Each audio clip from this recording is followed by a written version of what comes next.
back to Garhdo Goes Geek. On today's episode, we're going to be having a look at a very lore-rich video game series that is just approaching its 30th anniversary.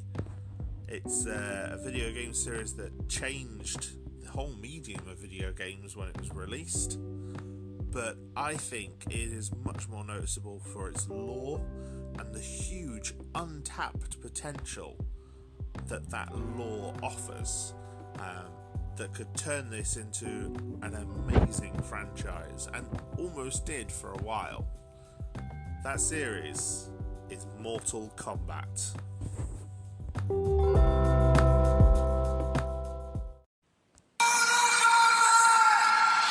So, as I usually do at the start of this podcast, I'll explain a bit about what Mortal Kombat is, although I think many people are probably aware of Mortal Kombat. Mortal Kombat is an arcade game that came out on October the 8th, 1992. It was when it was first released to arcades. It was developed by Midway Games, and it was based on an idea that Ed Boon and John Tobias had of making a game starring Jean-Claude Van Damme, where you would actually capture the actor acting the moves for this fighting game. That idea actually fell through. Jean-Claude Van Damme wasn't interested, although he would later do a very similar style of game as a promotional tie-in to his role in Street Fighter. Fun fact. And so when the idea of this fighting tournament game starring Jean-Claude Van Damme fell through, they kept the fighting tournament idea and instead created something new with it. Now, the first Mortal Kombat game features 7 fighters, and as I said, they are digitally photographed actors, which were then turned into sprites inside the game of the actors actually acting their moves out. Having their effects, given special powers and special moves,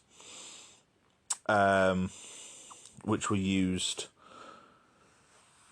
to make the characters more unique and to give greater focus to the actual moves, to make them cooler. In fact, the special moves became a signature thing in the game. The characters, essentially, a lot of them play and control very similar, with the exception of their special moves. And the special moves became unique to each character. Even characters played by the same actor, such as the 2 ninja characters in the first game, Scorpion and Sub-Zero, while their sprites were acted by the same person, they were given unique moves to differentiate them. It's very clever. And some of the making of videos where they're getting these actors to act out their moves are very interesting to watch. But the thing that Mortal Kombat became most infamous for was its gory fatalities.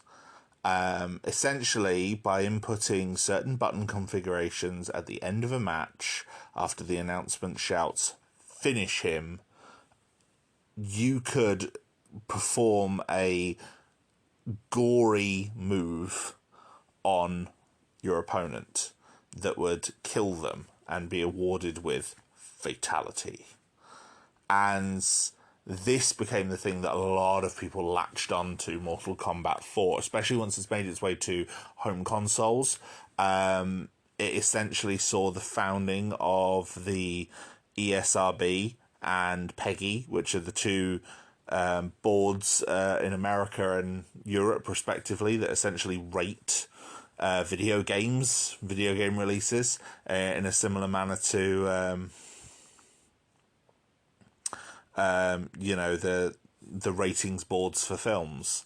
They decide what rating a game should have, and it was one of the most famous controversies in gaming at time in the early 90s. I was kind of mildly aware of it. All I know is there was this game called Mortal Kombat, and it had blood, and my parents wouldn't allow me to play it. That's all I knew. I knew other people could play it, but I was not allowed to play it. My mother actually didn't allow me to buy to get fighting games at all. So I only ever played Street Fighter or even Turtles in Time at a friend's house. I didn't have them myself. At least not as a kid. I got them as I got older. Mortal Kombat also introduced something else to fighting genres, to the fighting game genre, that helped to revolutionize it as it developed, which is the concept of secret fighter. If you performed certain actions in the first game as you made your way up the arcade ladder and fought all the other characters in the game, you could potentially unlock a secret fight with a third ninja character. And that, again, was really unique and unheard of almost. At the time, you know, Street Fighter didn't have that. Other fighting games didn't have that. Only Mortal Kombat had that.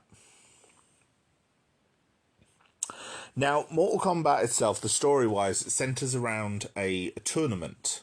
This tournament is held once a generation, and the tournament picks the best fighters of the realm to come together and fight in Mortal Kombat until only one of them remains. And the tournament is being overseen by the sorcerer Shang Tsung, very old, ancient Chinese style character who was the final boss of the game. And, you know, the current champion of Mortal Kombat is the four-armed Shokan warrior Garhdo, who is made with a stop-motion puppet, which looks somewhat bizarre when contrasted against the digitized actors. But to me, it always made me think of the old films like Jason and the Argonauts and Clash of the Titans. So it was something I liked as a kid. You know, I liked those games as a kid, so seeing the character like that in arcades was kind of cool. And yeah, it was pretty good. It explains the reasons for who these characters are, why they came to the island, you know, to Shang Tsung's island to participate in this tournament. But in itself is relatively small in scope. But of course, this game was a sensation. And, you know, the headlines it grabbed for its violence only served to make it even more of a sensation.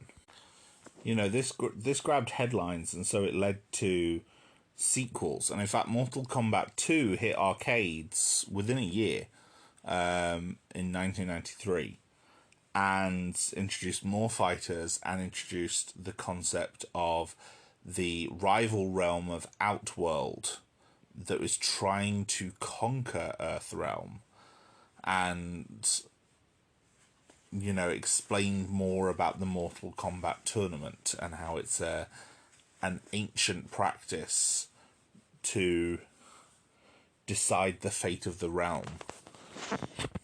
And this is how the series continued to build. It then went on to have more and more sequels. I think the games are up to 11 main games and a couple of spin-offs, plus reimagined versions of those main games. In each game, every fighter is given their own arcade ending, which means that they have their own story throughout the events of the games. All these characters are developed and given histories. The more modern games have introduced these lavish story modes that have, you know, provided hours of cutscenes interspersed with fights that tell a full story for the game, and they became a template going forward for a lot of other fighting games to do. Fighting games like Tekken, Dead or Alive, and Street Fighter have all adopted this. And essentially Mortal Kombat became this amazing franchise that spawned out. There was a Mortal Kombat cartoon series, there was Mortal Kombat films, there were television series. You know, all of this that spun out of an arcade video game, and it's gone on to become one of the most successful and most profitable franchises that exists, and has had far more success, you know, in films or television than many of its contemporaries. I mean, Street Fighter has had, you know, the live action film in the 90s, and then there was a live action spin-off that I believe went straight to video starring Chun-Li. And then there was other anime films and I think even a brief anime series. But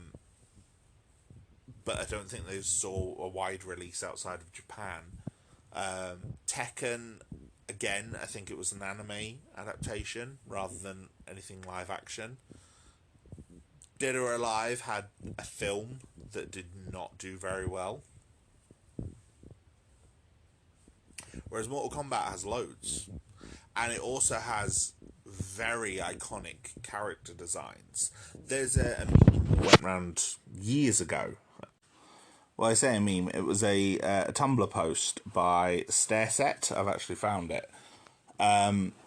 Saying that Mortal Kombat has the best characters because literally none of them feel like they belong in the same genre. The main trio is a monk, an army girl, and an actor. There's ninjas and gods and sorcerers and cyborgs and a guy with knives in his hands and a blind samurai and an immortal cowboy and a naked bug lady and an Aztec war god. The Keeper of Time is some bald chick voiced by Jennifer Hale. There's a character who's literally just a cop, and not even a cop like a cop who has incredible martial arts skills or anything, just a completely average cop who just got pulled into this. His power is gun, and he once defeated a big four-armed fire-breathing tiger monster using only the power of gun. And it was responded to by Armchair Factotum, who described it as Mortal Kombat really captures the feeling of a bunch of kids making all their toys fight. And neither of them are wrong. Mortal Kombat, I think, is great. I think it's got some of the richest, most developed characters in the fighting genre.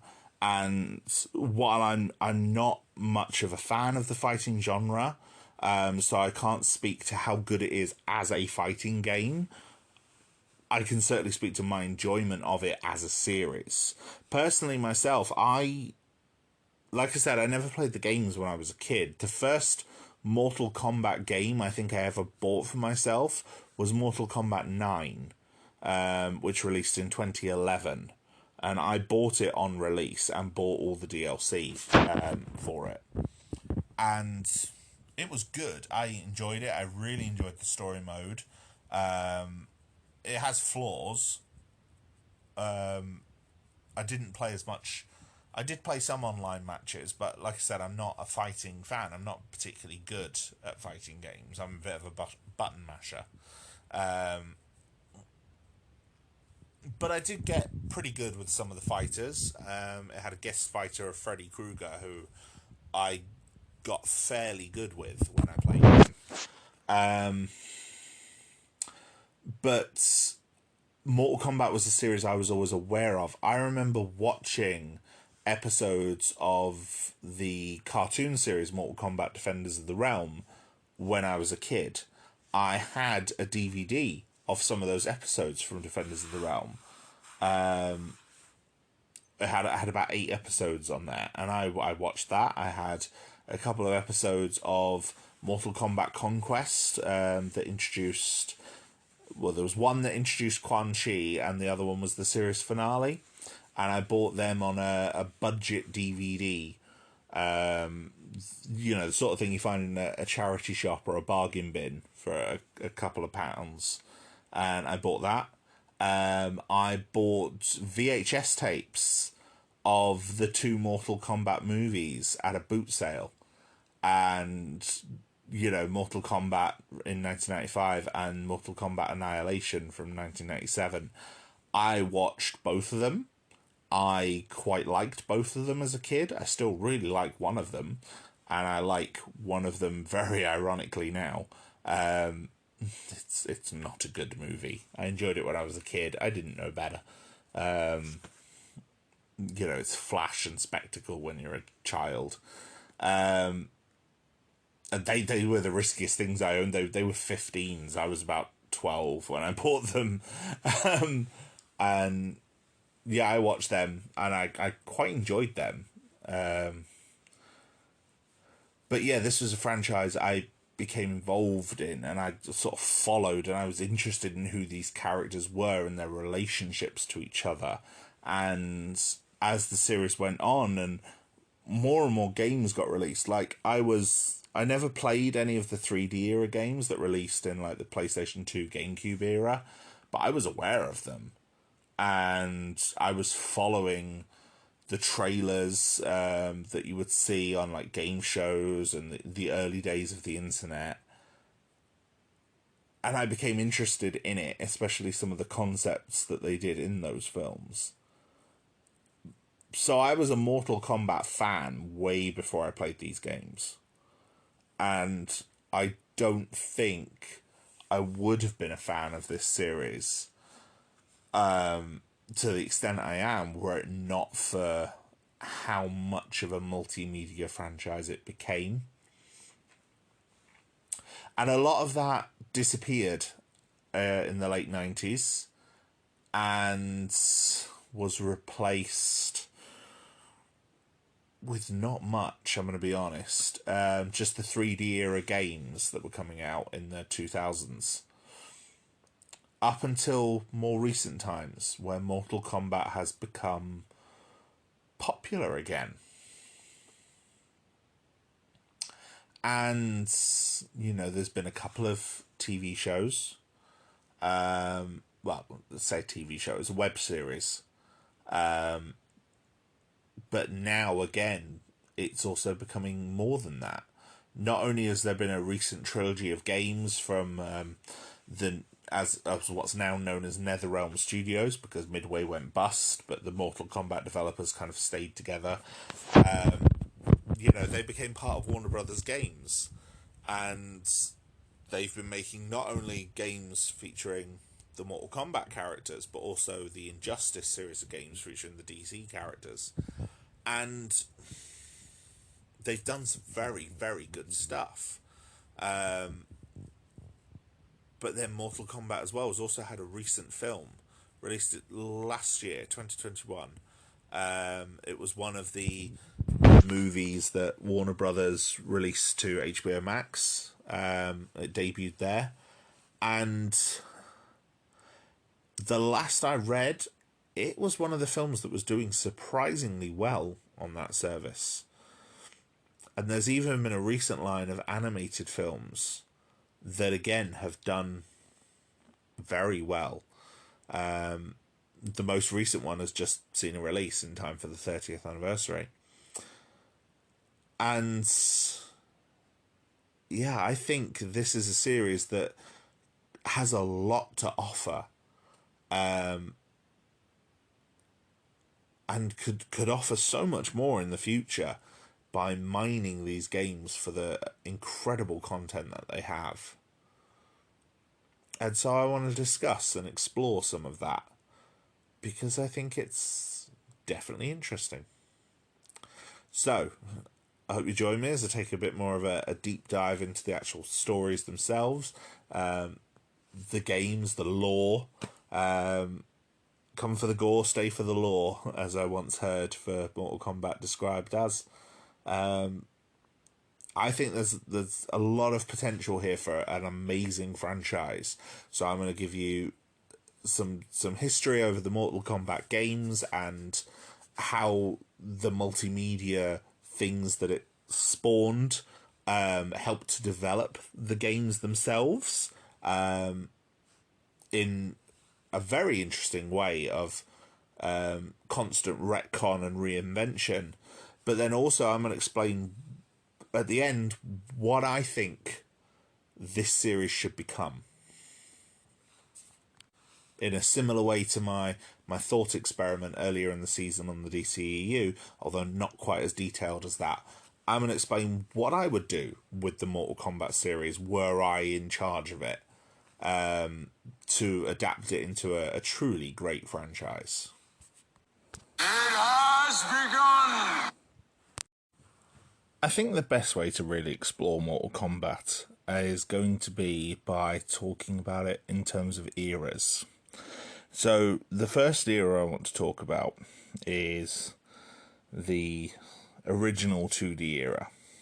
And the reason I've chosen to talk about it in eras, I should say, is because Mortal Kombat, due to being ported to different consoles, like I said, it started as an arcade game, and then those games were released on home consoles, but then also they came around in the mid-90s,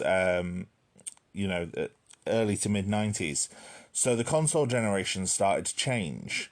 So as you went from the Super Nintendo and the Sega Mega Drive up to the Sony PlayStation, you then got new ports and new adaptations of these games that tweaked the stories and tweaked the characters and, amended things and changed things. Like, the actual concept of what the Mortal Kombat tournament is and what it means was something that was added in the console port of the game. It's not something that's in the original arcade, but it was added into the console port because they knew it was going to be something that was going to come up in Mortal Kombat 2.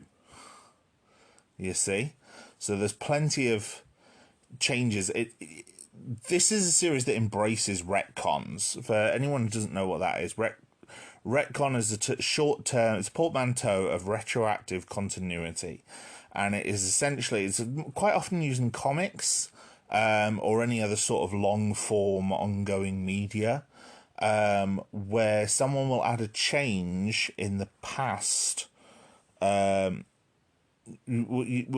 change continuity in a way that this has always been true. Usually by the case of adding something retroactively to the past.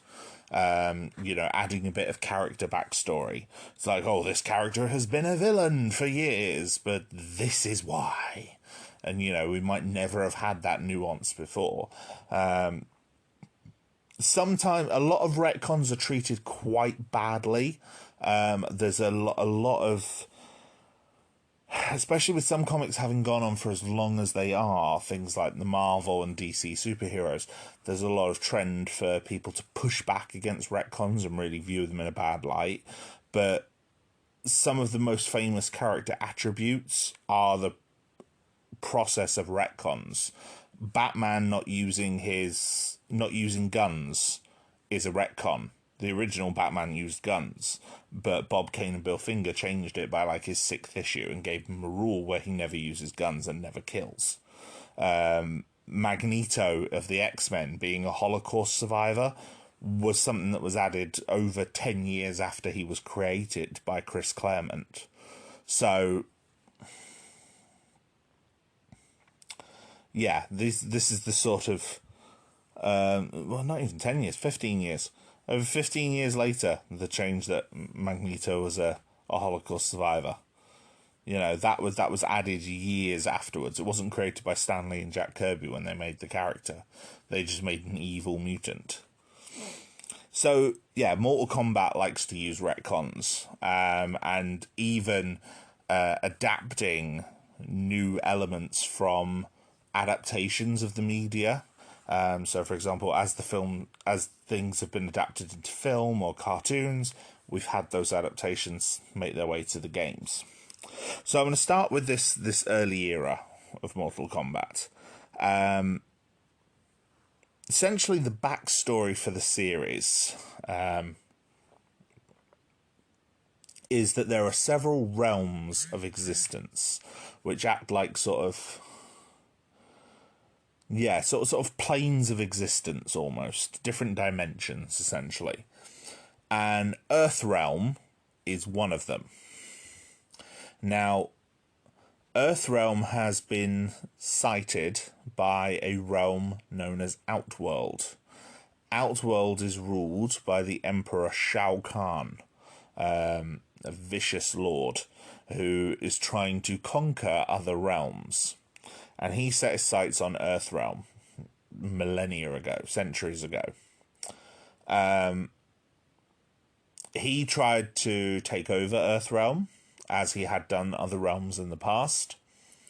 And the Elder Gods, the beings of the setting, who are implied in some newer games to be dragons. Like, sometimes they have humanoid appearances, sometimes they have dragon appearances. But like the Chinese-style dragons, like the actual series symbol. The Elder Gods enacted a policy called Mortal Kombat, where to annex a realm, Outworld would have to win 10 straight victories in a Mortal Kombat tournament. Okay?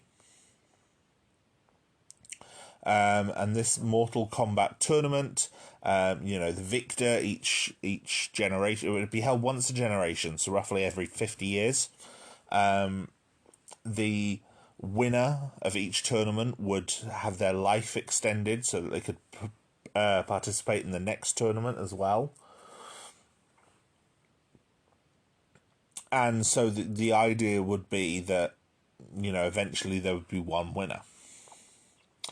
And Mortal Kombat was able to lure a Earthrealm sorcerer known as Shang-Chi. Not Shang-Chi. Shang Tsung. Shang-Chi is Marvel. Shang Tsung to his side. And Shang Tsung managed to win several straight victories in Mortal Kombat. I believe he was on the verge of his 10th victory when he was beaten by a Shaolin monk by the name of the Great Kung Lao. Kung Lao, the Great Kung Lao, was able to beat Shang Tsung, but did not kill him. 50 years later, at the next tournament, Shang Tsung, still alive, returned with the Shokan Prince Goro. The Shokan are a race of four-armed beings from Outworld. They are implied to be descended from dragons, as is Shao Kahn himself, although he is not a Shokan. There's a lot of similar names. And Goro proceeded to fight in the tournament and kill the Great Kung Lao. Since then, Goro has won 8 more tournaments. The first game starts on the eve of this 10th tournament. Okay? And we have 7 main fighters arrayed for this first tournament. They are the Thunder God Raiden, who, realizing how dire it is for Earthrealm, has taken on a mortal form so that he can compete to protect Earthrealm, because he is Earthrealm's protector god. Washed up movie star Johnny Cage, known for his incredible stunt work, and who wanted to prove himself amongst some of the best fighters on the planet. Liu Kang, a Shaolin monk who is descended from the Great Kung Lao and wants to, make up for the Great Kung Lao's defeat and defeat Goro and Shang Tsung. Kano, a weapons smuggler who has joined the tournament. I can't remember what his actual reason for joining the tournament in the first game is. I think he's just on the run, and decides to join the tournament to fight. He is being pursued by Lieutenant Sonya Blade, who is a member of a special forces group who is hunting Kano. And there are two characters affectionately referred to as the ninja characters, and they are Scorpion, who is a demon, almost like a implied not to be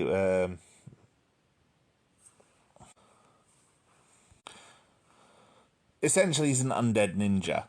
He is trying to avenge the deaths of his family and clan, and his main rival is Sub-Zero, an ice wielding ninja,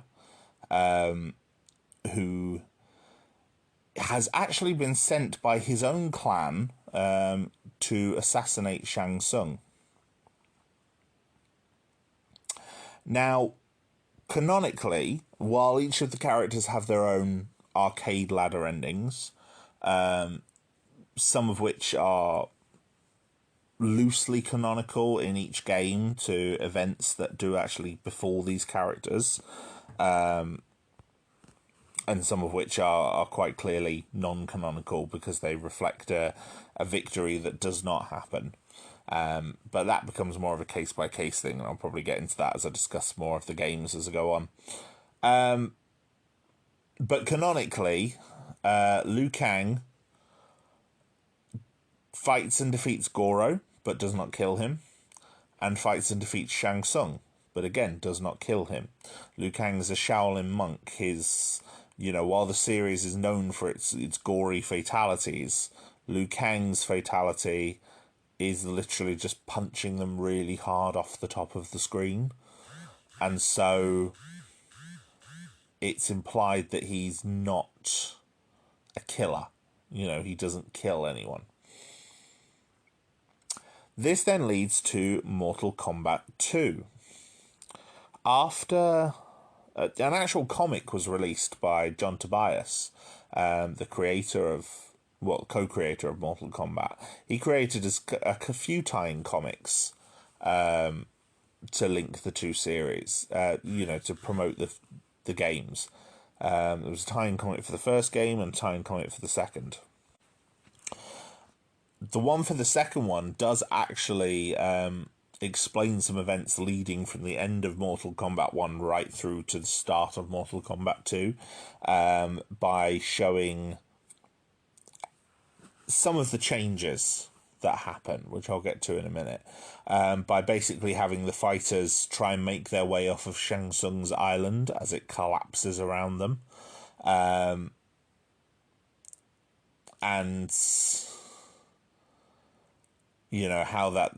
how they meet new characters who join the game as the fighters in the next game. The second game kept a couple of the fighters. It ditched Sonya Blade and Kano. The reason being, the real world reason being that they apparently, according to data from the arcade machines, they were the two least played players. So they are canonically captured by Shao Kahn. Shao Kahn has basically, in the aftermath of the game, dealt with Shang Tsung, and Shang Tsung suggested a second tournament, this time taking place in Outworld. And so Shao Kahn challenges Raiden and the other competitors of Earthrealm. So captures Sonya, Kano, and a whole load of Shaolin monks and brings them to Outworld to sort of force the other characters to come and compete. Raiden comes and is again mortal. Liu Kang returns, eager to fight again. As does Scorpion and Johnny Cage. Sub-Zero, however, is canonically killed in the first tournament. And so he's killed by Scorpion.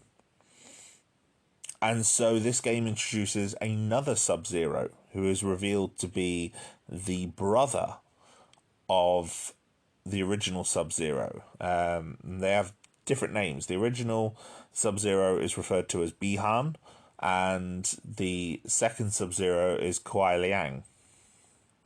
And Sub-Zero is also, the second Sub-Zero, Kuai Liang, is also a member of the Lin Kuei, as his organization is later called. And they are, he has come to finish his brother's mission.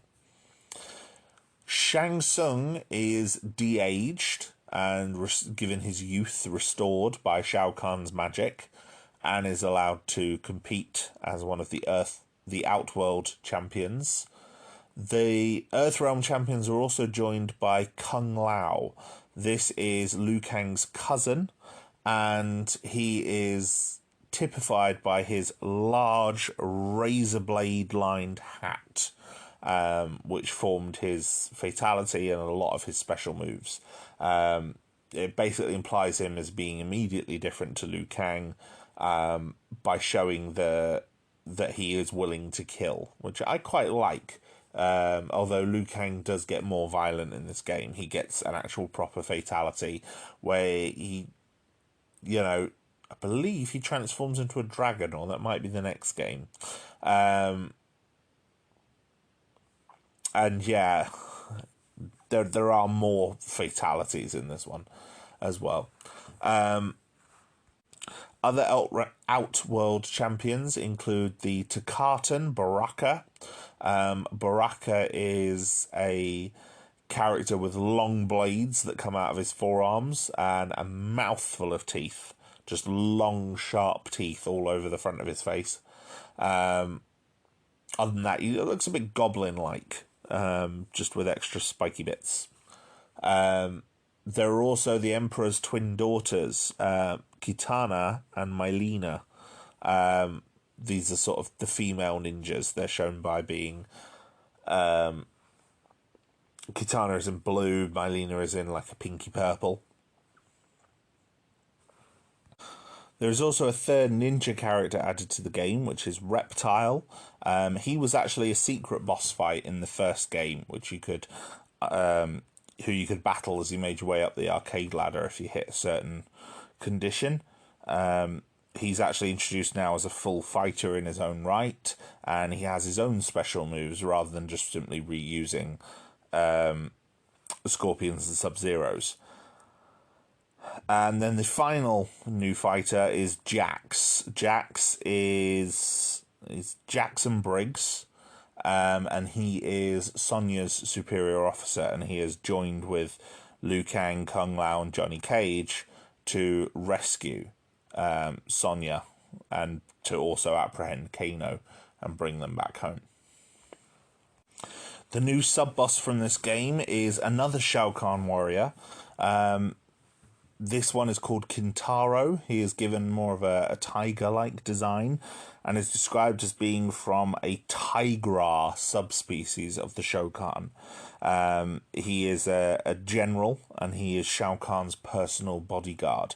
Unlike Goro, who was a prince of the Shokan, he was like one of their lead generals, and he's been given Shao Kahn to work for him in the tournament.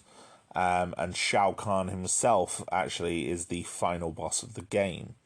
There are also 3 secret fighters that again can be found if you meet certain conditions.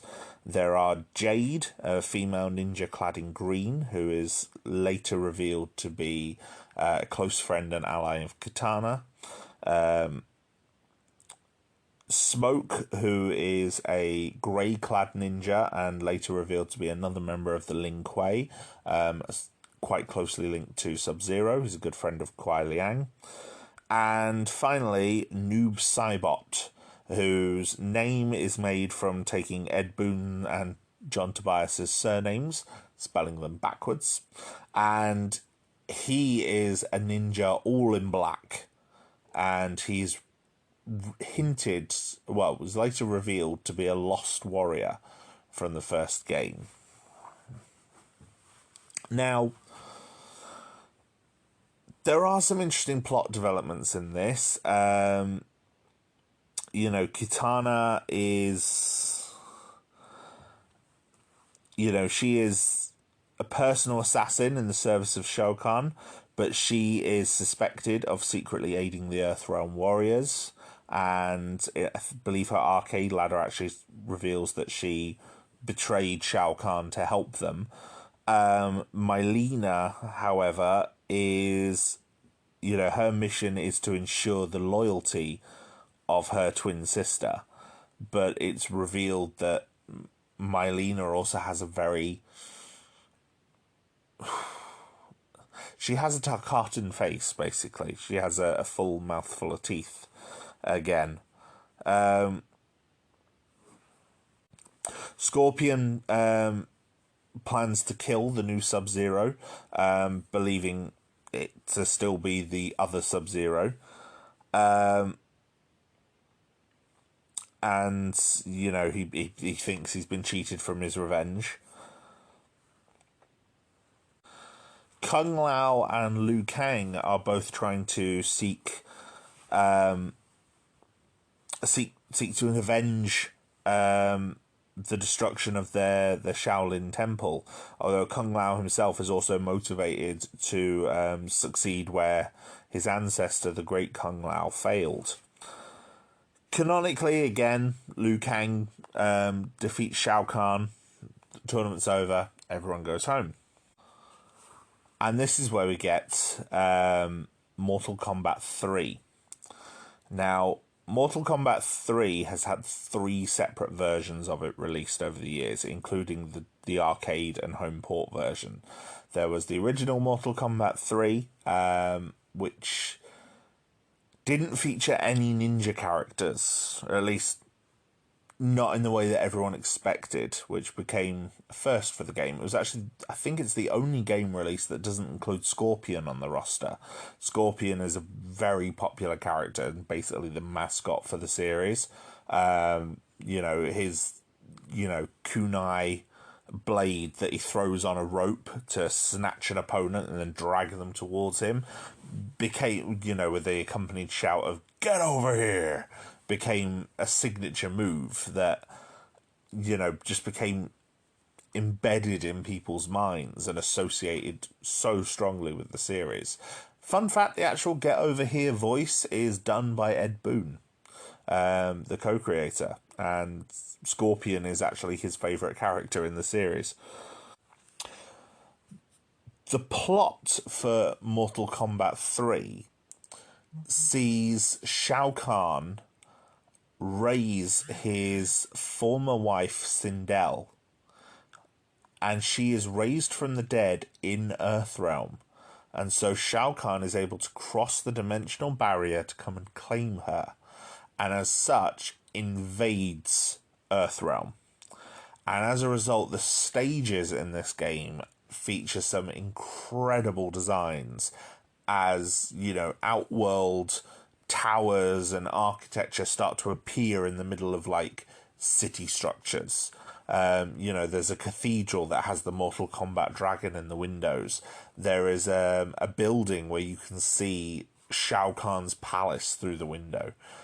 And it's implied that he attacks a city on Earth.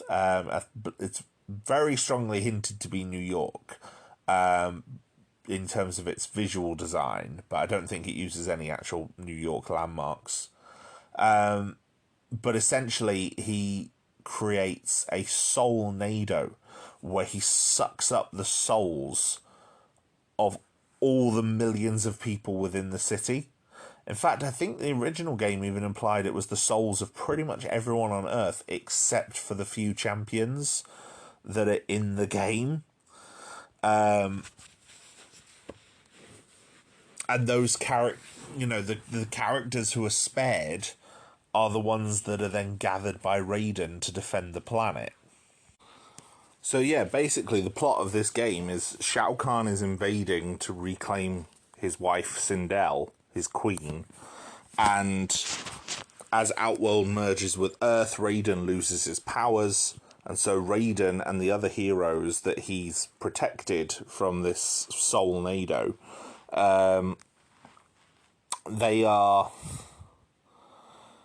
kept safe in terms of their souls, but they now have to fight Outworld's extermination squads, which are hunting them and trying to kill them.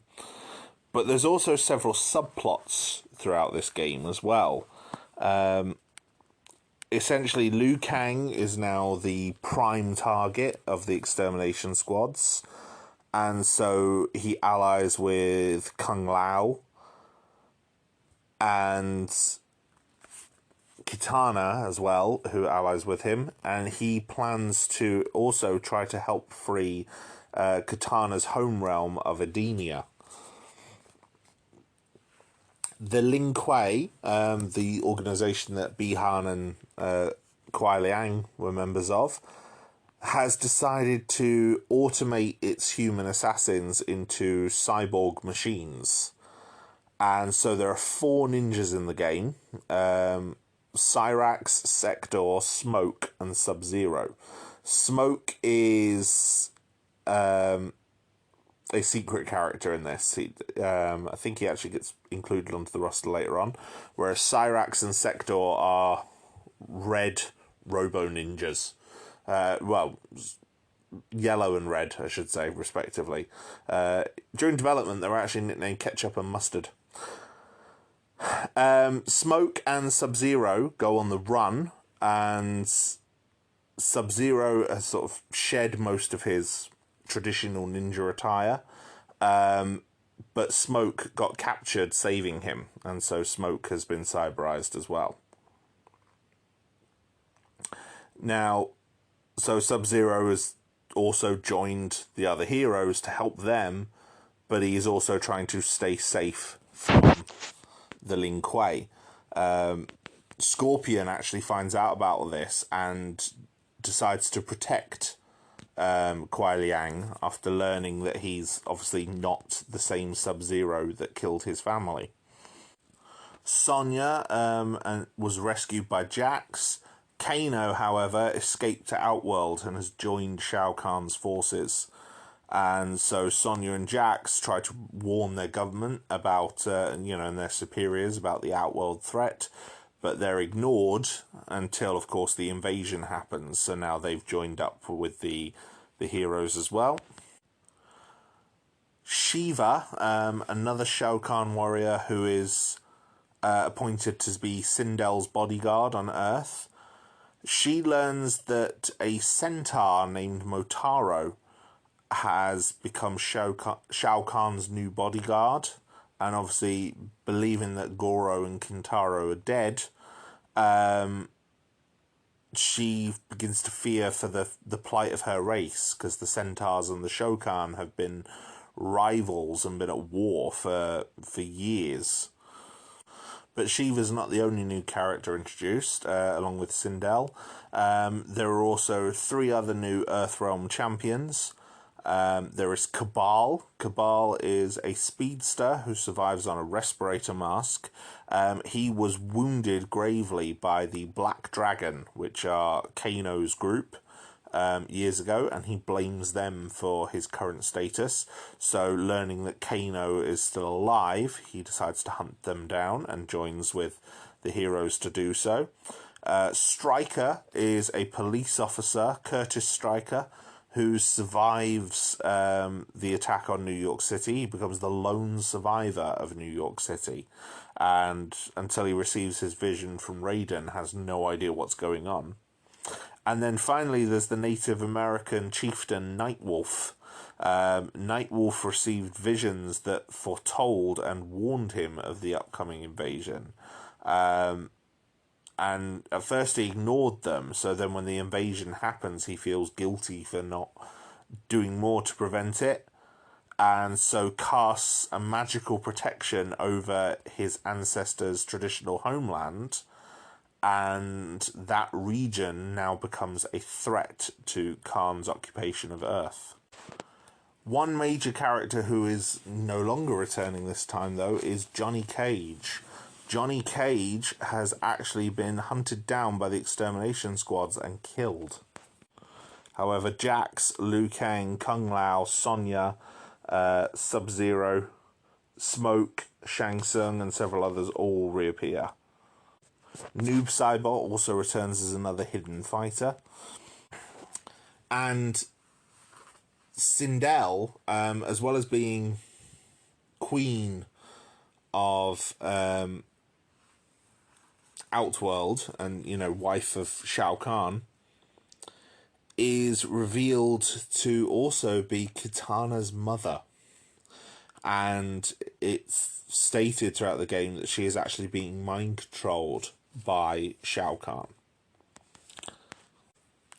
Now, there's several characters that do not appear in this game from the last one. You know, Baraka is absent, Mylena is absent, Kitana is absent, Jade is absent. There are no ninjas in this original one except for Cyrax, Sector, Sub-Zero, who doesn't have his traditional ninja attire, and Smoke, who is a secret character. I mean, there is Noob, but it's not quite the same thing. And as said, this became a point of contention among the fan base. And so Mortal Kombat 3 then got later re-released into Ultimate Mortal Kombat 3. Now, Ultimate Mortal Kombat 3 not only saw all the characters from the original release return, but also added 4 new ninja characters. Well, not new, they were returning characters. Jade is now given a new character model, and she is hunting Kitana. Kitana is revealed to be her friend, but she's been ordered by Shao Kahn to find Kitana and bring her back alive. You know, because Kitana has apparently killed Mylena. Kitana herself has trying to reach Queen Sindel to warn her of her true past and sort of save her from Shao Kahn's mind control. Reptile is, you know, as one of Shao Kahn's most trusted bodyguards, has joined with Jade to hunt for Kitana and has secret orders telling him to kill her if necessary. And then finally Scorpion, who has escaped from hell after Shao Kahn's failed attempt at stealing the souls of Earthrealm and has joined the struggle against Outworld. Several other ninjas are added as being unlockables. There is a classic version of Sub-Zero returning again. There is Mylena, who returns from the dead, brought back by Shao Kahn. And finally, a new character of Ermac. Now, Ermac is a secret fighter who was teased as part of an April Fool's joke by a gaming magazine. Now, the origination was due to someone accessing the code on one of the arcade cabinets, I believe, for one of the original Mortal Kombat games. Might have been 2, but I think it might have been the first one, where they saw the code name Ermac. Now, Ermac is actually a computer term for error macro. So essentially it was reading an error on the computer system, but someone saw this in the code, and it was in the code in the same sort of place where you'd find the character names, and so he believed Ermac was a character. And so, yeah, Midway capitalized on this and created the character of Ermac. Ermac is a red ninja, and apparently he is the life force of the souls of hundreds of dead Outworld warriors, and he is in Shao Kahn's possession as like one of his chief enforcers. Now, this version was hugely successful. Kitana, Mylena, Reptile, and Scorpion especially were really well-loved characters by this point, and people wanted them back. So having them back made a lot of people very, very happy. Now, Noob Saibot was restored to his original ninja appearance in this game. Previously, he was a black palette of Kano for the original edition of Mortal Kombat 3, but now that the ninjas were back in the game, he was given a ninja outfit again. The ninja outfit had also been redesigned for both the males and female ninjas. But there was also another secret character that was added. Ultimate Mortal Kombat 3 was the last Mortal Kombat game to release into the arcades. Now, arcade machines have what is called an attract mode, where it will play a trailer of like a mix of gameplay and other bits to sort of attract you to come and play the game. Most modern games tend to do this by showing you a demo of actual footage, and it might do that as well. But this attract is like a flashy trailer. And at one point in this attract mode, they created a purple ninja character called Rain. Yes, his entire existence is based on a Prince joke. Now, Rain appears in the attract mode in one short, like 2-second piece of footage where he's staggering back after being hit by another fighter. But his purple colour scheme, the pun name, and also his text on his fighter bar, which was a different font to the text that's normally on the health bar, made him pretty popular. And essentially, he was a fake hidden character. He's not actually available in Ultimate Mortal Kombat 3 at all in the arcade. But he became popular enough that he would later be added in and become a character in his own right. In fact, when Ultimate Mortal Kombat 3 was ported to consoles, specifically the 16-bit consoles, the Super Nintendo and the Mega Drive, Rain would actually be added as a character for that point. And Ultimate Mortal Kombat 3, as well as being the last game to... Well, actually, no, it wasn't the last game to release in arcades, sorry. Mortal Kombat 4 did come out to arcades as well. But it was the last game on the 16-bit era of systems. Now, these weren't the only changes that Ultimate Mortal Kombat 3 had. It brought back some old stages, some old music, did some tweaks to the gameplay as well. But the biggest overhaul for Mortal Kombat 3 was still to come, which was Mortal Kombat Trilogy. Now, Mortal Kombat Trilogy came out for at the time, the new generation of consoles in 1996 on PlayStation, Nintendo 64, Sega Saturn, and PC. It's brought back all the characters and stages from pretty much every Mortal Kombat game that had been released at this point. It also added new finishers, which Ultimate Mortal Kombat 3 had already done as well, as had Mortal Kombat 3. You now had animalities and friendships, as opposed to the traditional fatality. You could make friends with the characters. This game introduced Brutality, which was also a long combination of attacks that basically resulted in the character you were attacking exploding. Raiden and Baraka were added back into the game using their Mortal Kombat 2 palettes, but they were also given new running animations because the characters were able to run in this game, whereas they couldn't before. And this game also brought back Johnny Cage, but Johnny Cage was now played by a new actor, so he has a new appearance that is unique to this version of the game. The reason for this was that several of the actors have been changed throughout this run of the games, because there was issues discussing likeness and likeness rights, especially as the games have been ported and we're seeing more and more success. And so they were essentially suing for royalties. And yeah, they probably should have got more royalties, because a lot of the looks for these characters, the looks for these characters became iconic based on what these actors were doing. But by Mortal Kombat 3, all the ones that were suing had been replaced with new ones who were more willing to do promotional tours and likeness rights and stuff like that. And a lot of them are still very involved with the Mortal Kombat fandom today.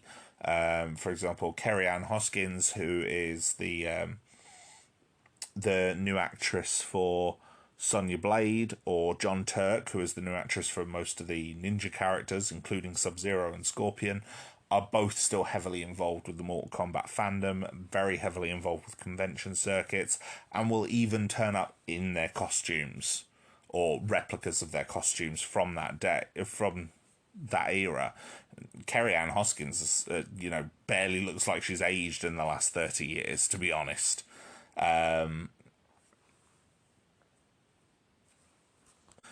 This game also added alternate skins of Jax, Kung Lao, Kano, and Raiden, as they had appeared in earlier games in the series. Jax especially had undergone quite a significant change between MK2 and MK3, gaining the metal arms that the character would become most closely associated with. But also, the bosses were all added to this game as playable fighters, and they are incredibly broken. And the bosses are obviously Goro, Kintaro, the Centaur Motaro, and Shao Kahn. I should add as well, Shiva, Goro, Kintaro, and Motaro all done with stop motion effects. Every single one of them.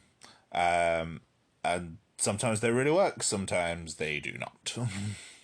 In fact, in Mortal Kombat 3, it's quite easy to see the contrast between some of them. Goro and Kintaro look very basic compared to Shiva and Motaro, I think.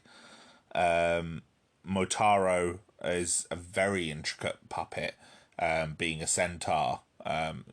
It's a very complex piece, and he's got some very incredible moves that they're able to do with the puppet, and Shiva just looks very realistic. Like, if you didn't know, you could believe it was someone in a suit or makeup, were it not for the forearms. It's very impressive. This game also introduced new secret fighters in the form of Chameleon with a C and Chameleon with a K. Chameleon with a C is a male ninja, semi-transparent, who kind of switches between all of the other male ninjas' powers. So Sub-Zero, Scorpion, Noob Saibot, Smoke, Rain, Reptile, and Ermac, and can use all of their powers and shifts between their colour palettes. And then Chameleon with a K is essentially that, but for the female ninjas. So Kitana, Mylena, and Jade.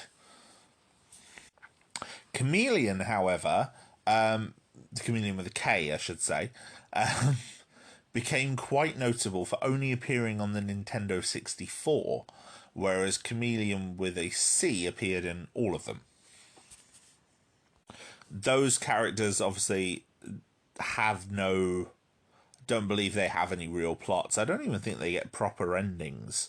They might do, but I really do not think they do.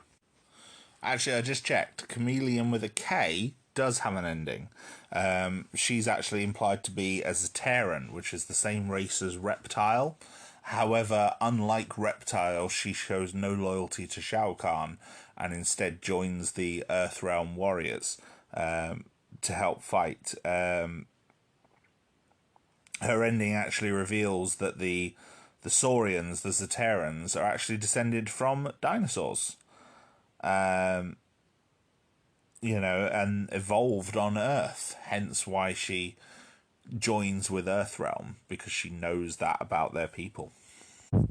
as you can see, it's quite an intricate little story across these three games, but they all, the events of one spill directly into the next one. Like Mortal Kombat 3 basically reveals that the Outworld tournament from Mortal Kombat 2 was a distraction purely so that Shao Kahn's shadow priests could bring Sindel back to life and just allow him to invade Earthrealm regardless. So there are some very intricate ideas. At the end of the game, Liu Kang is again victorious. Shao Kahn is defeated. The merger is stopped, and Outworld and Earthrealm are separate again. But also, Edenia is freed, and Sindel, now freed from Shao Kahn's mind control, retreats there with Kitana. Johnny Cage, still dead, passes on to the afterlife. Liu Kang, no, not Liu Kang, sorry, Kuai Liang defeats Sector and Cyrax and is able to free Smoke from the cyberized mind control. Although I believe Smoke might still die. I can't remember. I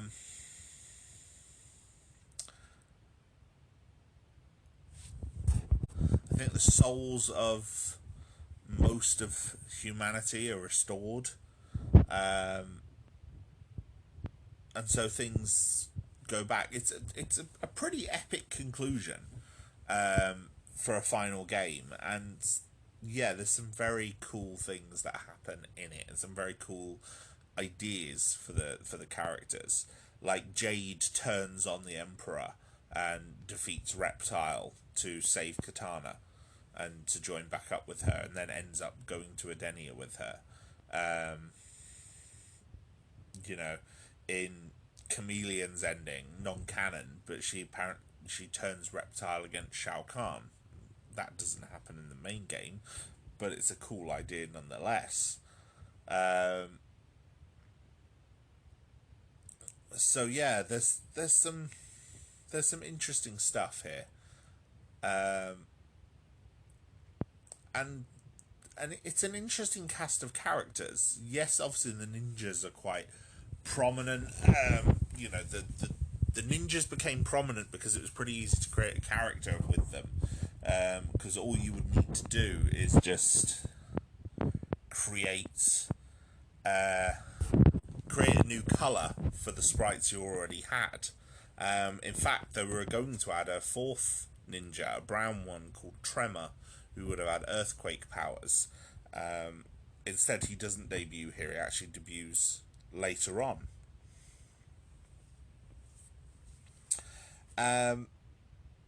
There was one other major game that was released during this time, which was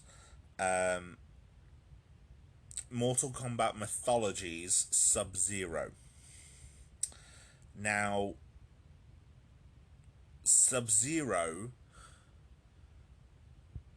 I don't want to say introduced the character. I believe the character did actually debut beforehand. And that was the character of Quan Chi.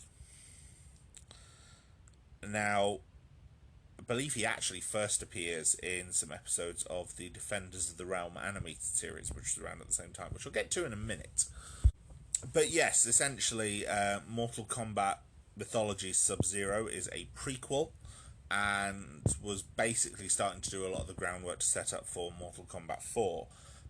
But it was the last game to be featured with the traditional actor inserted as a sprite, and it reveals how Sub-Zero and Scorpion were both hired to steal a particular relic from the wind god Fujin. They battled over it. Sub-Zero kills Scorpion, and in payment for the Lin Kuei claiming this relic for the sorcerer Quan Chi, he proceeds to wipe out their rivals, the Shirai Ryu. The Shirai Ryu is the clan that Scorpion belongs to. So that's Scorpion's clan and family. They were executed by Quan Chi to gain the Lin Kuei's loyalty. However, the Sub-Zero is then used by Quan Chi to steal an amulet, which he takes from the Temple of Raiden. Raiden, however, implores Sub-Zero to reclaim the amulet. I will say the cutscenes for this game as well are actually acted by the actors playing the roles in the game, which is quite cool. Although they're not great actors, some of them. Very good likenesses, but not always great actors. And Sub-Zero then goes to Quan Chi's home realm of the Netherrealm to reclaim the amulet from the treacherous sorcerer. And while there, he fights Quan Chi's 3 demonettes, these demon babes that hang around with Quan Chi, and actually turns one of them, Serena, into his ally. He also encounters Scorpion, now the undead wraith that will plague him in the future, and eventually takes the amulet and returns with it. But it turns out the amulet belongs to a god that lives in the Netherrealm, a fallen elder god named Shinnok. And so Sub-Zero has to fight Shinnok and Quan Chi to sort of retrieve the amulet and take it back to Raiden. And, right at the end of the game, he is hired to come to the... or given his new mission to go to the tournament to battle Shang Tsung. It's a pretty good story. It's not necessarily a great game. Apparently it's a very broken game, very hard to play. But story-wise, it's quite good. All the cutscenes can now be found on YouTube quite easily. And story-wise, it's definitely intriguing as an idea. The main things that were occurring around this time, though, were the first Mortal Kombat film and the Journey Begins prequel movie that leads into it, and the Defenders of the Realm cartoon series. Now, the movie essentially just adapts the plot of the first game, and it's directed by Paul W.S. Anderson, who would go on to direct the Resident Evil series of films, but I think it is definitely his best film. He also directed the first Alien vs. Predator film, which is also pretty good. I spoke about that in a previous episode. But this is definitely his best film in terms of video game adaptation. I think he also directed Event Horizon, which is apparently really good. As I said, the movie pretty much adapts the plot of the first film. Most of the characters... Well, most of the actors are...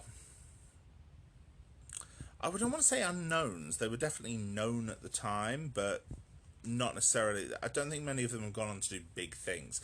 The biggest name in it is probably Christopher Lambert, who plays Raiden, and obviously played the Highlander. He's pretty good. He keeps himself out of the fighting. Trevor Goddard plays Kano and gives him a Cockney accent, which a lot of Americans mistook as Australian. And so as a result, that take on Kano became very popular. And so Kano was later changed in the games to be Australian. When Kano originally debuts, he's described as a Japanese American. But no, Kano is now officially Australian as a result of the film. And that's something that Trevor Goddard was always quite proud of until he died. And his son remains quite proud of it. His son's quite active in the Mortal Kombat fandom as well. The main two characters, though, are obviously Liu Kang and Shang Tsung. Liu Kang is played by Robin Shou. and Shang Tsung is played by Kari Hiroyuki Tagawa, both of whom are trained martial artists. And in fact, throughout this film, Paul W.S. Anderson tried for the most part to get the actors to do the stunts where they could. And so the fight scenes, it's the actors doing the fights, and they do a pretty good job. Goro is played using a puppet, puppet in a suit. It's quite good for the time, and budget especially. This was a not a large budget film, but the definite final, the definite best fight in the movie is the final battle between Liu Kang and Shang Tsung. Although the Liu Kang and Reptile fight, which was added in reshoots, is also pretty good. Kitana was also added to this film, and it's implied that she was on the island at the time. There's also dozens of other fighters, many of whom die horribly to Goro when he decides to join the tournament. This film introduces more of a romance arc with Liu Kang and Kitana, and even implies a romance arc with Sonya Blade and Johnny Cage, despite issues where they don't seem to like each other. And the film actually ends on a cliffhanger, like, annoyingly. They beat Shang Tsung, they come back to the temple, everything's dandy, and then all of a sudden Shao Kahn appears above them in the sky, above the Shaolin temple, and says, "I have come for your souls," in a line delivered by Frank Welker, original voice of Megatron, which is just sublime. And you just get... The film was most famous for, though, the thing it was most famous for, and probably the lasting thing that it gave the franchise, was the tremendous song Techno Syndrome, otherwise known as the Mortal Kombat theme tune, which was created by the Immortals. It was originally created for Mortal Kombat the album, which was a series of tracks that created for, sort of every character in the first game. And yeah, it's the title theme for Mortal Kombat, but it was used in... It was on that original album, but then it was used in the film, and to great effect. It became very, very popular. Enormous, incredibly popular dance song, which just did very, very, very well. And I love it. It's still on my playlist. I have been listening to it since 1995. Fatality. Now, I've mentioned the movie already. There's an important character to mention in terms of the movie making for Mortal Kombat. And it's not a character in the game. It's actually movie producer Lawrence Kasanoff. While Mortal Kombat 2 was in playtesting, Lawrence Kasanoff visited some friends of his at Midway Games and played a Mortal Kombat unit that was in their offices. And he saw the possibilities of Mortal Kombat and expressed interest in making a film based on the game. Now, Lawrence Kasanoff, had been... he was well known in the movie industry. He'd worked at Lightstorm Entertainment with James Cameron in the 90s. In fact, he was the co-founder of Lightstorm Entertainment. And so he tried to purchase the film rights for Mortal Kombat. Now, Midway were initially reluctant. Video games into films didn't have a particularly great track record pre-Mortal Kombat. Obviously, there was the Mario Brothers movie, but there was also Double Dragon and a few others that had not been particularly well received. But after months of negotiations, Kasanoff acquired a limited option. And so after that, he put the Mortal Kombat film into production. And as I've already said, I think the Mortal Kombat film, the first one, is pretty good. It does have its limitations. The animatronic, despite the the great work by Tom Woodruff Jr., who worked on the the animatronics and prosthetics for Alien and Predator. It's it's rough. It looks good for the time, and going with it as an animatronic rather than a CGI puppet definitely helps to make the film not look as rough as it could. But it's not, and they do the director Paul Anderson does a really good job to try and block and shoot Garhdo in a way that you get around the limitations of the animatronic, but it's still rough. The term on the internet is narm. It's like it's charming, but in a bizarre way. Where you don't quite hate it, but it's not. There's something off about it. And, the first film was good. It had, the actors did the fight scenes. There was a lot of ad-lib dialogue, some of which was quite iconic. Johnny Cage's "Those were $500 sunglasses, asshole," became a quote that even made its way back into the games with Mortal Kombat 11. So, and it was definitely iconic and influenced the game series. But it was also a PG-13, and it was based on the game that was known for having the fatalities and being gory. As ridiculous as some of the gore can be in those early Mortal Kombat games. I mean, bodies explode into a shower of bones and blood that is,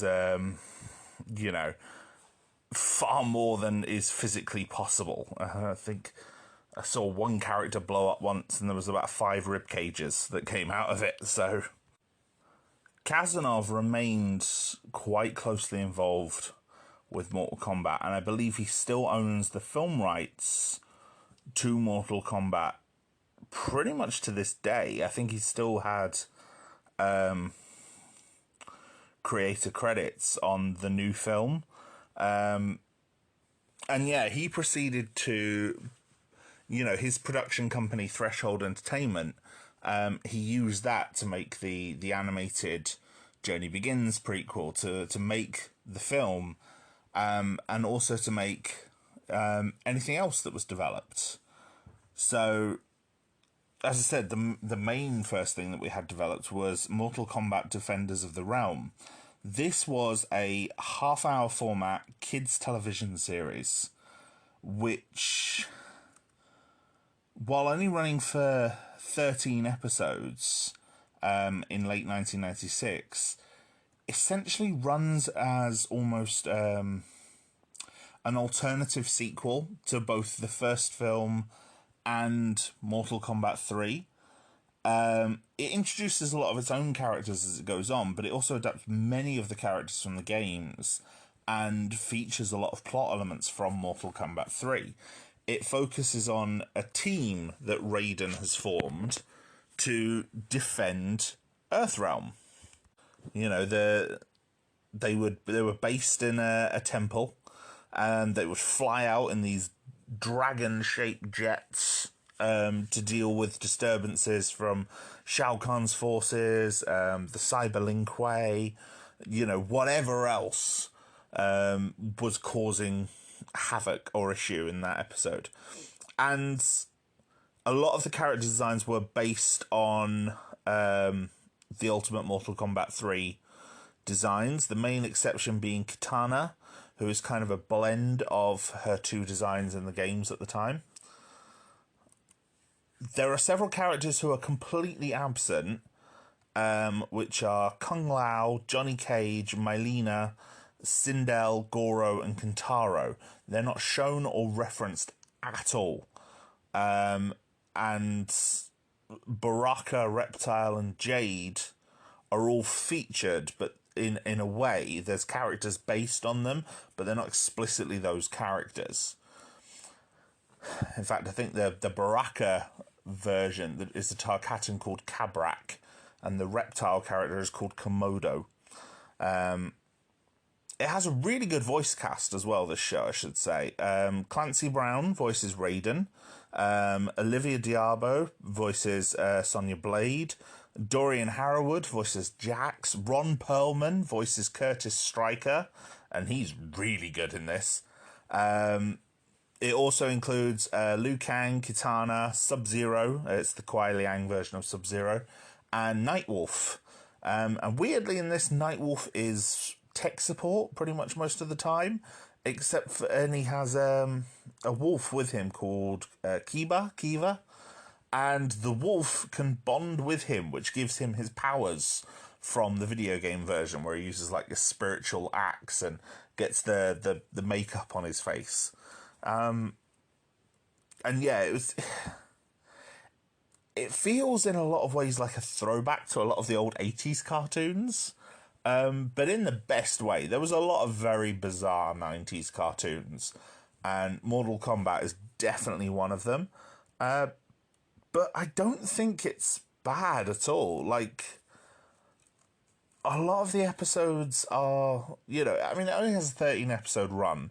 And, you know, the quality across those 13 episodes is pretty good. They do adapt a lot of the characters and plots in a way. You know, we see the brewing war between the Shokan and the Centaurs in Outworld. We see flashbacks to Liu Kang's fight with Shang Tsung. We see flashbacks to Sonya Blade's, you know, betrayal and how she lost her team. I believe at the hands of Kano, although I think Cabal might also be involved in this version. Sonya Blade also had a very bizarre habit of shouting, "It's combat time," in a way that was very familiar, very similar to Rogue from the 90s X-Men comics. Yeah. In fact, yeah, it is Kano. This is the show that introduces the Australian version of Kano for the first time. You know, after Trevor Goddard's performance in the Mortal Kombat film. In fact, I think there's even a flashback to his fight with Sonya in the film in this episode. They also adapt Smoke's Cyberization in a pretty good episode, actually. It's called Old Friends Never Die. It's one of the ones I had on this DVD. It was a pretty good episode. They have Jeremy Ratchford portray Smoke. He played a character on Cold Case. He was quite popular in that. And yeah, he does a decent job in it. This series also has the first appearance of the character Quan Chi in any form of Mortal Kombat media. Quan Chi is a sorcerer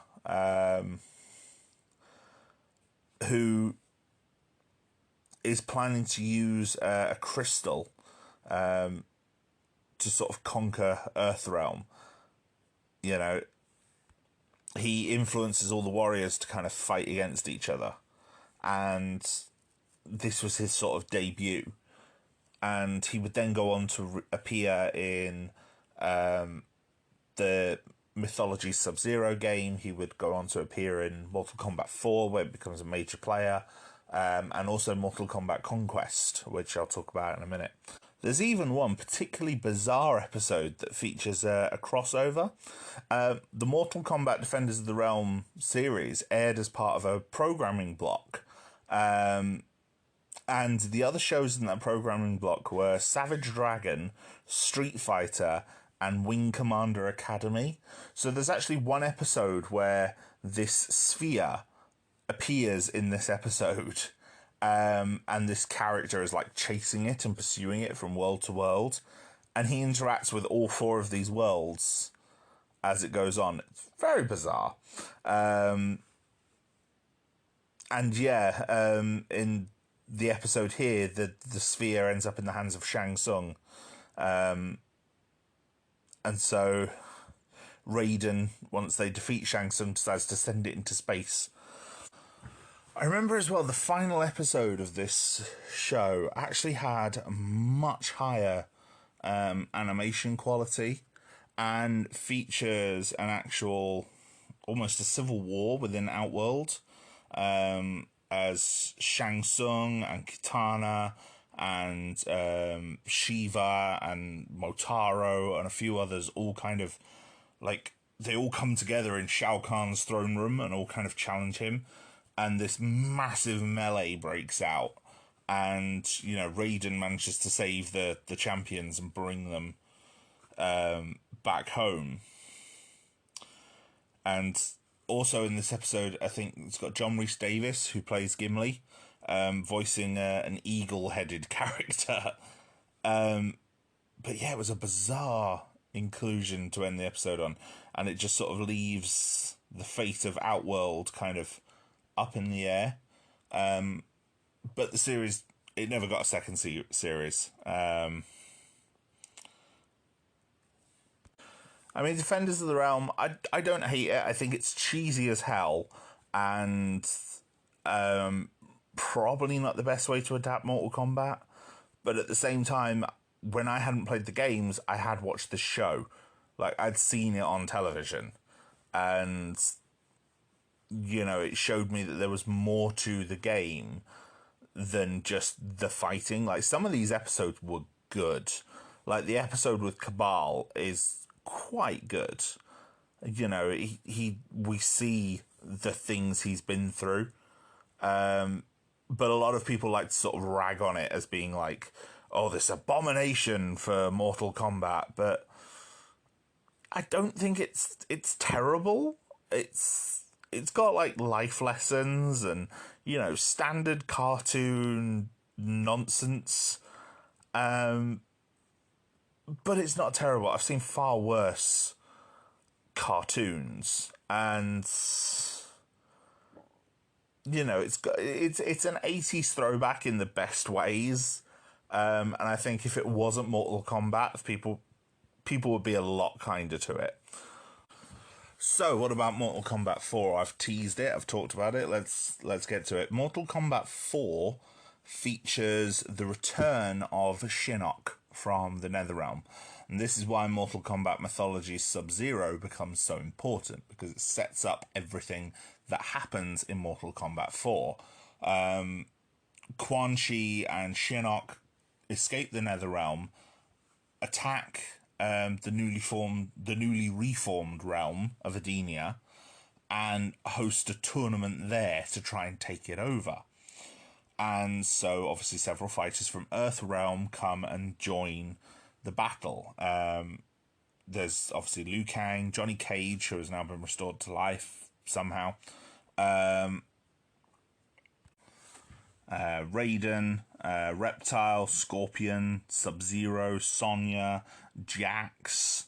There's a new student of Liu Kang's called Kai, Noob Saibot, Quan Chi. And then there's some new characters that get introduced. There's a character called Jarek, who has taken over the Black Dragon in the absence of Kano. There is Fujin, the Wind God, who appears in Sub-Zero. He comes in as an ally of Raiden's. Reiko, an Outworld assassin who has become Shinnok's general. Tanya, an Edenian who has betrayed Kitana to sort of serve Shinnok as well. It's definitely not a bad roster. I think a lot of people were unhappy. A lot of the newcomers aren't really well liked, and some of the redesigns for some of the characters became almost a bit controversial. Reptile is given a much more reptilian design, and starts a change that, you know, people thought he looked a bit odd in this, but later on he gets an even more reptilian design, a more pronounced one, and that one seems to be more popular. One thing this game is known for, however, is its absolutely terrible cutscenes. It has some of the most bizarre cutscenes. Like they are, each character gets a full 3D cutscene epilogue, but the quality of the acting and obviously the quality of the animation means that they are not great and they have not aged well. I mean, this came out in 1996, no, 1997. So it was a year after Resident Evil, which was also mocked for the quality of its cutscenes and acting. And this is not much better. In fact, I think, if anything, this makes Resident Evil look better by comparison. Gameplay-wise, it wasn't particularly popular either. It was the first game to introduce 3D. So everything is 3D now. The characters, the environments. But it also means the figures could move in 3D. There was also weapon combat, which is a big marketing thing for the game, a big marketing push, but was not particularly popular because apparently it was not very practical in the actual game. This then got expanded into a updated version that released on Dreamcast. And from what I'm told, the Dreamcast version ran quite a lot better, and actually featured several other new characters who returned. Again, complete with their own cutscenes, which were Katana, who was, despite being a big part of the plot in the original game, wasn't in the base roster. Mylena, Cyrax, Sector as a secret character, Kung Lao, and Baraka. So yeah, it was a lot of people were quite happy to play those characters again. A lot of the more interesting elements, though, came in both the tie-in prequel comic. I think the comics at the time were being done by Malibu, which was later bought out by Marvel. So technically, before Mortal Kombat was a Warner Brothers property, it was a Marvel property. But yeah, a lot of the big plot developments came in that. There was the implication that Quan Chi had been, Mortal Kombat Mythologies Sub-Zero had sort of indicated that he was quite involved in a lot of prior events, such as organising the erasure of the Shirai Ryu and the the Lin Kuei and what he did there, so that he could gain control of Scorpion. It was revealed as well that he was behind that to Scorpion, which saw Scorpion drag him to the Netherrealm in his ending, which was quite good. Quan Chi is a character I've seen a lot of fans hate, mainly for things that happen to him later. Personally, I quite like him. I like the sort of the many layers of, centuries of planning that he seems to do. But yeah, your mileage may vary on that. Shinnok himself, though, I don't think is a particularly great villain. And he's definitely not as iconic as Shao Kahn or Shang Tsung in that regard. Not helped by his design. I have never really thought Shinnok has a great design, to be fair. In terms of the actual endings, though, that was where a lot of the main interest sort of... that was where a lot of the main plot elements were sort of indicated to us, were in the character bios and the character endings.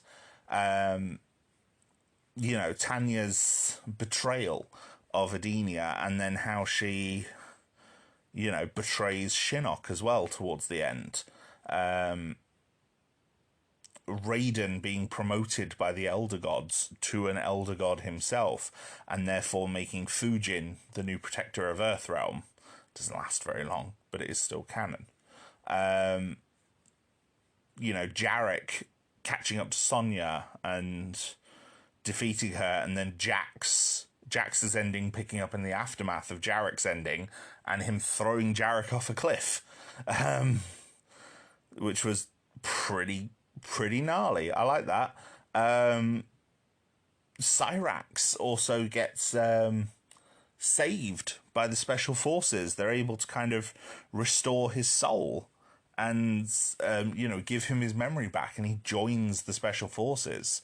And I thought that was quite a nice twist. In fact, Cyrax is one of those characters that actually has a story going on in the background.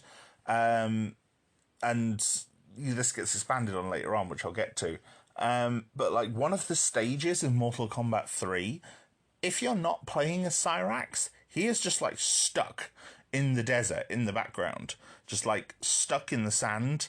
And it's kind of implied in his opening for this game that that's canon, and that he was sort of like left trapped there during the invasion. And, Shinnok found him, and, Shinnok's forces found him and conscripted him for this. But the special forces save him, which I quite like.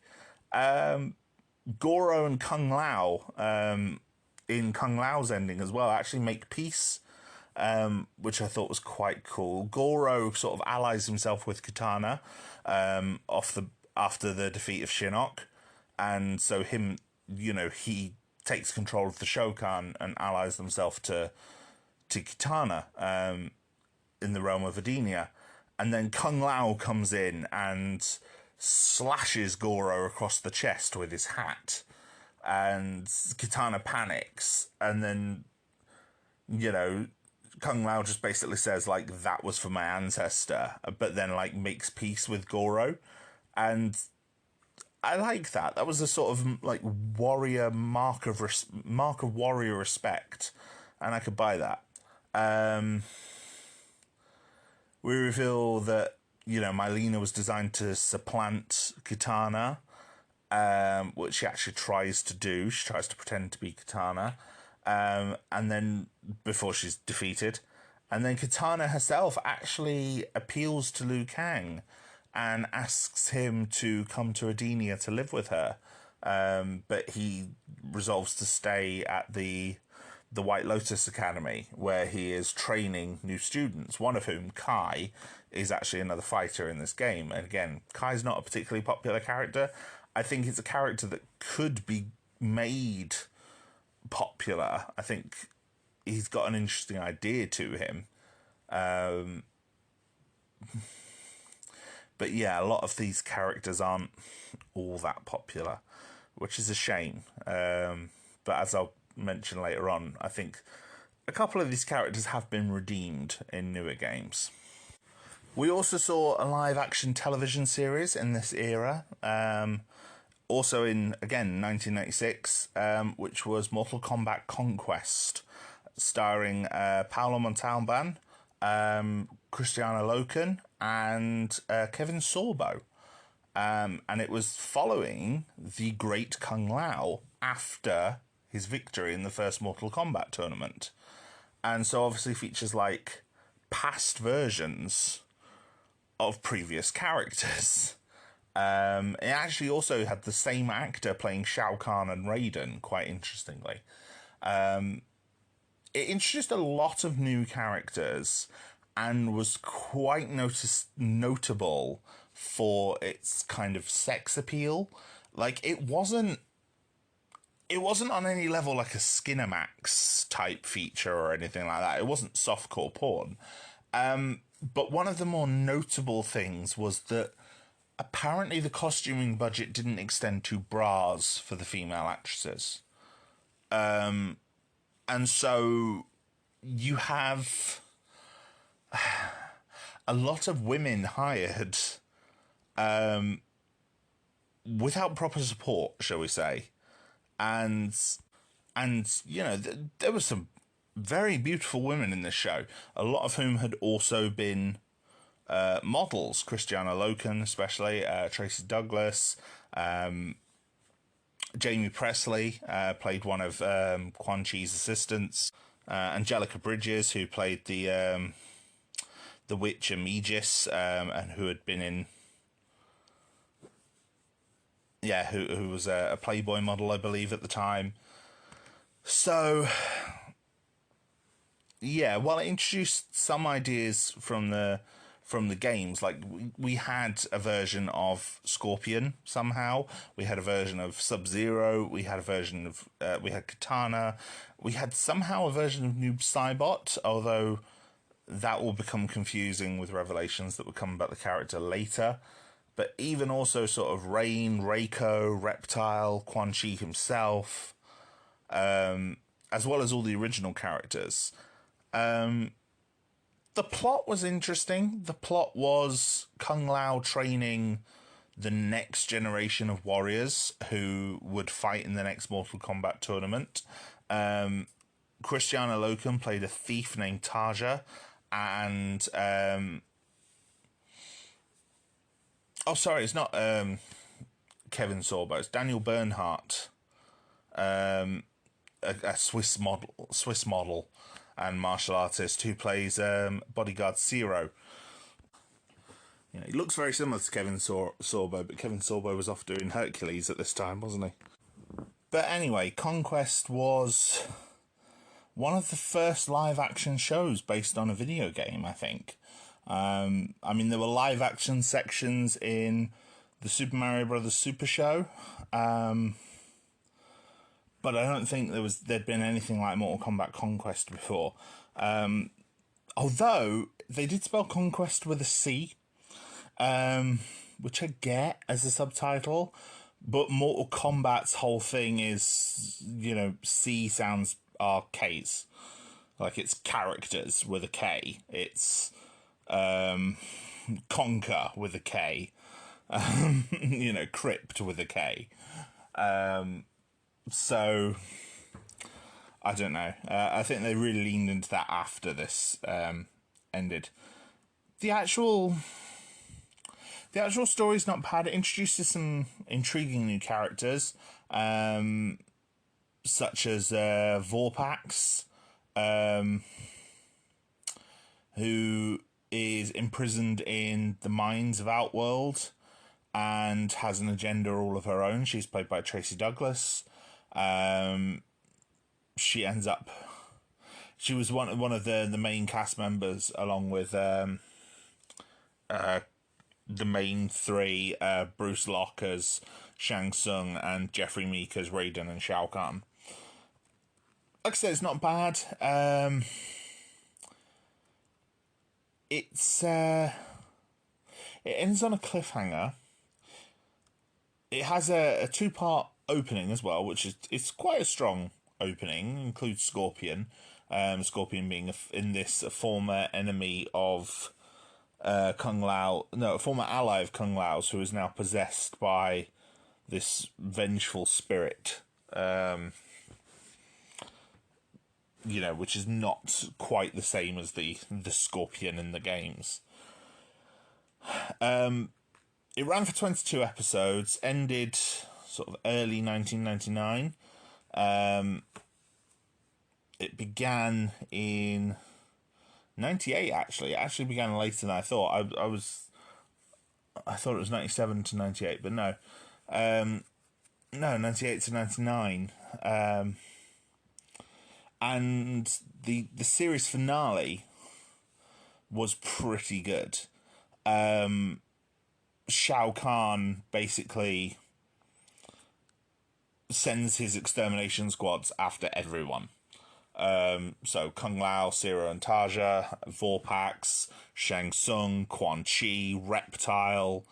Raiden tries to gather everyone to help stop him. And, you know, quite a lot of the recurring characters who had appeared up until this point reappeared in this episode. But in the final scene of the episode, like, Raiden is imprisoned by Shao Kahn. And, you know, Shao Kahn reveals that he has killed them all. And he defeats Raiden. It ends on a downer ending and a bit of a cliffhanger. And obviously, they'll all survive, but yeah, we never found out how that happened, because it never came. It's not terrible. The fighting scenes are not great, for a Mortal Kombat series, the fighting scenes are really rough. There are a couple of martial artists involved in the cast. Paolo Montalban himself is actually a martial artist. But there's a lot of wire fu. It doesn't have the slick polish that the fighting scenes in the film had. It didn't have the real rawness that those had, and obviously it was, again, not very bloody. A bit of a pale imitation on the games in that regard. Not terrible, though. I do think there's some merit in it. But it seems to be the bastard stepchild of the franchise. This is the thing that is most overlooked and forgotten. Perhaps probably even more so than Defenders of the Realm, because Defenders of the Realm still included some elements that would later be used in, expanded on in the stories of the games. In how it adapted the storylines that were already in the previous games and how they would then be used later on. Whereas Conquest, being set in an earlier time period, doesn't really impact anything. None of the original characters from this series ever reappeared again. Whereas, some of the original characters in Defenders of the Realm, the ones that weren't already based on game characters, a couple of them made their way in as Easter eggs or other or other adaptations in later games. There was one more game that came out in the aftermath of this, and that was a 2000s Mortal Kombat Special Forces. It's again another prequel game. In this one, you control Jax, who has his metal arms, and this game has the goofiest opening ever, by the way. It's very, very, very bizarre. I recommend watching it on YouTube. It is just dumb. Use hand-to-hand combat, firearms and explosives, and you are hunting down the Black Dragon as Kano has broken them out of his maximum security prison. And it introduces Tremor, brings back Jarek, but also introduces a couple of new faces, one of whom, coincidentally, is called No Face, who is a flamethrower and explosive specialists who burnt his face off, hence his name, and Tarzia, a swordswoman and ninja master. So she's essentially a pink female ninja. Now, this is not a good game. It's not a particularly beloved game. It did not sell very well at all. It's considered a critical and commercial failure. And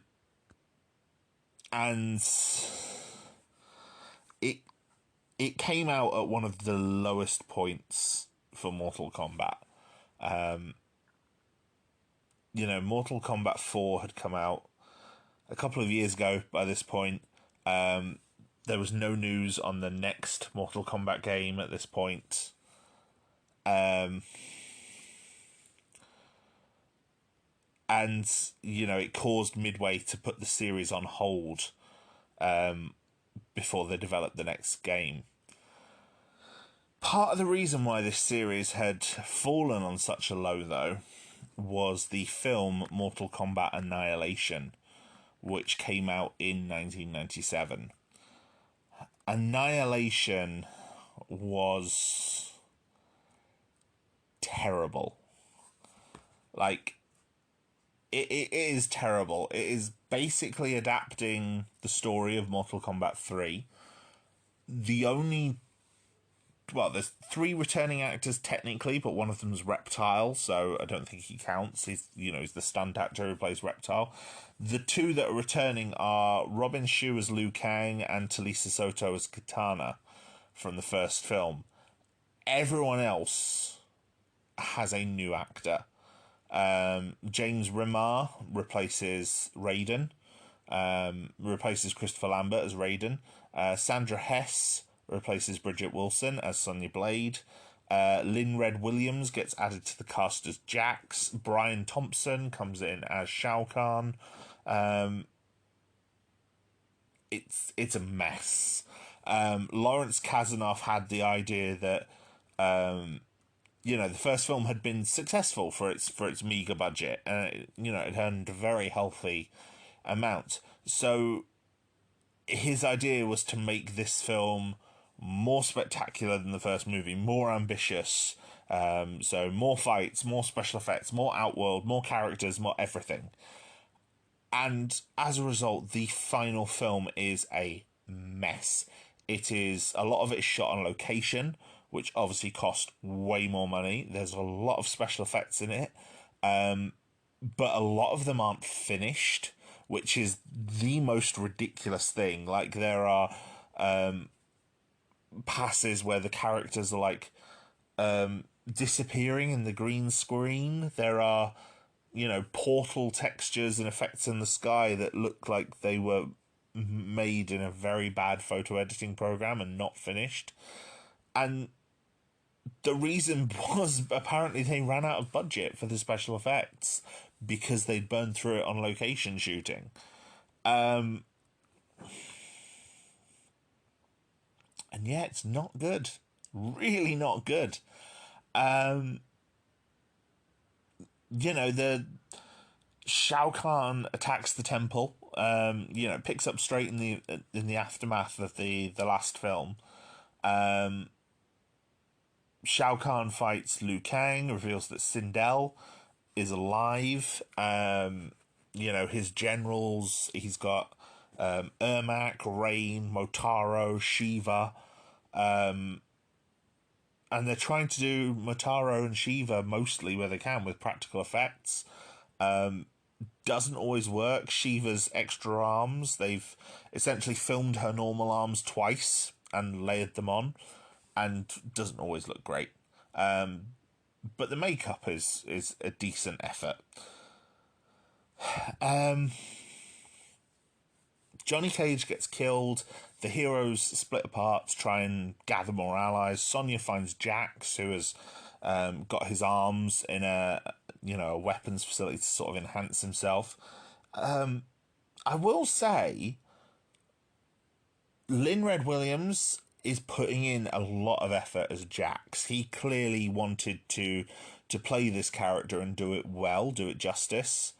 And he actually is I think the only character in this beyond Liu Kang whose arc is kind of repeating his arc from the first film. Jax seems to be the only character who actually has a character arc. His character arc is that he can be strong without the need for his enhancements. Raiden, they give some form of character arc as well, but it's not great. In fact, it feels really undercooked. Whereas Jax's it's quite well developed for what it is. It's not great, it's not Shakespeare or anything, but it's it is a character arc. Brian Thompson is an actor who I've seen as a bit part in loads of things, a lot of Star Trek roles. He's done roles in Buffy the Vampire Slayer. He's done lots of bit parts in a lot of different things. And I always kind of know him as, it's that guy. He is clearly having so much fun playing Shao Kahn. He seems to be the only actor in this that really sort of understood the assignment. That this is not a movie that's going to be good. This is a movie that's meant to be cheesy and camp, and he is just hamming it up and having so much fun. The costume for him is pretty much lifted from the video game, and he's got the physique to pull it off. They ditch the mask and helmet very quickly, though, which, while he's got a good face for the role, it's I wish they'd kept that helmet. The Shao Kahn helmet is kind of iconic. Raiden sends Liu Kang on a mission to sort of find allies. There's a brief encounter with Sub-Zero. Well, it's supposed to be Kuai Liang, but it's just called Sub-Zero, who fights Smoke and kills him. And we never really, we never get that. It is a cyberized version of Smoke, but we don't have the pathos of that story that we've had in other adaptations of it. It's just a bit part, because then Scorpion attacks and then Sub-Zero is never seen again. Liu Kang encounters Nightwolf, who sends him on a vision quest and then is never seen again. He then encounters Jade, who in this is a villain and betrays them after they've captured Sindel. They're trying to restore Sindel's mind. They managed to capture her off screen despite how powerful she's supposed to be. Although the fight between Liu Kang and Jade, one thing that did make me sort of turn my head when I watched it again recently, because I was showing it to my wife Tallulah, who had not seen it, and I was like, you have to watch this, it's so awful. You have to watch it to appreciate it. Because that's the kind of husband I am. I need to sit down with my other partners and make them watch it as well. I've only got one other partner at the minute, but any other partners that I ever get in the future, I'm going to make them watch this movie and, make them watch it and enjoy it for the mess that it is. But yes, my other partner and I need to have a session watching the Mortal Kombat movies, because they are good. Even the bad ones are good in their own way.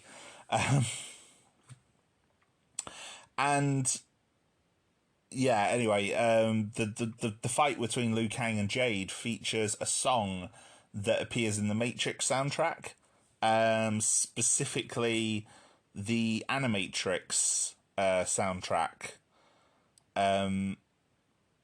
It's called Conga Fury. It's by Juno Reactor, and it plays in the Final Flight of the Osiris episode. When I recognised that made me tilt my head like, oh, that's bizarre. Some filmmakers clearly listening to the same inspiration. We reveal that Raiden sacrifices his immortality to fight alongside the heroes, and obviously Outworld is merging with Earth, and so he's losing his powers anyway. The reveal of the scenes of Outworld merging are quite good. There's some very dramatic scenes of like a bridge with cars full of people, and they're all now skeletons, merging with this Outworld landscape. That's kind of cool. There's a lot of characters included in here, but they are just jobbers. They're bit parts. Cyrax, Rain, Baraka, Mylena even. But, they are not the characters they are in the games. They are just extra fighters. Like, Shiva doesn't even get a proper fight. She just gets squished by a cage. But the biggest bizarre twist is that Raiden and Shao Kahn are actually revealed to be brothers, and their father in this is implied to be a former Elder God. So it's quite clearly Shinnok. So they're clearly adapting some elements of Mortal Kombat 4 as well. And in fact, there was a deleted scene shot. There are pictures of it on the internet of Shinnok in the Netherrealm in the final shot of the movie with Quan Chi. And apparently the actor they hired for Quan Chi didn't speak a lick of English. It was a German actor. And so I think so is the actor who plays Shinnok as well, so they had to kind of teach him all of his dialogue. Well,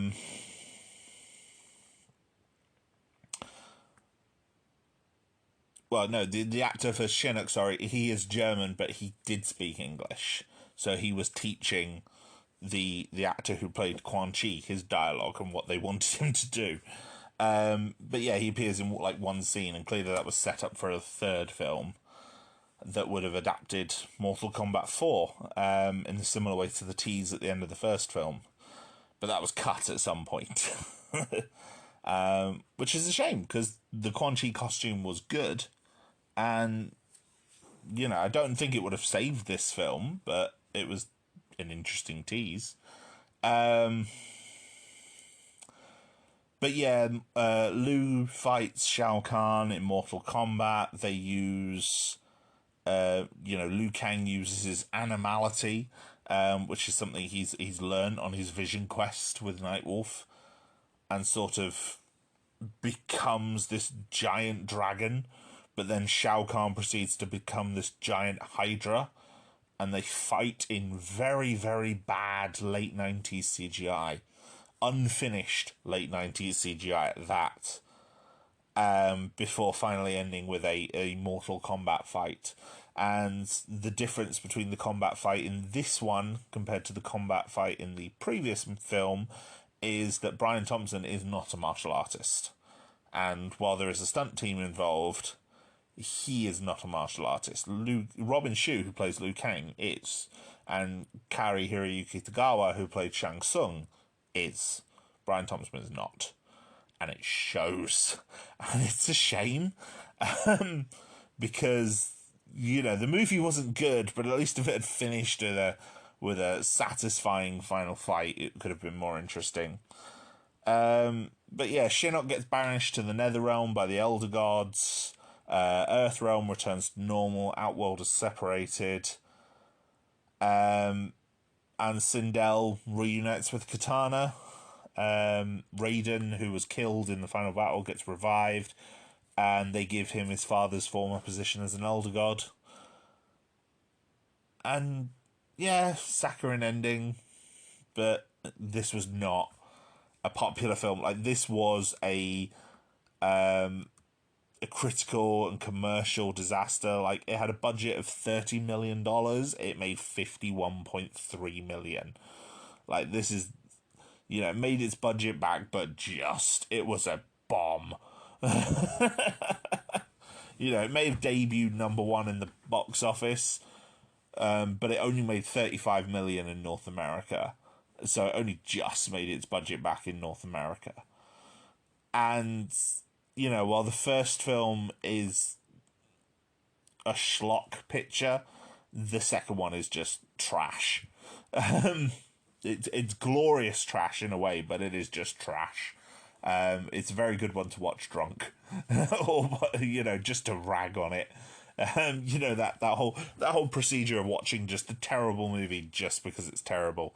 And in separate interviews in 2012, Mortal Kombat co-creators Ed Boon and John Tobias both picked Annihilation as their personal worst moments in the history of the franchise. Because obviously they were involved with the franchise at this point. John Tobias left the franchise after a certain point, but Ed Boon is still with it.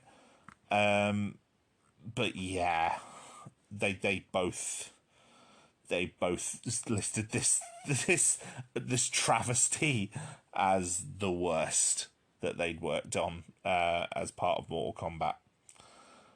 So yeah. I really think Mortal Kombat Annihilation was one of the things that led to the ending of the classic era of Mortal Kombat and the dethroning of Mortal Kombat as one of the biggest franchises in the world. You know, even John Tobias and several others left midway in 1999, not long after this. And, you know, the series recovered, but it took a long time to get back to where it is now. And even where it is now is nowhere near the height it had in the 90s. You know, Mortal Kombat is a popular series, don't get me wrong, but off the back of the trilogy, this series was a sensation, and it did some incredible things. Flawless victory. When Mortal Kombat moved into the sixth generation of consoles, it decided to abandon the arcades completely. Arcades at this time were becoming a lot harder to develop for. There were obviously the hardware costs associated, so machines were coming quite expensive. Mortal Kombat instead decided to focus purely on the home console market. That would be the consoles of the PlayStation 2, the Xbox, and the Nintendo GameCube. However, at the same time, the lackluster reaction to Mortal Kombat 4 and Mortal Kombat Special Forces, as well as the departure of John Tobias, led to Midway restructuring themselves and taking stock before releasing their next game. And their next game decided to be something very, very different. It would actually begin almost in the immediate aftermath of Mortal Kombat 4. Quan Chi has been dragged back to the Netherrealm by Scorpion, who is hunting him, seeking revenge, and thus tormenting him. Quan Chi manages to escape the Netherrealm using the amulet he has stolen from Shinnok, his lord. He appears in a tomb containing mummified remains and an ancient runestone describing that this is the undefeatable army of the long-forgotten ruler of Outworld, known simply as the Dragon King. Quan Chi realises that the army can be revived, all it needs is souls, and so forms an alliance with Shang Tsung, offering him an endless supply of souls if Shang Tsung will help him reanimate the Dragon King's army. The two of them realise in this new deadly alliance that they have formed that they have enemies and they need to take those out first. They first launch an attack on Shao Kahn, seemingly killing him, before they attack Liu Kang at the Wuxi Academy, where Shang Tsung kills Liu Kang. It's hard to understate just how important that was in terms of shaking the series up. Liu Kang was the series hero. As much as characters like Johnny Cage or Scorpion or Sub-Zero might have been more popular and more beloved by fans, Liu Kang was the hero. He was the protagonist. He was the central character. He was the one who had successfully won every Mortal Kombat tournament so far. And Deadly Alliance starts with his death. And this is a canonical death. He has his neck broken by Shang Tsung in the opening cinematic. We then cut to Raiden having surrendered his status as an Elder God and gathering an alliance of heroes to stop this Deadly Alliance. Because if they are victorious in reviving the army of the Dragon King, Earthrealm is doomed. And thus starts a new game that's focused not around a tournament necessarily, but battling opponents. And every character in this story is given their own plot, their own character-specific ending, similar to Mortal Kombat 4 and all the previous games, except this time those endings are narrated, and they're given, I think, 2 slides each showing what happens, and all of them become hints for the future and the next part of the game. This was clearly a story that was being crafted across multiple games. This was a new direction for the series. I remember first being exposed to Deadly Alliance when I saw the music video for Immortal by Edema. Edema being a nu metal band, and this video popped up on I think it was Kerrang TV, and it featured Scorpion. And it was, yeah, it was fun. It was goofy, and the graphics are not amazing. They were brilliant at the time, but not amazing now. But I still thought, no, this was good. This was interesting. I was just happy to see Mortal Kombat still doing well. You know, this is the first time I'd heard of a new Mortal Kombat game since Trilogy. You know, Sub-Zero and Special Forces and even Mortal Kombat 4 really kind of fell by the wayside for me over here. I didn't really know about them. Whereas Trilogy and Mortal Kombat 3, I knew about those, obviously.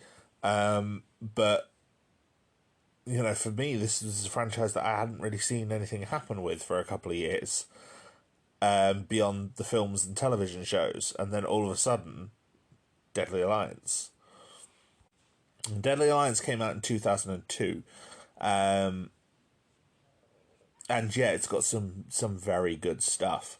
Character-wise, Raiden gathers Jax, Johnny Cage, Kitana, Kung Lao, Sub-Zero, who is now the Grandmaster of a brand newly established Lin Kuei, and his disciple Frost, a female ninja with similar powers to him, and a blind swordsman named Kenshi.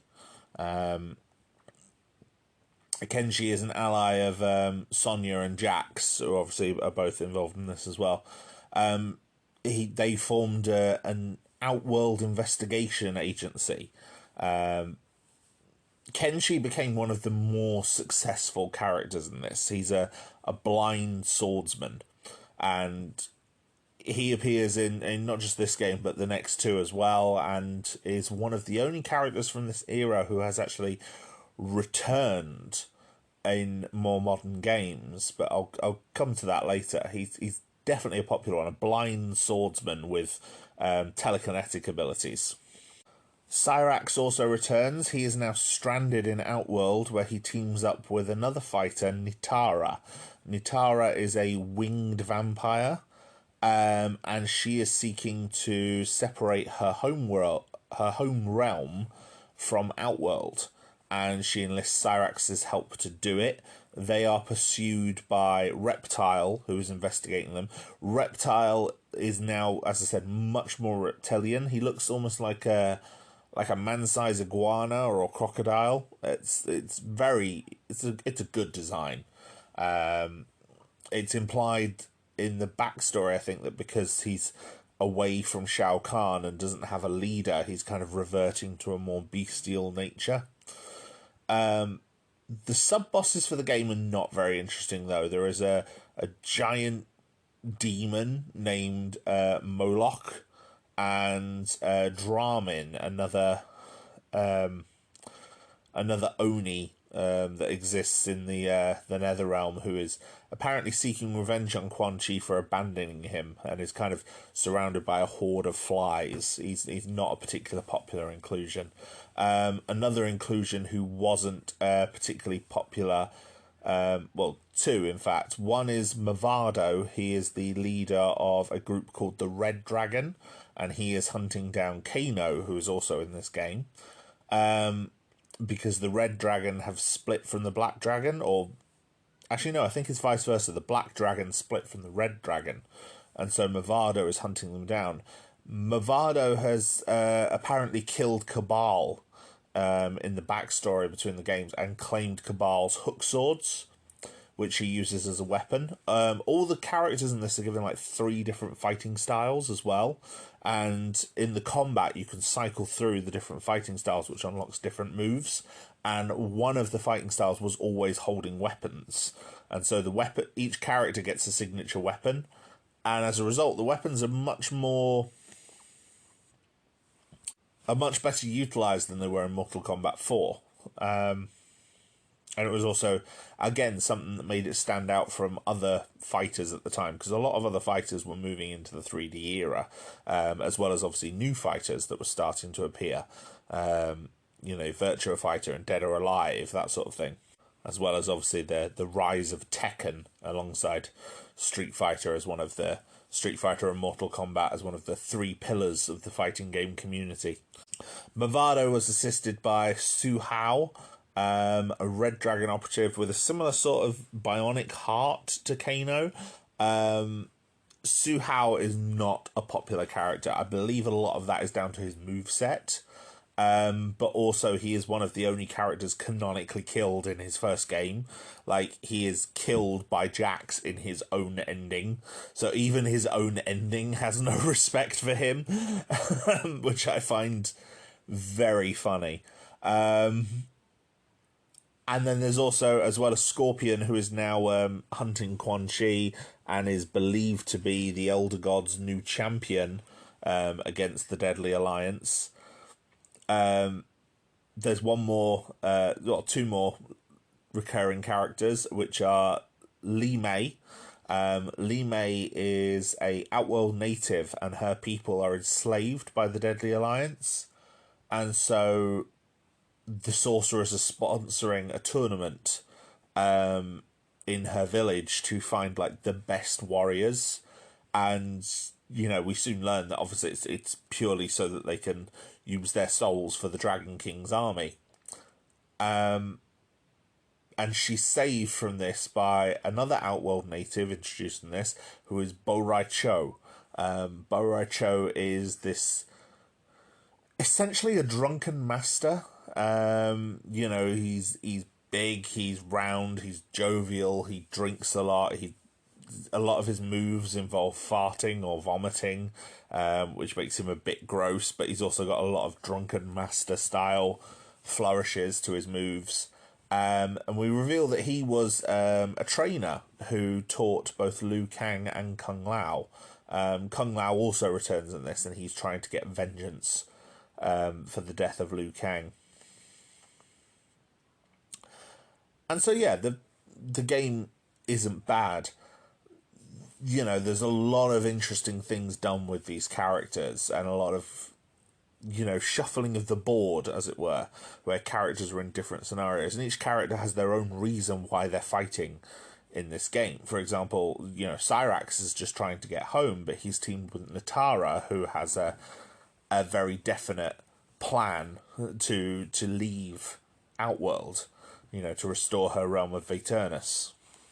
A realm that was conquered and merged with Outworld in a similar way to what Shao Kahn wanted to do with Earthrealm. There's two secret characters as well.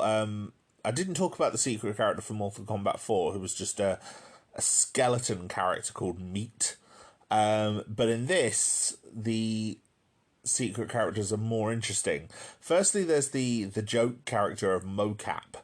Mocap is essentially a motion capture artist who has worked on Johnny Cage's films, and he was created in a homage to Carlos Pesina, who played several characters in the original digitized Mortal Kombat games and did motion capture work for this game, but was also Midway's graphic artist. And mocap, spelt with a K as well, is essentially just a dude in a mocap suit. And I find that quite funny. But the more interesting of the secret characters was Blaze. One of the more famous stages in the very first Mortal Kombat game was a stage called The Pit.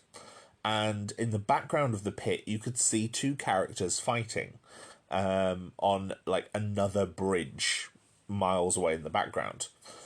Blaze was one of those. It was the fan name given to that character. This version of Blaze, he is a fire elemental, and he has been given the task of guarding the egg of the Dragon King. He's been sort of forced to guard it by Shao Kahn's shadow priests.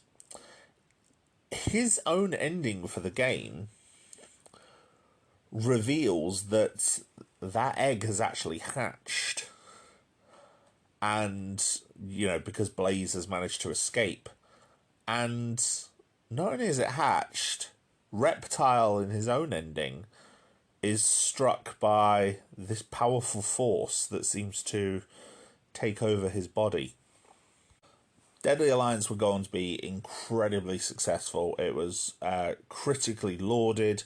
It sold 1 million units in its first month. It was a good game, a popular game. It essentially brought Mortal Kombat back to the forefront and made it a contender again, made it relevant again.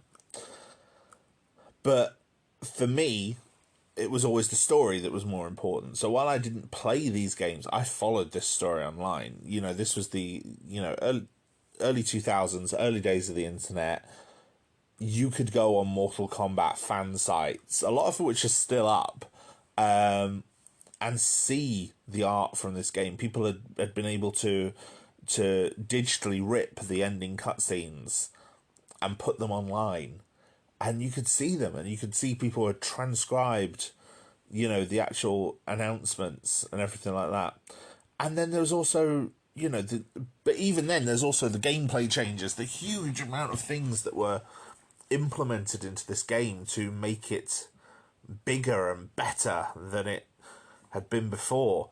And so, yeah, the addition of the crypt to gain secrets, and how that led to things like Cooking with Scorpion, a fun little joke video that's online.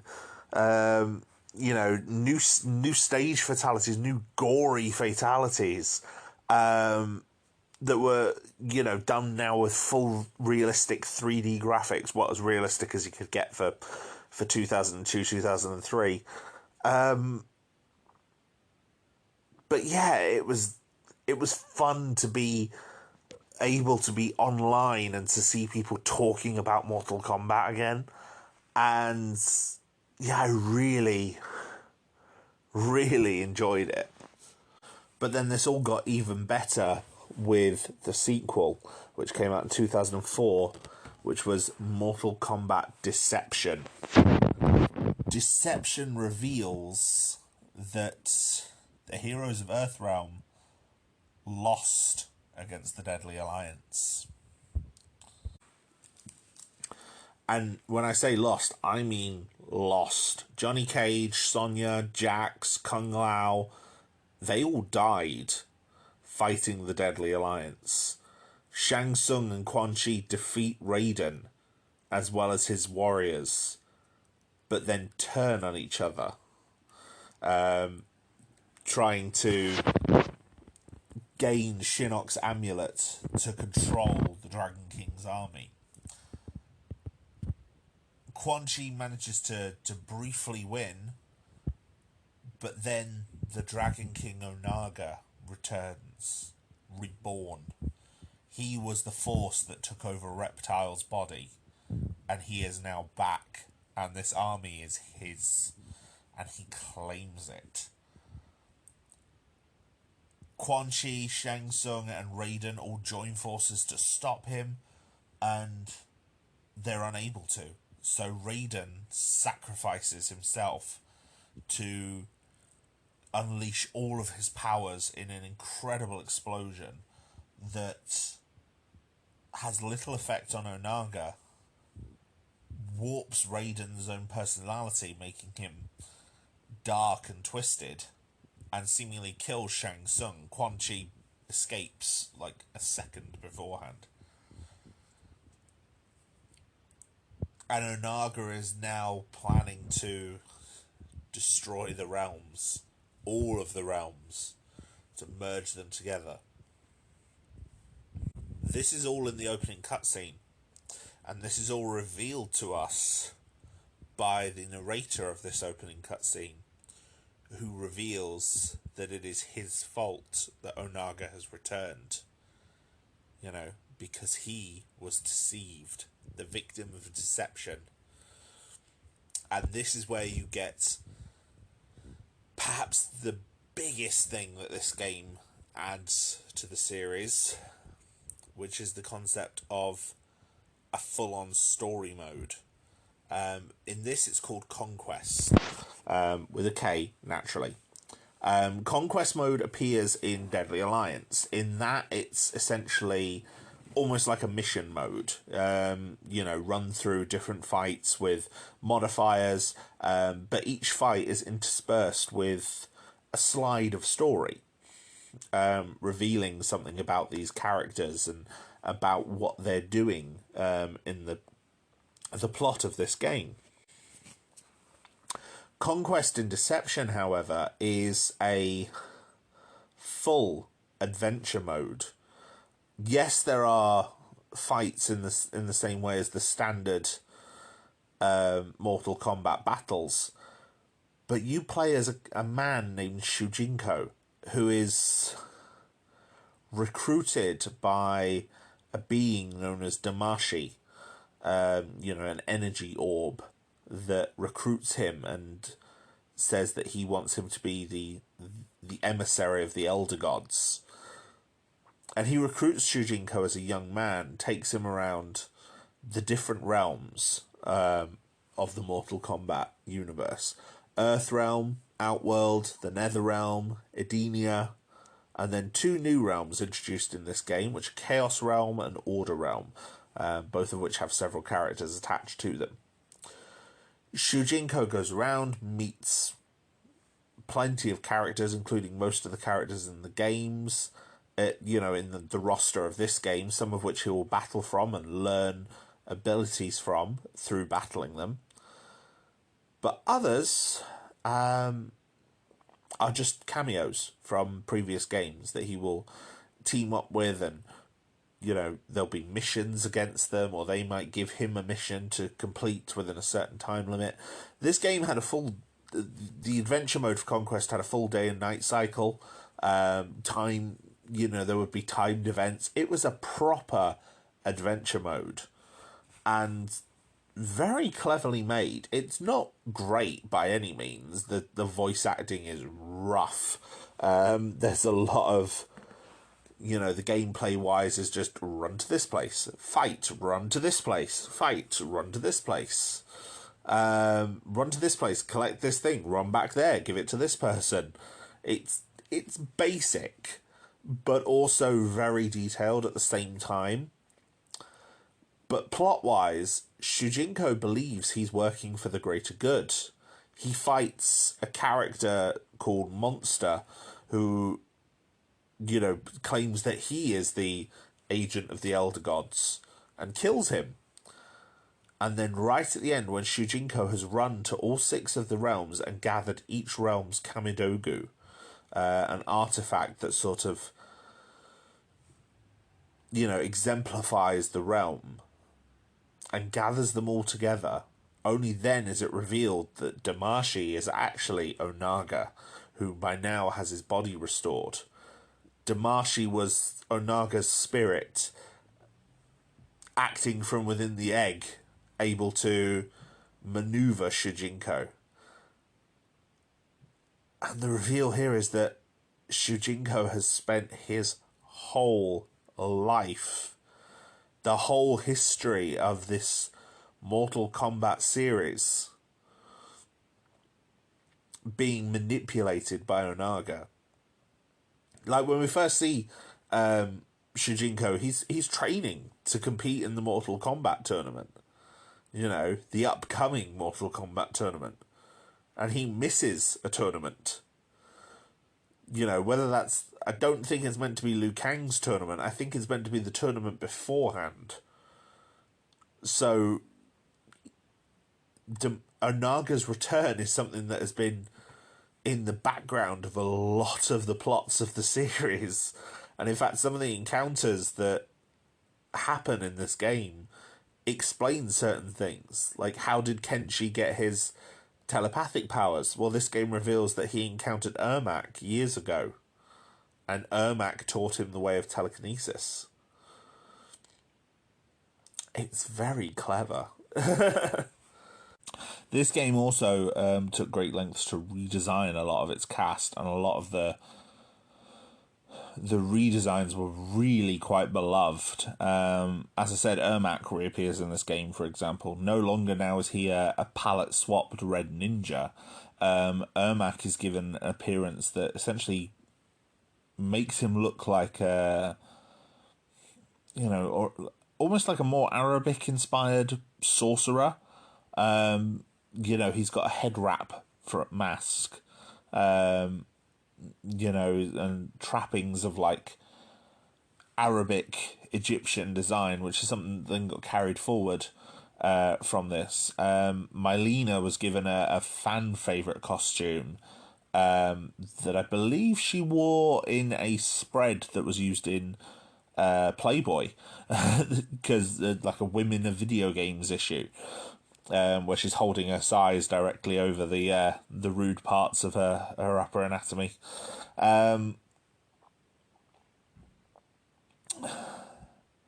And, other characters return and get redesigned as well. Baraka, Smoke, Sindel, Jade.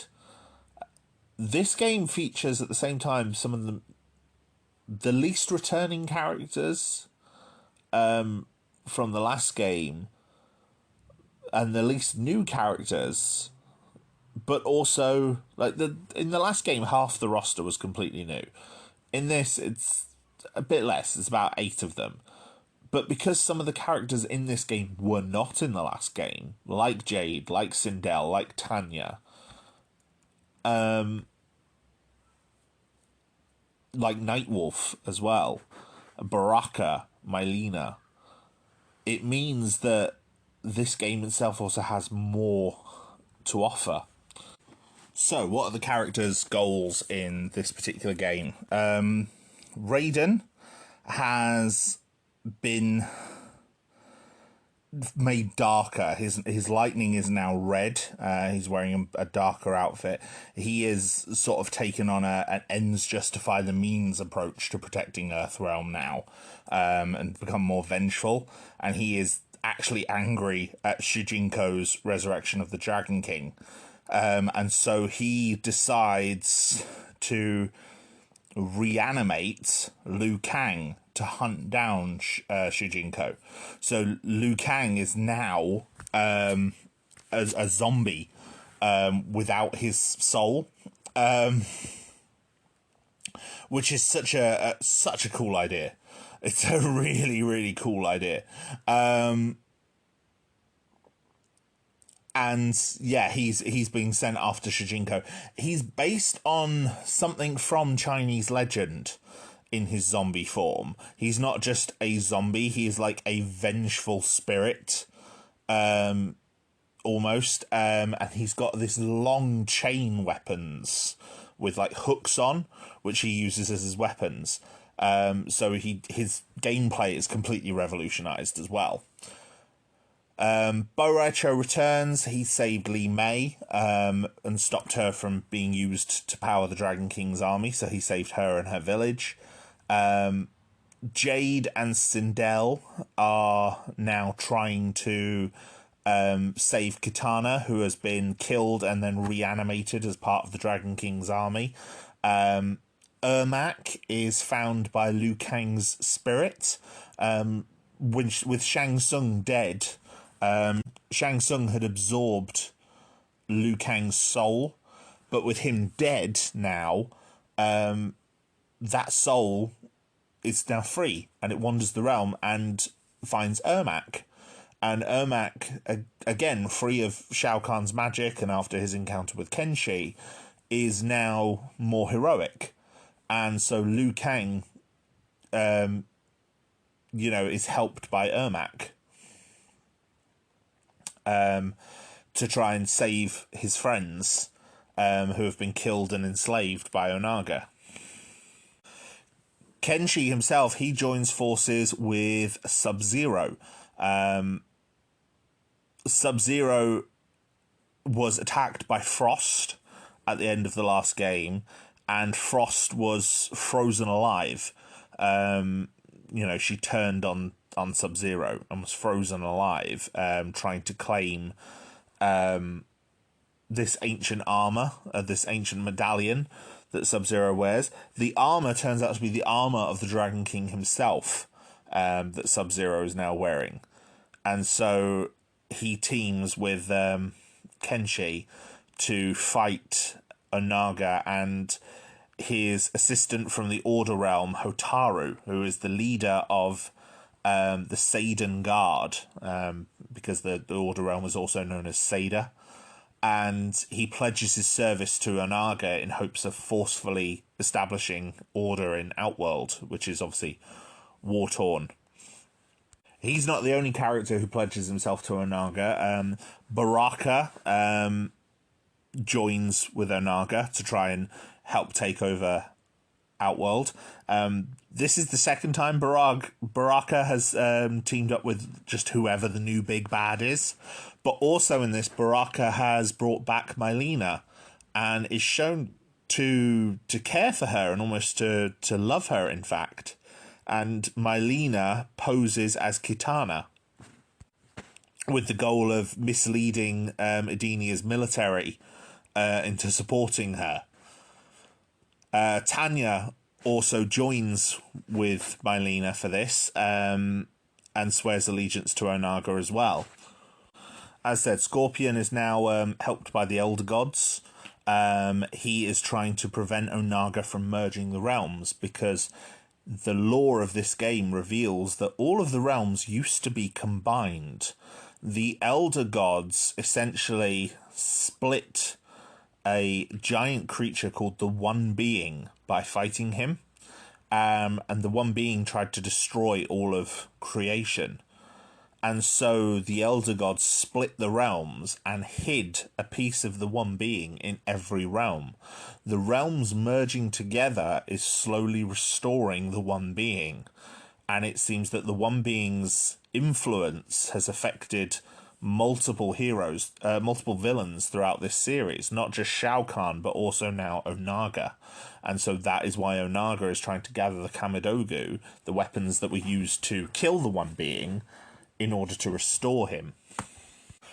I've got to say, I don't hate this twist. It's definitely an interesting turn for the story, and it gives Shao Kahn and Onaga some more motivation rather than just conquest, and actually makes Onaga himself very different to Shao Kahn. It's revealed that Shao Kahn used to be one of Onaga's generals before usurping him and taking control himself millennia ago. Shao Kahn is also revealed to be alive in this game, specifically the GameCube version of this game, which added both Shao Kahn and Goro, both of whom were thought to have been killed in the previous game.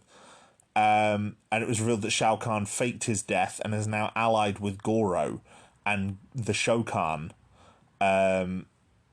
to oppose Onaga and to defeat him again. The PSP version adds even more characters, as well as keeping Goro and Shao Kahn, by bringing back Frost, Jax, and Kitana, as well as bringing back Blaze. And Blaze is given even more story in this that then leads into the next game. The final returning members of the cast, Nightwolf comes back, and he has now corrupted himself with the sins of his tribe so that he can infiltrate the Netherrealm. The reason he is infiltrating the Netherrealm is so that he can enact a plot there to bind and defeat Onaga by binding his soul, so that people would kill Onaga in the present, Ermac and Nightwolf and Shujinko, but Nightwolf would ensure that Onaga never returns. Meanwhile, Cabal also returns as well. It was revealed that he was only nearly dead. Mavado kind of left him for dead and so believed he dies. However, Havoc, a cleric of the Chaos Realm, an arch-rival of Ataru, essentially found Cabal, nursed him back to health, and then encouraged Cabal to restore the Black Dragon. And so as a result, Cabal has gathered two new characters, Kira and Cobra. Kira is a former weapons dealer. She has joined Cabal. Design-wise, she was a bit forgettable, but nowhere near as forgettable as Cobra, who was essentially a blonde American martial artist. He was basically Ken from Street Fighter. He wasn't the worst of the new characters, though. The other new characters besides Havoc and Hataru. There was two new characters associated with Seda, and they were Dairu, a former Sadian guardsman who had now become a mercenary, and he is now contracted by Darius. Darius is basically a leader of a resistance movement against the regime of the Realm of Order. And they seem like interesting concepts, but they are really half-baked in the game. And it's a shame, because I really think they could have been, like, so much more could have been done with them. You know, if they'd just been fleshed out a bit more. Even in the Conquest mode, where they all appear, they're not developed as much as they could be. The only other new character is a demoness from the Netherrealm called Ashra. She dresses all in white, and she is searching for redemption and to free herself from the Netherrealm by slaying other demons using a magical sword, the origins of which would be revealed in the next game. One of the more interesting things that Deception did in terms of expanding the game as well, though, not just the incredible story and the Conquest mode, was it also added minigames, which would peak in the next mainline installment of the franchise, which I will get to in a bit. But this introduced not only puzzle combat, which is sort of like a Tetris style, two-player battle with little chibi versions of your fighters fighting along the bottom screen. It also introduced chess combat. Essentially, you played chess. But if the square is literally contested, rather than the piece that moved being the one that automatically takes the other piece, you would fight a round of combat, and the winner of that round would take the square. It was a clever idea. And a way of revitalizing chess as well, and bringing that to a wider audience, while also at the same, not a wider audience. Chess is one of the most played games in the world, but to a different audience, but in a way that still has that Mortal Kombat feel. Definitely an interesting concept. Also, this series also brought back the more of the glorious fatalities. In Deadly Alliance, each character only had a single fatality. In Deception, main characters have not only two fatalities, but they also have the option of a Harakiri suicide move. So essentially, when the finish him or finish her appears at the end of the match, you would have the option as a player, if you'd lost, to input your own code to perform your suicide move, rather than allow the other character to claim the victory with their glory fatality. If you could pull off your Harakiri first, you would get the glorious ending. Which I think is such an interesting idea, in a way of turning the tables and letting you get some satisfaction even from a loss. Unfortunately, that's one thing that has yet to reappear in the games. But the next installment of Mortal Kombat, though, in 2005, rather than being the next game in the flagship series, in terms of telling the storyline of the ongoing storyline of these characters and revealing what had actually happened in the aftermath of Deception, instead decided to be a spin-off story. This story is called Shaolin Monks, and you play as Liu Kang or Kung Lao in either a single-player or co-op mode, as you adventure through the realms in essentially a retelling of Mortal Kombat 2. Now, this spin-off had been one that had been sort of proposed years ago. But after the negative receptions to the previous spin-offs, Sub-Zero and Special Forces, it was kind of shelved. But now with Mortal Kombat back and incredibly popular, and then obviously the Conquest mode being done in Deception almost as kind of a proof of concept, this now saw development. Now, plot-wise, essentially, it's just a remake of Mortal Kombat 2. It begins in the final phase of the tournament, the opening tournament in the final tournament in Mortal Kombat, and sees the collapse of the island, sees the invasion from the capture of several characters by the forces of Outworld, and then Liu Kang, Kung Lao, and several others going into Outworld and encountering characters such as Scorpion, Sub-Zero, Reptile, Baraka, Kitana, Malina, and how that plot develops. It's very, very interesting, and it added quite a lot of interesting ideas.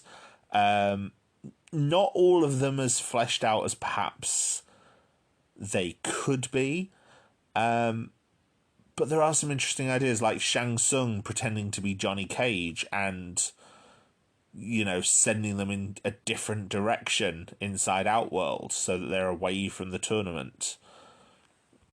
It also kind of builds up Shao Kahn in the background. For a lot of the game, the two monks believe their main opponent to be Shang Tsung, before Shao Kahn is kind of revealed. And in fact, Shang Tsung is even revealed to have been sorry, not Johnny Cage, it was Raiden he was impersonating. And he's planning to enhance his powers enough so that he can defeat Shao Kahn himself. It ends on a bit of a cliffhanger as Raiden's amulet gets picked up by Quan Chi. And it sort of shows that it probably would have expanded some ideas. There are a couple of optional bosses that can only be fought if you meet certain criteria. Some characters that only appear in cinematics. There's cameos from characters who appear later on, such as Blaze. It also included a lot of the newer reveals from more modern games, such as Cabal's backstory, being a member of the Black Dragon who had left, and also Noob Saibot. I forgot to mention for Deception, Noob Saibot and Smoke appear as the sub-bosses, where they work as a tag team, and essentially the two of them have kind of combined forces. And it is revealed that Noob Saibot, in his ending cinematic, is actually the restored, reanimated almost Bihan, the original Sub-Zero. And so, he tries to get his revenge on Kuai Liang. He turns out he hates his brother. And so tries to use smoke to kill his brother. And a lot of this was then incorporated into this game, with those kind of reveals and twists. It's not bad. Does feature a lot more characters canonically killed earlier on in the story, or at least in this version of the story. Baraka and Jade, for example, are killed during the events of the game. And so that sort of precludes them almost from reappearing later on. But as a reimagining, it's not bad. It was part of a plan to sort of see if we could have a Mortal Kombat game every year. And it was definitely more successful than previous spin-offs. It actually got quite good reviews. Had a lot of open world combat. The combat was not the same as the standard Mortal Kombat fare, but you still had access to things like special moves. And yeah, I think it was a surprisingly good game that a lot of people still hold in quite high regard. There were plans to make a sequel, however, Shaolin Monks was farmed out to a different studio. It wasn't made by Midway directly themselves. And so that studio, having financial difficulties, was unable to make a sequel. The sequel was planned to have focused on Scorpion and Sub-Zero, so presumably would have adapted more elements from Mortal Kombat 3, specifically the Lin Kuei storyline. Was planned to be called Fire and Ice. Personally, I think this is a good step for the Mortal Kombat series to take game-wise. And I wish that they'd sort of go back and explore this as a concept, because I think it has definite potential. The final game of the 6th generation, though, and in fact the final Mortal Kombat game to come from Midway, would be Mortal Kombat Armageddon. Armageddon did something that a lot of people still want the franchise to do, which that, like Mortal Kombat Trilogy before it featured every fighter that had been featured in the games up until this point, including bringing back some characters who at this point had not been seen in the current 3D era, such as Fujin, or Kintaro, Motaro. Now, obviously, there are issues with bringing in such a huge cast. There's 62 fighters in this game. As a result, several characters, are changed. Motaro, for example, is no longer a centaur. He is now a minotaur, due to animation restrictions. Instead of having 2 fighting styles and a weapon style, each character is now reduced to a single fighting style and their weapon style. Some characters also share fighting styles now. It also sees the turning of a lot of joke characters into more legitimate characters. Meat, for example, is given a redesign. Serena, who appeared in quite a prominent role in Mortal Kombat Sub-Zero and got a guest appearance in one of the handheld ports for Deadly Alliance, now appears as a fighter in her own right. In fact, there's only 2 new additions to this game, which are the 2 central characters of the story mode, which are Taven, the main playable hero, and Dagon, the main antagonist. Everyone else reappears, and a lot of them get some brand new designs. Both chameleons reappear, although the female chameleon only appears on the Wii version. Jarek reappears, Kai, Motaro, Noob Saibot, Rain, Reiko, Serena, Shiva gets a redesign, as does Shinnok, which is a much better redesign than he had previously. Striker even reappears now as a riot cop, with some awesome leather, a leather riot outfit with like neon lights and lots of brand new riot weapons like tasers and shock batons.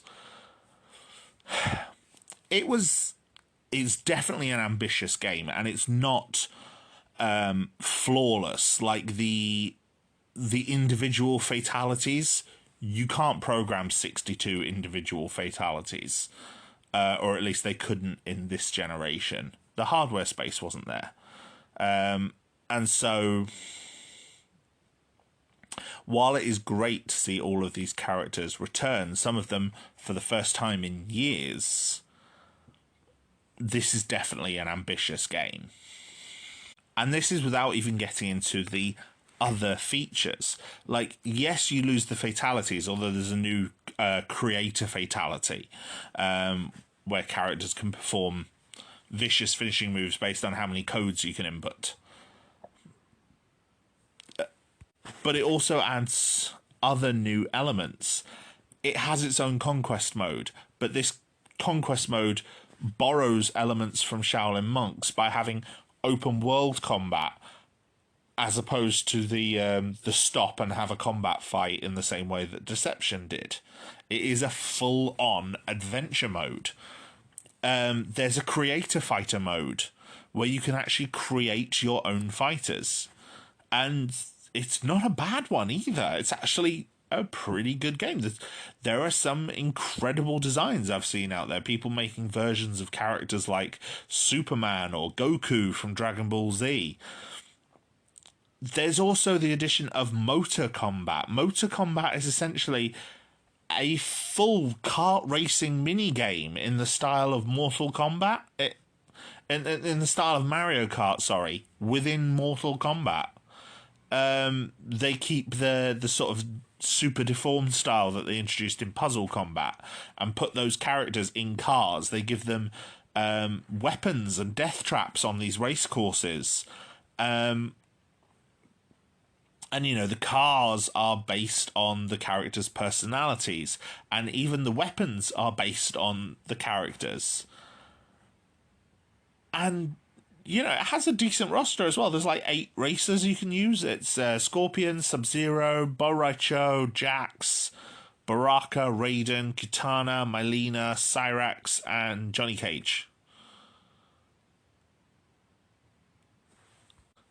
That's not 8, that's 9, isn't it? 9 racers with their own cars and their own things. This is a full kart racing game with multiple tracks to race around.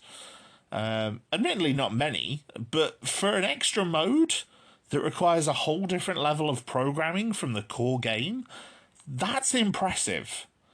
Especially in a game that was already doing so much.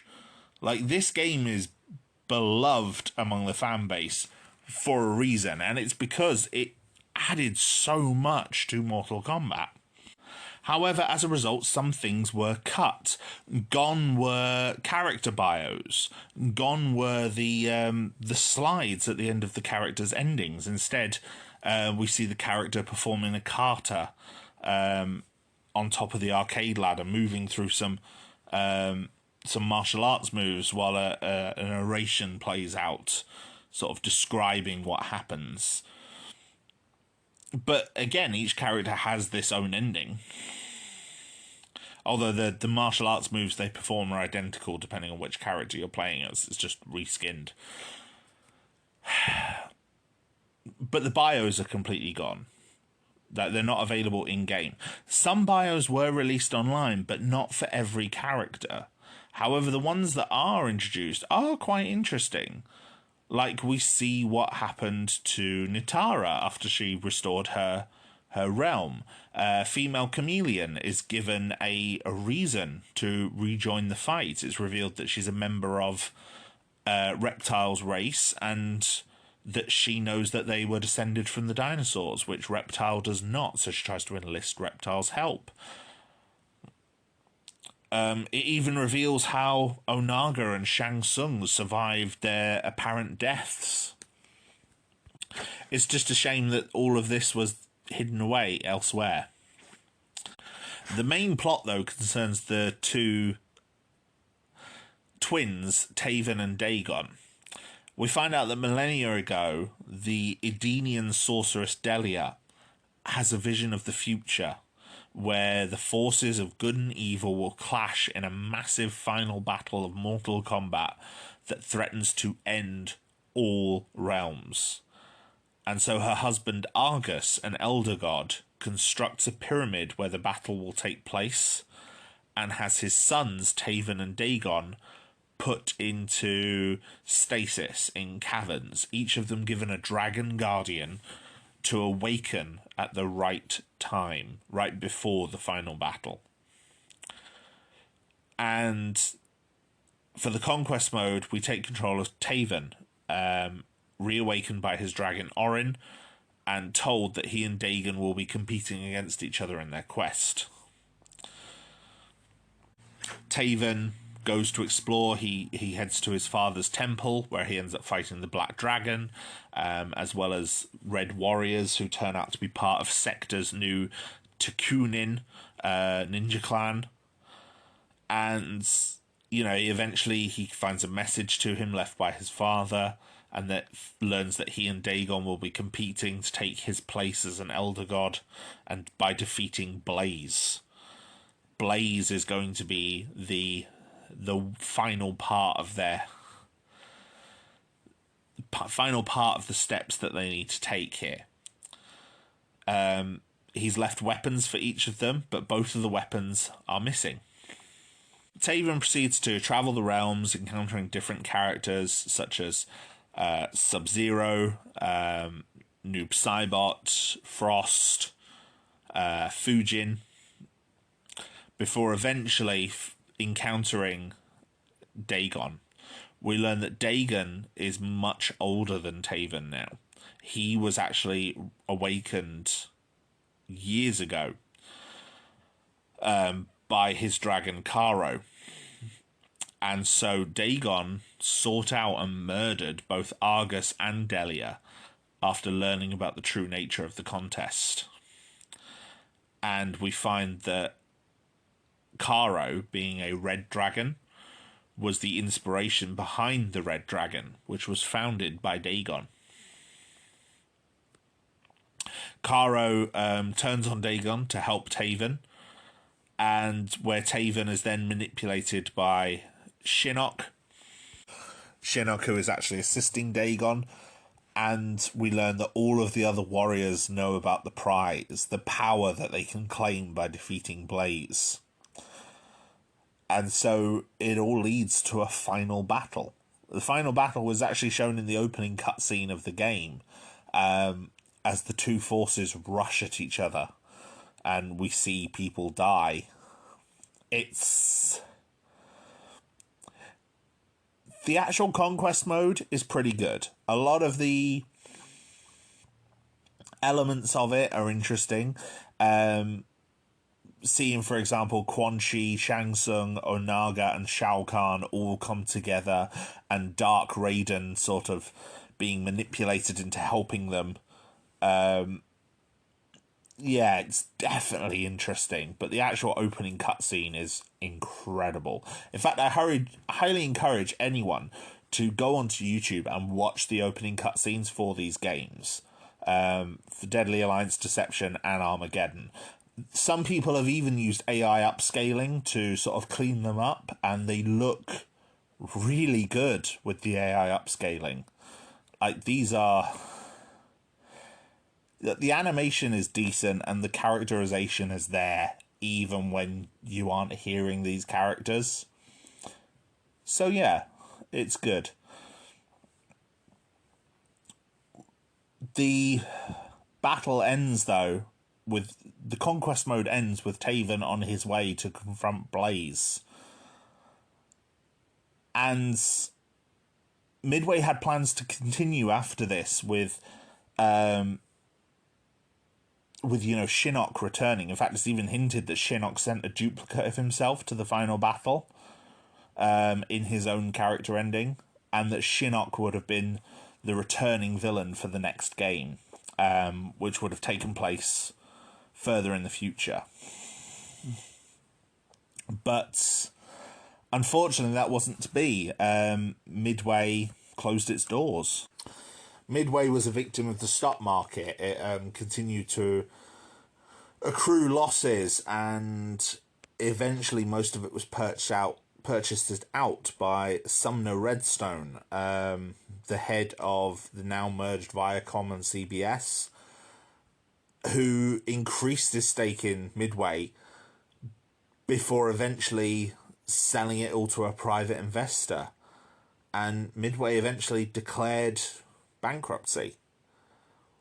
Warner Brothers purchased quite a lot of their assets, however, and this led to the formation of Netherrealm Studios. Heroic brutality. I will say, as a brief little addendum, I misspoke earlier when I said that Mortal Kombat Armageddon was the last game by Midway in the Mortal Kombat series. It wasn't. There was one more. I believe I forgot about it because I do tend to think of it more as one of the Netherrealm games, for reasons that will become apparent. And that is Mortal Kombat versus DC Universe. Now, this is one of the most divisive entries. It received quite good ratings, quite good rankings, quite decent sales. However, among the fan base, it is incredibly divisive because it had a T for teen rating in America. This was not a mature game. There are no fatalities in this. Well, there are, but the gore is hidden off camera. It doesn't have the buckets of blood and violence that the previous games have. What it did have, though, that would become something much more developed in later games, was story. Mortal Kombat vs. DC Universe was written by two comic writers, Jimmy Palmiotti and Justin Gray. It takes place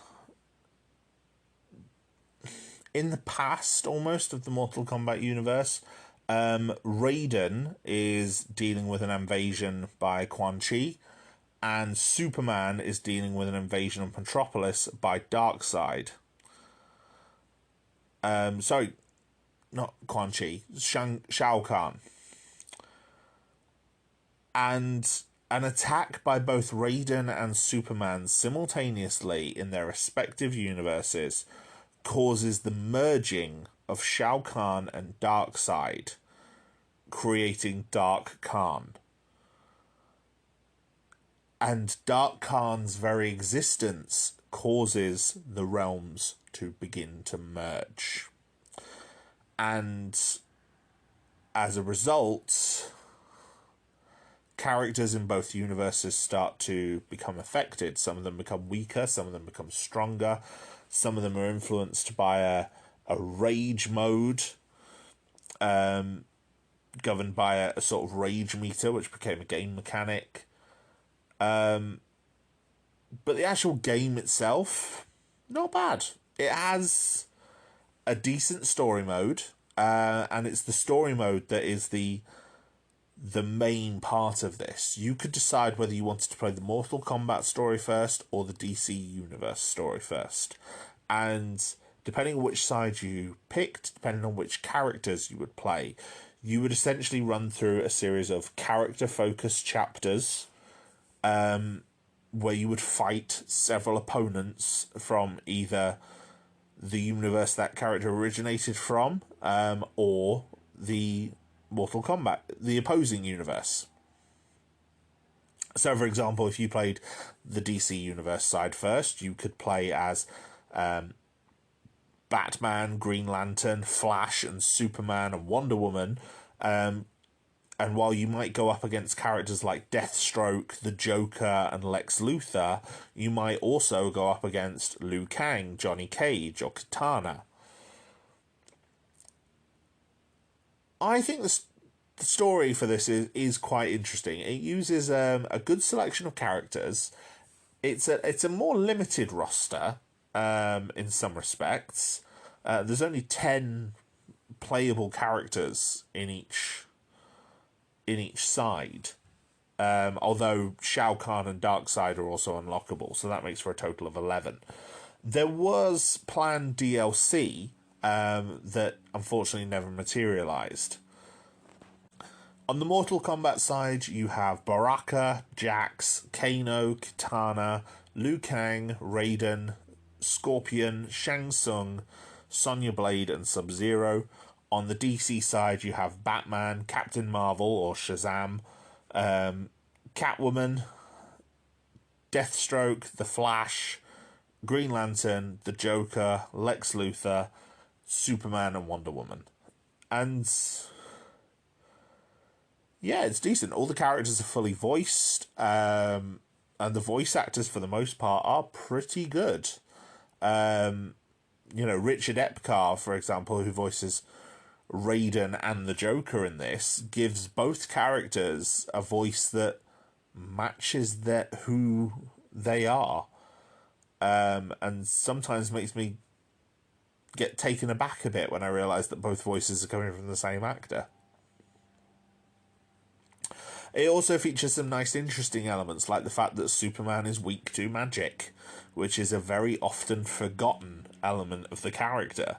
He is vulnerable to magic. Scorpion kicks him in their first encounter, and Scorpion's hellfire wounds Superman. So yeah, the plot-wise for the game, it's an interesting crossover. It doesn't have any real lasting impact on either universe, although the actual character endings are quite interesting, showing how each character might be changed by their appearance. Having Sub-Zero become almost like a new Batman. Influenced by Batman. Yeah, it's interesting. The heroes aren't allowed to kill, however. They are given what are called instead heroic brutalities. Which are bizarre, but fun. They're basically elaborate beatdowns. I think the success of this game and the experience that Warner Brothers would have had in working with Midway to develop it is probably one of the things that led to them buying Midway's assets, including Mortal Kombat. And it no doubt is one of the things that led to the Injustice series. Netherrealm Studios, after it was formed, as well as making a new trilogy of Mortal Kombat games, would also make 2 games so far in the series called Injustice, which features an alternate version of the DC universe where Superman has become a tyrant. And as tired as I can be of the whole evil Superman concept, because at this point I am tired of it, there's a lot of it, Injustice, for the most part, is one of the better versions of this story. It is a Superman brought to breaking point when the Joker uses Scarecrow's fear gas to manipulating him into killing Lois Lane, who was pregnant with his child. And, him killing Lois leads to the destruction of Metropolis because Joker has planted a bomb linked to her heart monitor inside Lois Lane. As I said, it's dark and it's something I've seen done before, but it's an interesting way of doing it. But I'm not here to talk about Injustice as much as I could. I'm here to talk about Mortal Kombat. And Mortal Kombat in the 2010s, off the back of its new relationship with Warner Brothers and its new expansion into multiple media again, became very interesting. Get over here! So Netherrealm Studios formed in 2010 and soon got underway making the next Mortal Kombat game. But before that game could release, the game that would become Mortal Kombat 9, but it was essentially just re-released under the title of Mortal Kombat. Before that game could come out, though, something else surprising came out that generated an interest in Mortal Kombat in the public sphere. And that was a short film released by Kevin Tancharoen called Mortal Kombat Rebirth. It was about 7 minutes long and was released directly to YouTube. It was a short film where the director essentially hired some friends and made a pitch, like a proof of concept pitch for his idea of what Mortal Kombat could be. Now, while Tancharoen was an industry professional, he was a director and presenter already. He directed several music videos, some episodes of TV shows. His only real film credit at this point was the remake of Fame. But Mortal Kombat Rebirth was very, very different, obviously.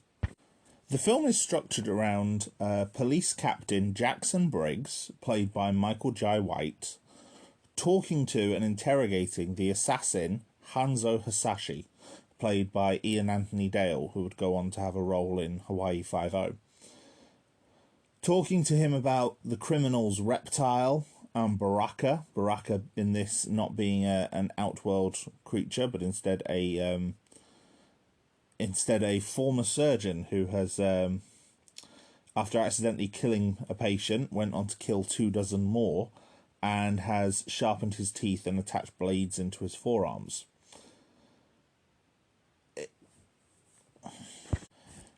Jax tells Hanzo about their actions and about the fact that they have been invited to a tournament by a man named Shang Tsung, and Jackson is hunting Shang Tsung.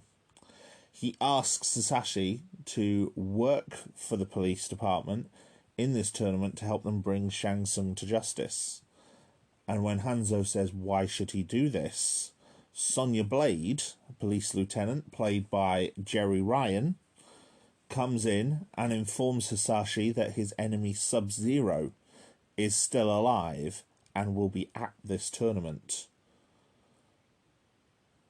Hanzo is shocked, believing that he has killed Sub-Zero. But Sonya reveals that no, he actually killed Sub-Zero's brother.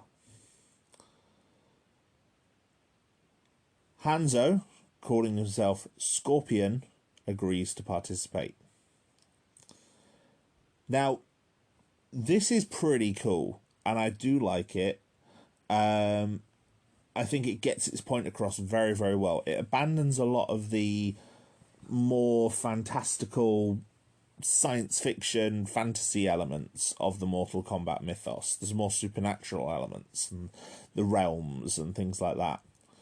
But in terms of getting people interested in talking about Mortal Kombat, this was hella successful. Like, I remember when this came out, it blew up, it was on social media, people were like, is this official? This looked really interesting.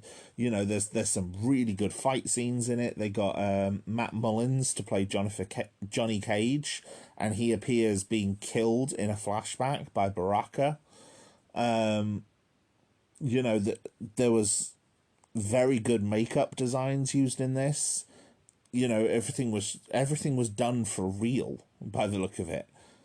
And, you know, it was good. It essentially cost about $7,500 of Tanchirone's own money. And he essentially, like I said, he wanted to use it as a proof of concept to go to Mortal Kombat. He said he never meant for it to be seen publicly. He merely wanted to use it as a pitch to Warner Brothers. But when he uploaded it to YouTube, he accidentally published it to the public. And this got people talking. And Ed Boon himself actually said that it was awesome and had no idea it was being made. Although he did say it also probably crossed the line as far as a reimagining goes. But, you know, he seemed to have been a fan of it. And the actors seemed excited to do more as well. You know, even though they'd got involved as a favour to a friend, you know, it's a good piece of a good little project with a good cast, and it showed promise. And that promise would eventually pay off with the web series Mortal Kombat Legacy. You know, Rebirth got Tanchirone's foot in the door, and he was able to meet with Ed Boon and meet with Warner Brothers, who now own the IP. And while they didn't agree to greenlight a motion picture, they did agree to fund a web series, you know, with Ed Boon's approval. And Ed Boon agreed after he spoke with Tanchiroen and saw that, no, Tanchiroen is interested in all the supernatural elements of this franchise as well, and had a plan to use them. Legacy is a very different beast to Rebirth. Rebirth is very, very grounded in reality, whereas legacy it is much more of the traditional Mortal Kombat fare. It's developed by Kevin Tancharoen along with Todd and Aaron Helbing, two producers who worked on Spartacus, Black Sails, The Flash. And while several actors return, including Michael Jai White, Matt Mullins, and Jerry Ryan, Season 1 and Season 2 are almost two entirely separate beasts, and so several characters are recast or shuffled around in the second season. Most prominently, Johnny Cage, who goes from being played by Matt Mullins to Casper Van Dien from Starship Troopers. Generally, though, the series is pretty good. The first season is essentially an anthology, almost. They've got minimal continuity with each other, and each episode or pair of episodes tends to focus on a particular group of characters. The first two episodes focus on Jax and Sonya hunting down Kano, played by Darren Shalavi. Episode 3 focuses on Johnny Cage. Episodes 4 and 5 focus on Kitana and Melina and the rivalry between them and their history with Shao Kahn. And actually, if I remember rightly, included a small animated segment. Episode 6 features Raiden, played by Ryan Robbins, who arrives on Earth and ends up in a mental health facility, an asylum, essentially. And, he tries to be freed, but obviously he doesn't have his powers. Him claiming to be who he is, i.e. Lord Raiden, God of Thunder and Protector of the Earth, who is trying to participate in the tournament to stop the invasion of Shao Kahn, essentially makes people disbelieve him even more and believe he is suffering from, mental delusions. They end up lobotomizing him, but Raiden manages to get another patient who believes him to kill him, which kills him, and he explodes in this burst of electricity and blue blood, and then reappears on the streets of Chinatown, where he steals his signature conical hat from another person.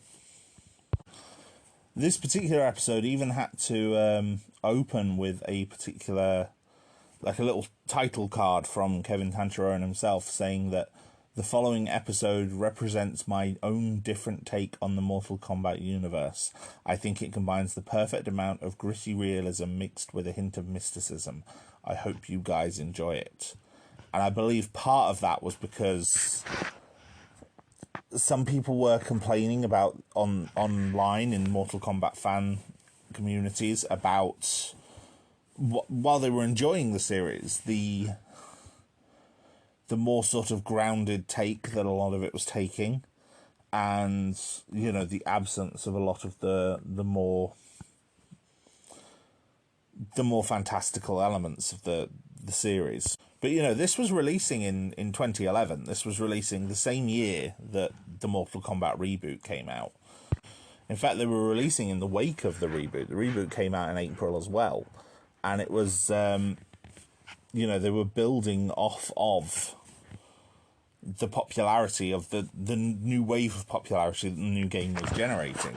And in fact, the Jax, Sonya, and Kano episodes came out the week and the day before the release of the new game, and then the rest all came out in the aftermath.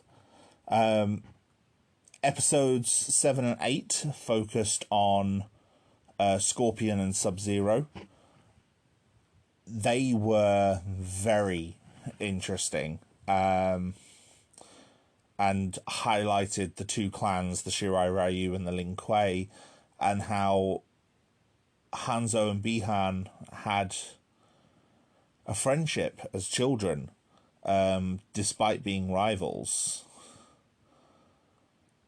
But then how Sub-Zero seemingly killed Hanzo's entire family, including Hanzo himself. But then Shang Tsung comes in, and we see the revelation that who we thought was Sub-Zero in this final episode, killing Hanzo and his family, was actually Quan Chi, and that he has plans to make Scorpion fight for them as a Spectre.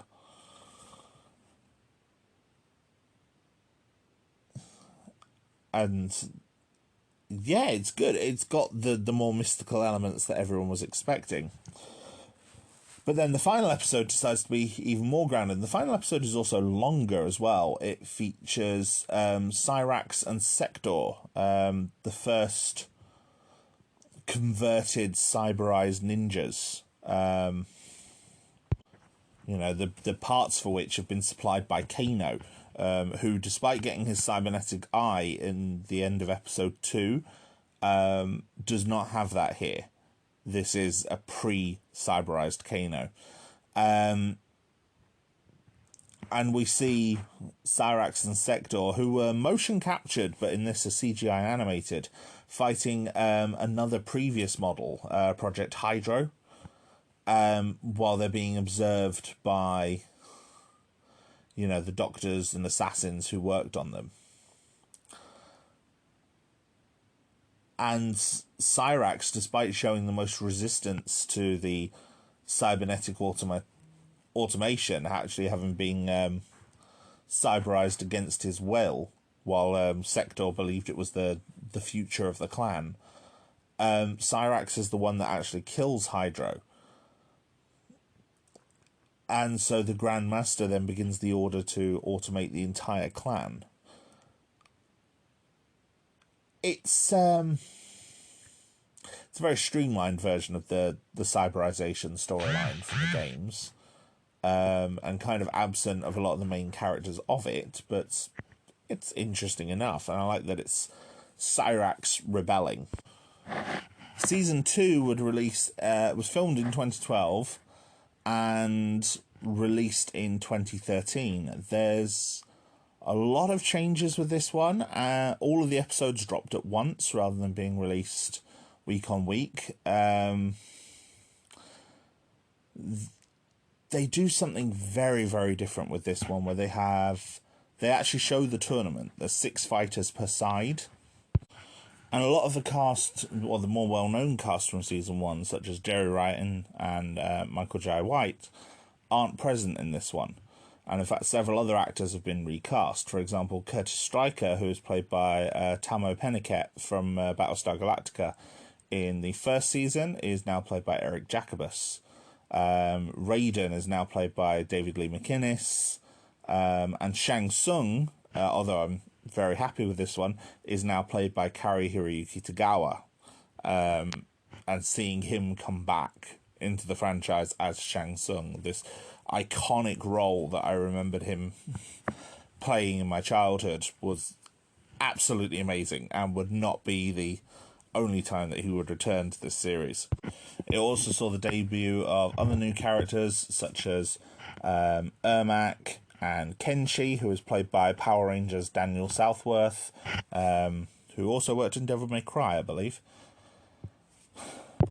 And Season 2 also features the debut of Kung Lao and Liu Kang. And in this, the thing that I remember being very interested by, Liu Kang has turned vigilante. He's become, violent and sociopathic, almost. And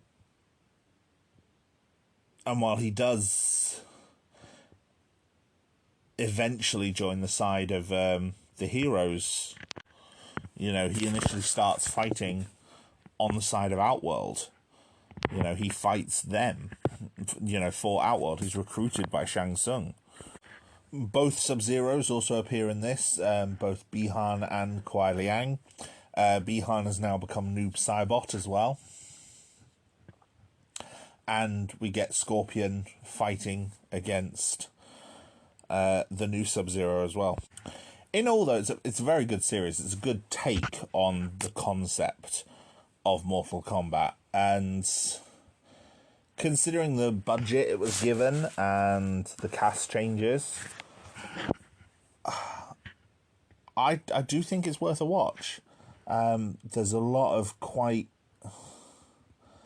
interesting ideas and interesting concepts, interesting ways to adapt the Mortal Kombat mythos, because this is a rich series with a long and storied history. And, you know, there are some interesting ideas here across both Rebirth and Legacy. Legacy itself, though, would come to a bit of an ignominious end. Season 3 was filmed, but it was never released. Yeah, I bet you thought Warner Brothers shelving things only started recently with Batgirl. Oh no, they've been doing it for a while. The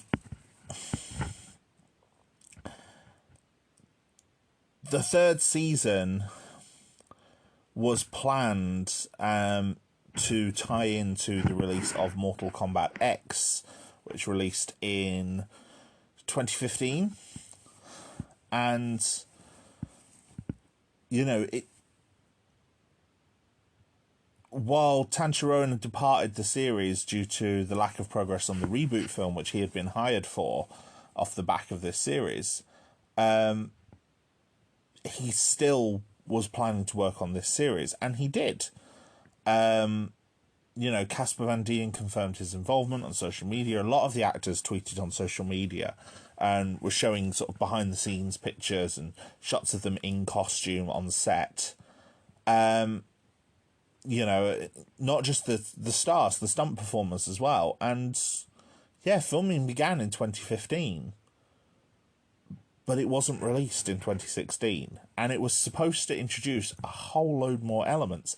Some of the newer characters from Mortal Kombat X were going to make their live-action debuts, such as the cowboy Aaron Black, some of the descendants of, you know, the Mortal Kombat characters, such as Cassie Cage, which I'll elaborate more on in a minute. And it was going to feature a sort of time-bending, you know, across the generations kind of story. And it was going to be called Mortal Kombat X Generations, or Mortal Kombat Legacy Generations, I believe. Something like that. But unfortunately, it never materialised. And it's a shame, because everything was filmed, apparently. And, yeah, I don't get the idea of filming things and not letting people see them. I'm a sucker for things like deleted scenes in films, because, you know, I find it a fascinating part of the whole process, is seeing everything that was made, every idea that was used. And yes, some things don't fit and you get rid of them, but to complete a whole series or a whole film and then just shelve it indefinitely, I think it's a travesty, to be fair. The new games that appeared in this era, though, they did something very different. They decided to reboot the franchise. Quite literally. Mortal Kombat 9 is a complete retelling of Mortal Kombat 1 to 3. And I mean, it literally retells the events in the story mode. Essentially, the opening of the game is the aftermath of the Battle of Armageddon, and Shao Kahn has claimed the power of Blaze. Everyone else is dead except for Raiden. Shao Kahn, just before he kills Raiden sends a message back to the past using an amulet that literally says, he must win. All of the knowledge of all of the original Mortal Kombat timeline comes to Raiden in a series of visions, just as the opening tournament on Shang Tsung's island is starting. Now, there are some changes that sort of expand on the universe. It features a full cinematic story mode. But like Mortal Kombat versus DC Universe, there are character-specific chapters. This is, in some ways, a limitation, because each character is given 4 fights, and sometimes the reasons behind those fights can be very contrived. And I understand why it happens, you know, it's part of the performance, but it also means that some characters can look weak as well, because, like, for example, Johnny Cage is the first character you play as. He wins 4 fights in a row, and then loses every other fight he's in the game, appearing as an enemy multiple times and appearing beaten in cutscenes. But essentially, you know, while there are changes in the timeline, such as Sonya coming to the island to rescue Jax, who has been captured by Kano, Sector and Cyrax being involved in the tournament in their human form, along with Bihan, being paid to fight, and Cyrax himself actually being tempted not to fight, you know, to turn his back on the Lin Kuei due to their cyberization techniques. Even to characters like Nightwolf and Ermac being present in this initial tournament. It's intriguing. It's definitely interesting, and I think it does do some very interesting things with the storyline. Raiden essentially trying to change things. He allows Liu Kang to win the tournament. Liu Kang is who he believes to be the chosen one, the one destined to save Earthrealm. But after Liu Kang wins, the amulet cracks, and Raiden realizes that isn't the case. You know, the proposal of the Outworld tournament happens. In this, I like the reasoning for this. In this, the Outworld tournament is proposed by the newly rejuvenated Shang Tsung as a sort of a raising of the stakes. Essentially now, there will be one single tournament held in Outworld, winner takes all. You know, if Outworld win, Earthrealm was theirs. If Earthrealm win, Outworld will renounce its claim to Earthrealm forever. And I like this. I like this twist. There are some other changes. Jax in this actually loses his arms. His arms aren't cybernetically enhanced. His arms are actually ripped off and replaced with robotic arms. This is done by Ermac. In attempting to help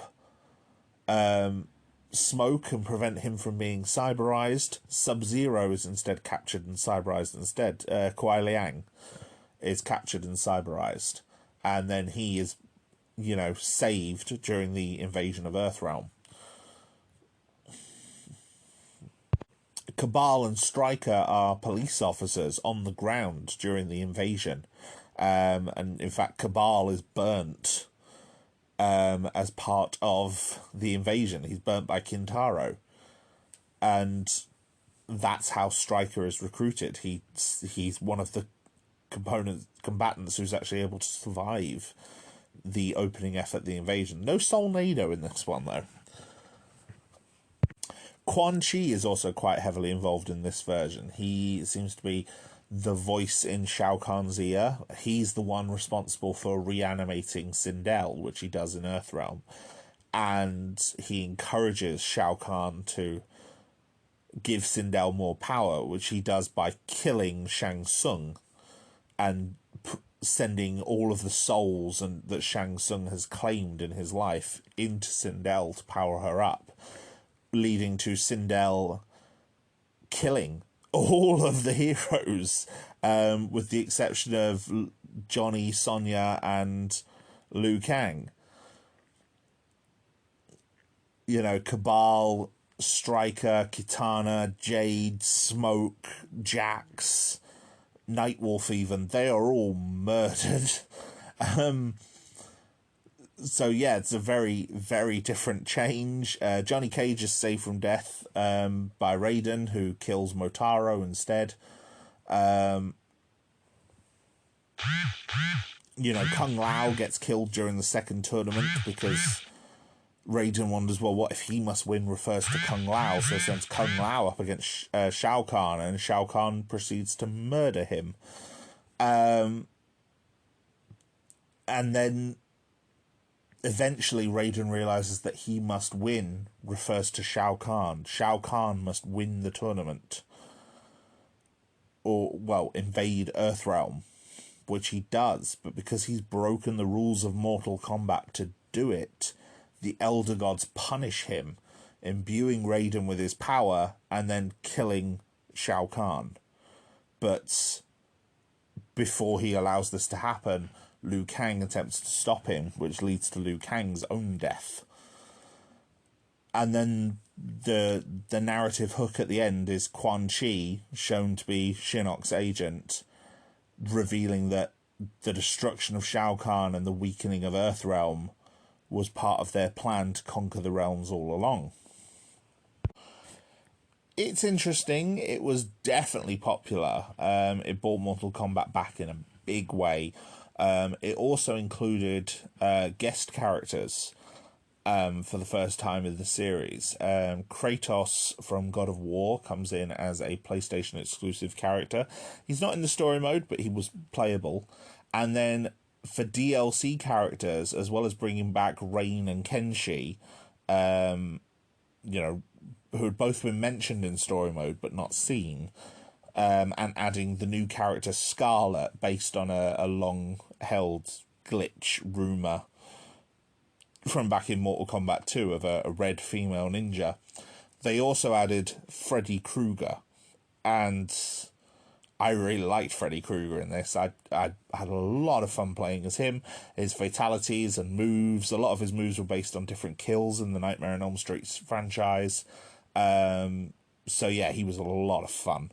And again, all the characters are given their own arcade ladder endings, some of which offer some interesting insights to them. Like Ermac, actually one of his souls within him being the soul of King Gerard, Sindel's former husband as ruler of Edenia, and Kitana's mother. Which I thought was an interesting idea. You know, or revealing that Smoke got his powers from being bound to a smoke demon by a cult. Or that Johnny Cage was actually a descendant of a group of Saidan monks, explaining why he has abilities himself. And some of these ideas were quite interesting and a lot of fun, actually. It was a lot of fun. But despite them having potential as ideas, I think they all count as non-canon because the game now has a full-fledged story mode. But yeah, they were interesting ideas. Perhaps the most divisive aspect in Mortal Kombat 9, though, came with its murder of quite a lot of the cast of characters. Now, these characters would still reappear in future games, but they were now revenants. They were members of Quan Chi's army. And this is where Mortal Kombat X would pick up. Now, Mortal Kombat X tries to do something different with its story mode. It's still following the chapter progression of the previous game, but it advances the storyline significantly. This game is set, well, the main events of this game anyway, are set 20 years in the future, after Shinnok attempts an invasion and is repelled by Johnny Cage, Sonya Blade, Raiden, Fujin, Kenshi, and a few others. So after Shinnok, Quan Chi, and their revenants are repelled, from trying to sabotage Earth's Jinsei, or life force, a new concept introduced in this game. There's a 20-year time jump, and now the descendants of several Mortal Kombat characters are a new team of special forces, assembled under Johnny Cage and Sonya's command, because Johnny Cage has now joined the military as well, which I think is a great evolution for his character. And they are sent to meet with the new Emperor of Outworld, Kotal Khan. This game features something like 8 new characters, and shuffles a lot of the existing characters that we'd come to know in different ways. So Mylena is leading a rebellion against Kotal Khan, allied with Tanya and Rain. Rain, who plans to betray her, because it's revealed in Mortal Kombat Armageddon that Rain himself is actually another son of Argus, an illegitimate son, and Rain is aware of this. But the new characters themselves, obviously there are still many of the formerly deceased heroes are still revenants under Quan Chi, including Liu Kang, Kitana, Kung Lao, Smoke, Striker, Sindel, and several others. But Jax, Scorpion, and Sub-Zero have all been returned to their human form, due to a confrontation that happens in the Netherrealm, between Raiden and Quan Chi. And Jax is now an old man. He tried to raise a family. His daughter Jackie is part of Johnny Cage's team, but he is essentially withdrawn from the fighting. Cassie Cage, daughter of Johnny and Sonya, is the leader of this little team. They are also aided by Takeda Takahashi, who is the son of Kenshi, who was trained by Scorpion, because Hanzo, now human again, has reformed the Shirai Ryu, and actually brokered a peace with Kuai Liang, who has reformed the Lin Kuei. And then the final member of the team is Kung Jin, a cousin of Liu Kang and Kung Lao,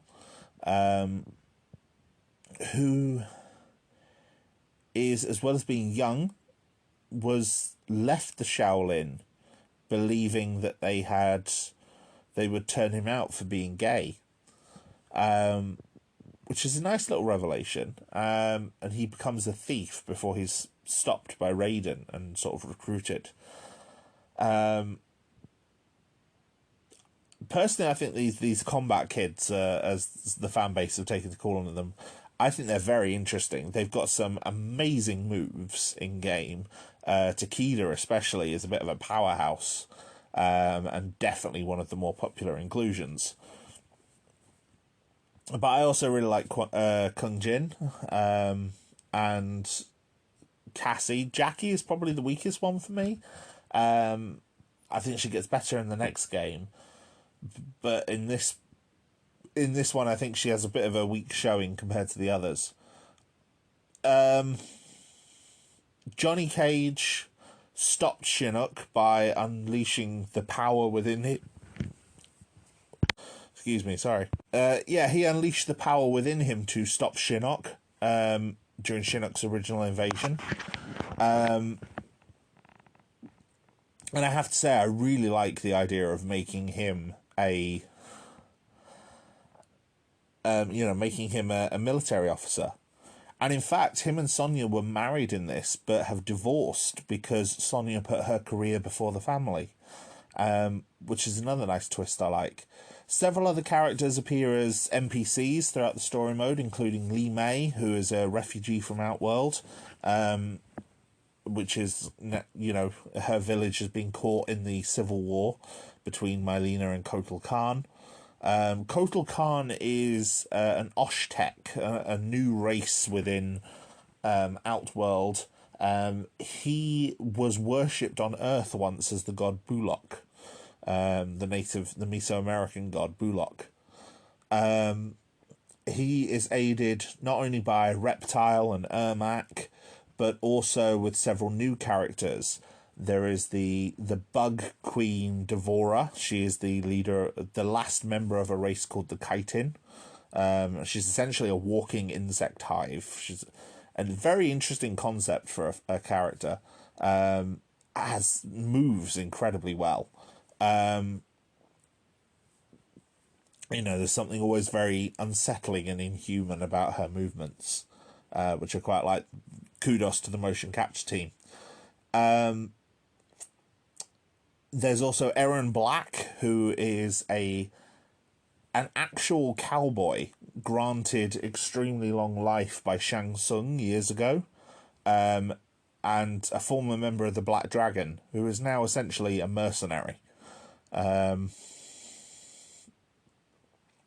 then the symbiotic race Ferrator,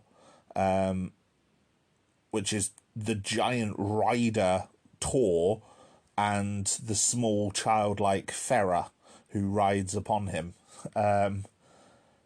They're a very interesting fighter to play as. They're very, very strange in how they act.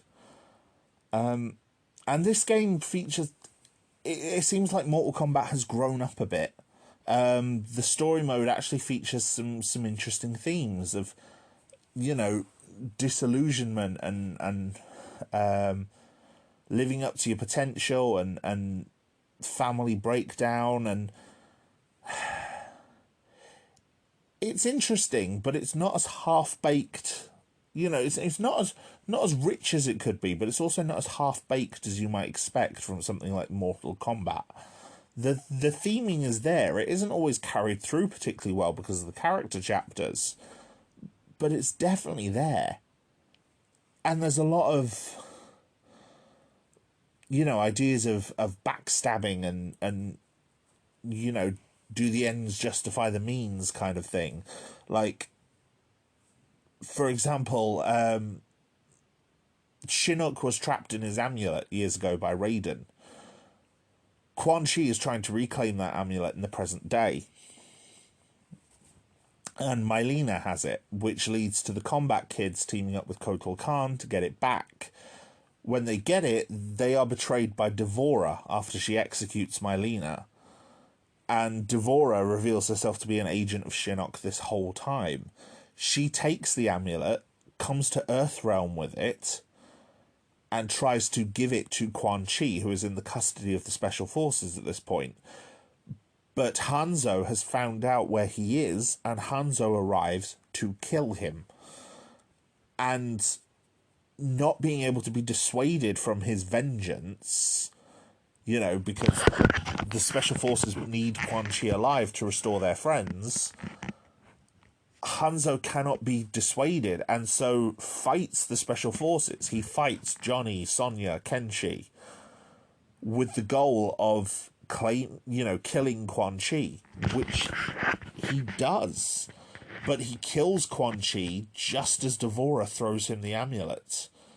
And so Quan Chi is able to release Shinnok. And Shinnok proceeds to try and poison the Jinsei.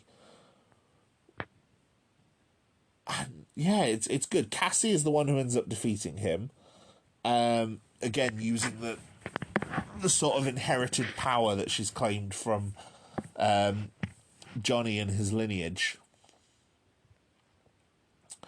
And in the aftermath, Shinnok not being able to be killed by the heroes, being an elder god himself, in a post-credits scene, is revealed to have been decapitated by Raiden, who has now taken on his more dark form. And he throws Shinnok's head at the feet of two unseen villains and says he will protect Earthrealm, and warns them that there are fates worse than death. And yeah, it's pretty chilling scene, and then Raiden leaves, and we pan up and reveal that Liu Kang and Katana are the new king and queen of the Netherrealm. So many interesting ideas at play in this. Some of them are, like I said, not as developed as they could be, but the story mode for this game is very entertaining. The cutscenes are good. The characters, for the most part, are quite well written. So yeah, I enjoyed it. The series was also accompanied by a digital-first comic book named Mortal Kombat X, which filled in some backstory for the game as well. The comic, what I mean by digital first, for anyone who doesn't know, it's released in smaller chapters online, and then some of those chapters will be collected into an issue, and then obviously those issues are then collected and released as trade paperback volumes. It debuted in January 2016, with the first volume coming out, I think, the same day that Mortal Kombat X released. And the storyline of the comic, as well as filling in backstories for characters like Cassie, Kotal, Hanzo, Takeda, also introduced a new plotline where Reiko and Havoc are gathering the Kamadogu to try and gain power, and have to be opposed and stopped in doing that. And yeah, it's good, it's decent. The DLC for this also brought in, as well as more guest fighters, including Jason Voorhees, Predator, Alien, and Leatherface. Also brought back Bo Raicho, who appears as an NPC in the story mode, and Tanya, again, another NPC in story mode, and they turned her into an actual fighter, as well as finally introducing the character of Tremor into the mainline games, making him an Earth Elemental ninja. He has some very good moves, some very interesting techniques, and then, of course, they add Triborg as well, and a cyborg ninja, who is a mix of Sector, Cyrax, Sub-Zero, and Smoke. So he's a lot of fun. Also, to add to the story in this as well, they also give each character little dialogues before the start of matches. So depending on who you're playing as, you can get a variety of different dialogues between two sets of characters. And they always follow a particular format of, like, one character says one line, the other character responds, and the first character says something else. But it's not always, for example, player 1 who will say the first line, or player 2 who will say the first line.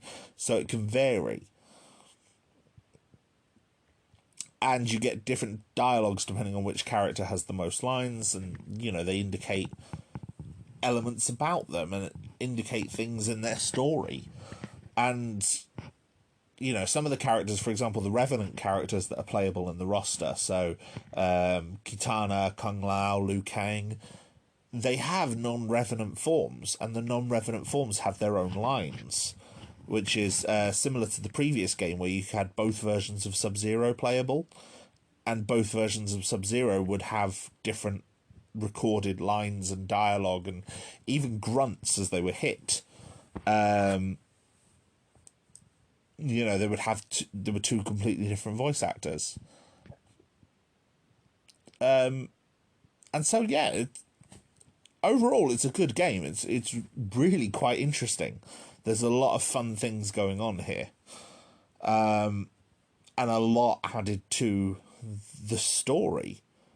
Like, a lot that can be added. And yes, all the usual fanfare was there. Brutalities had a new idea. Fatalities are as gory as ever. But it also inspired a mobile game which had less story, but, you know, similar sort of gameplay for a mobile game, which was quite impressive. But the actual story showed that Mortal Kombat, I think, was trying to take itself a bit more seriously. And these Netherrealm story modes, they really impacted the genre. Like Dead or Alive, Tekken, Street Fighter, they've all adapted very similar story modes to Mortal Kombat now. And I think it's a good thing, Mortal Kombat being a trailblazer in the industry like this. And yeah, it's done some very good stuff with its story modes. But there's still one more game to talk about, which I'll get to. There are fates worse than death. So, where does Mortal Kombat stand as a franchise right now? Well, the most recent game to be released was Mortal Kombat 11. Now, Mortal Kombat 11 does have its share of controversy. For starters, it was, the studio enforced crunch culture to get submission deadlines done. And that is standard in the industry, unfortunately, and it's a horrifying standard. I spoke about this a little bit with my Marvel episode a couple of weeks ago. Essentially, crunch in visual effects departments is just a horrific thing. People are given deadlines and they have to work overtime to meet them. And when I say overtime, we're talking working 80 to 100 hours per week to meet these deadlines. And it's a disgusting practice, and I'm frankly sick of it in the industry. It happens all the time, and it happens on some of my favourite games. The Mass Effect trilogy did it. Mortal Kombat does it. Cyberpunk 2077 did it. The Witcher, and it's absolutely horrible, and I don't like it. And I feel like I can't discuss any positive merit in the work without mentioning it, because it is awful, and frankly the entire industry needs unionising, needs better pay, better working conditions across the board. So that's my first thing. The second major controversy was the fact that the developers are being exposed to graphic, violent images regularly as part of the development. And in fact, one developer revealed they had to go to a therapist and were diagnosed with post-traumatic stress disorder. This was revealed to Kotaku, and they said because of the violence that they're exposed to create the gory and violent fatalities, they are provided with real-life research materials, including videos and pictures of murder victims, slaughtered animals, autopsies, accident victims, and, this is causing the developers to have graphic, violent dreams in their sleep. And this is not okay at all. The violence in Mortal Kombat doesn't need to be realistic. It's so far removed from a level of realism.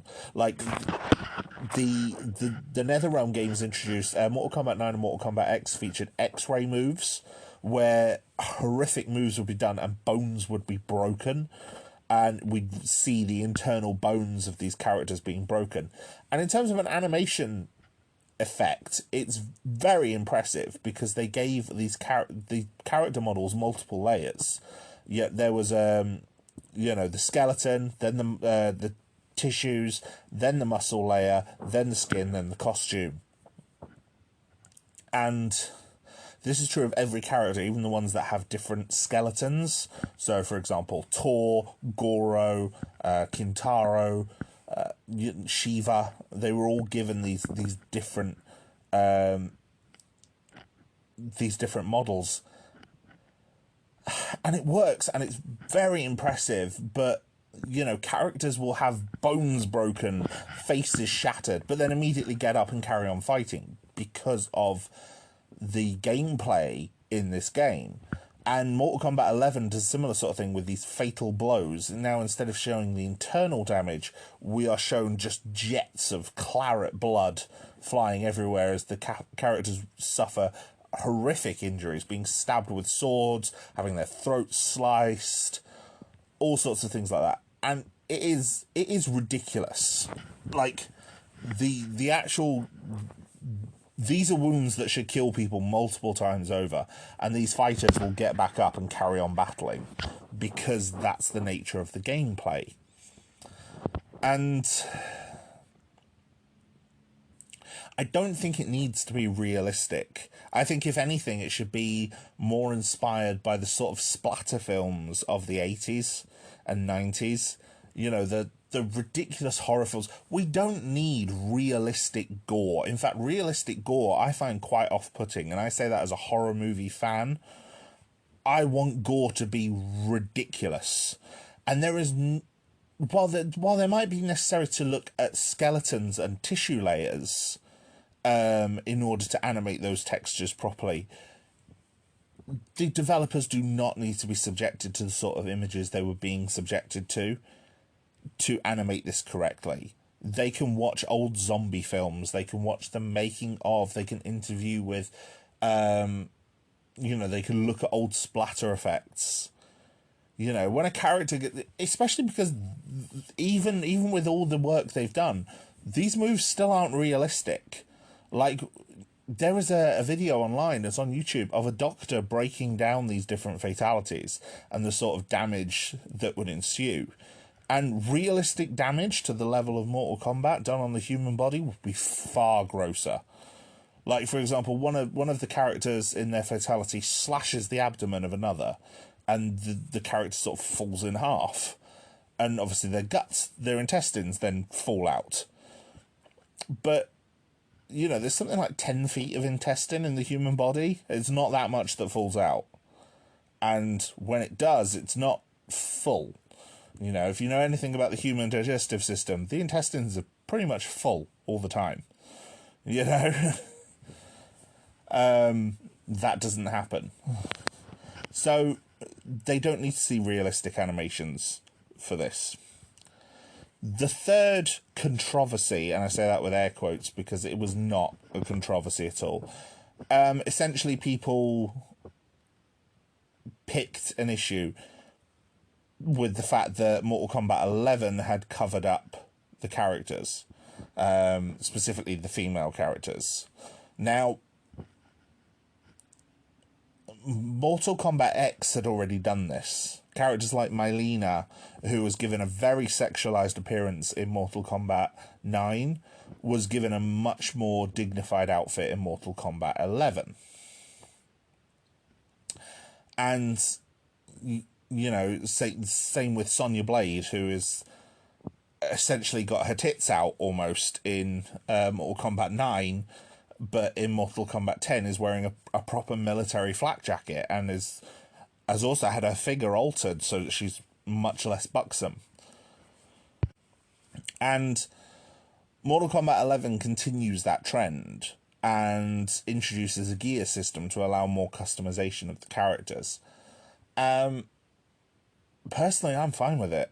There are still some,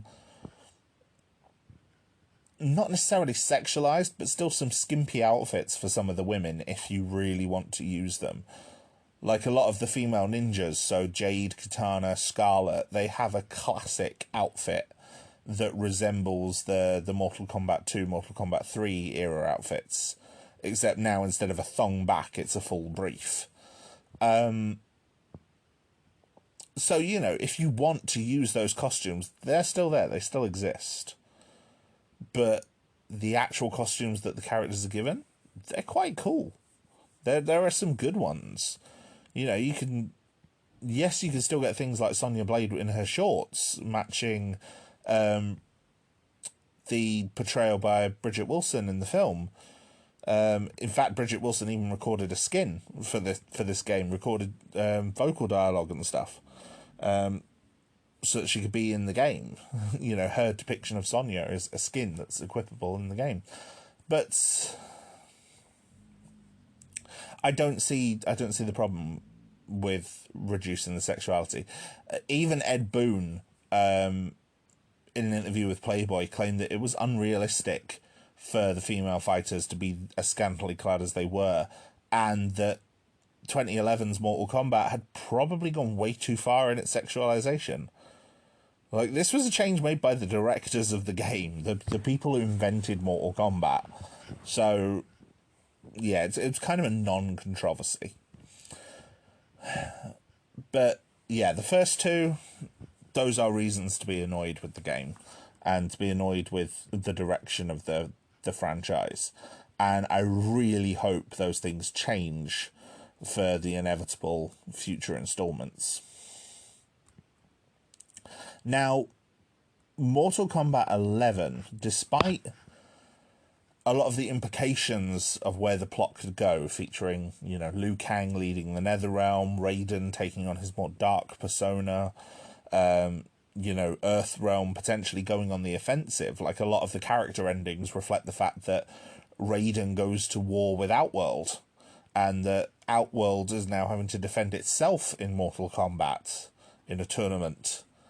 None of that really plays off in this game. This game introduces a new villain called Kronika. Kronika is a titan. Essentially, she is the mother of two elder gods, Shinnok and an elder god named Cetrion, who is introduced in this game. Cetrion being a goddess of nature and life, and Shinnok being a god of death. And so Kronika sees the two of them existing in a balance. Kronika is a titan. She is capable of manipulating time, as her name suggests. The titans are implied to have predated the elder gods. But as a concept, they're only really introduced in this game. There's nothing really else explained about them. And yes, Kronika in this tries to erase Raiden from existence by rewinding time.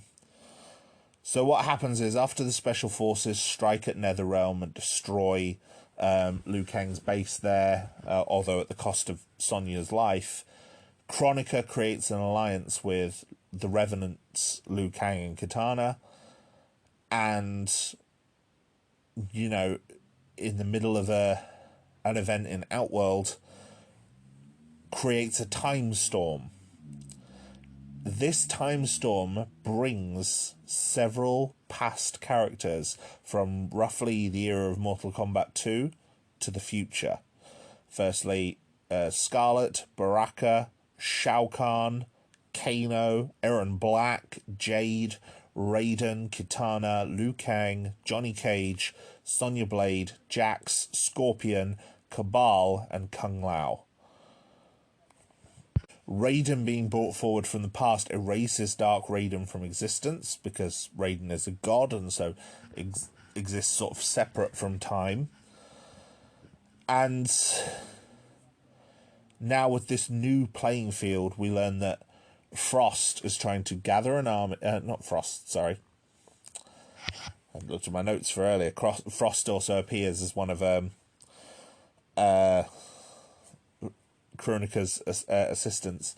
Kronika essentially gathers an army and is trying to fight the defenders of Earthrealm and keep them busy, while she gathers all the parts necessary to use her hourglass to rewind time and create a new era.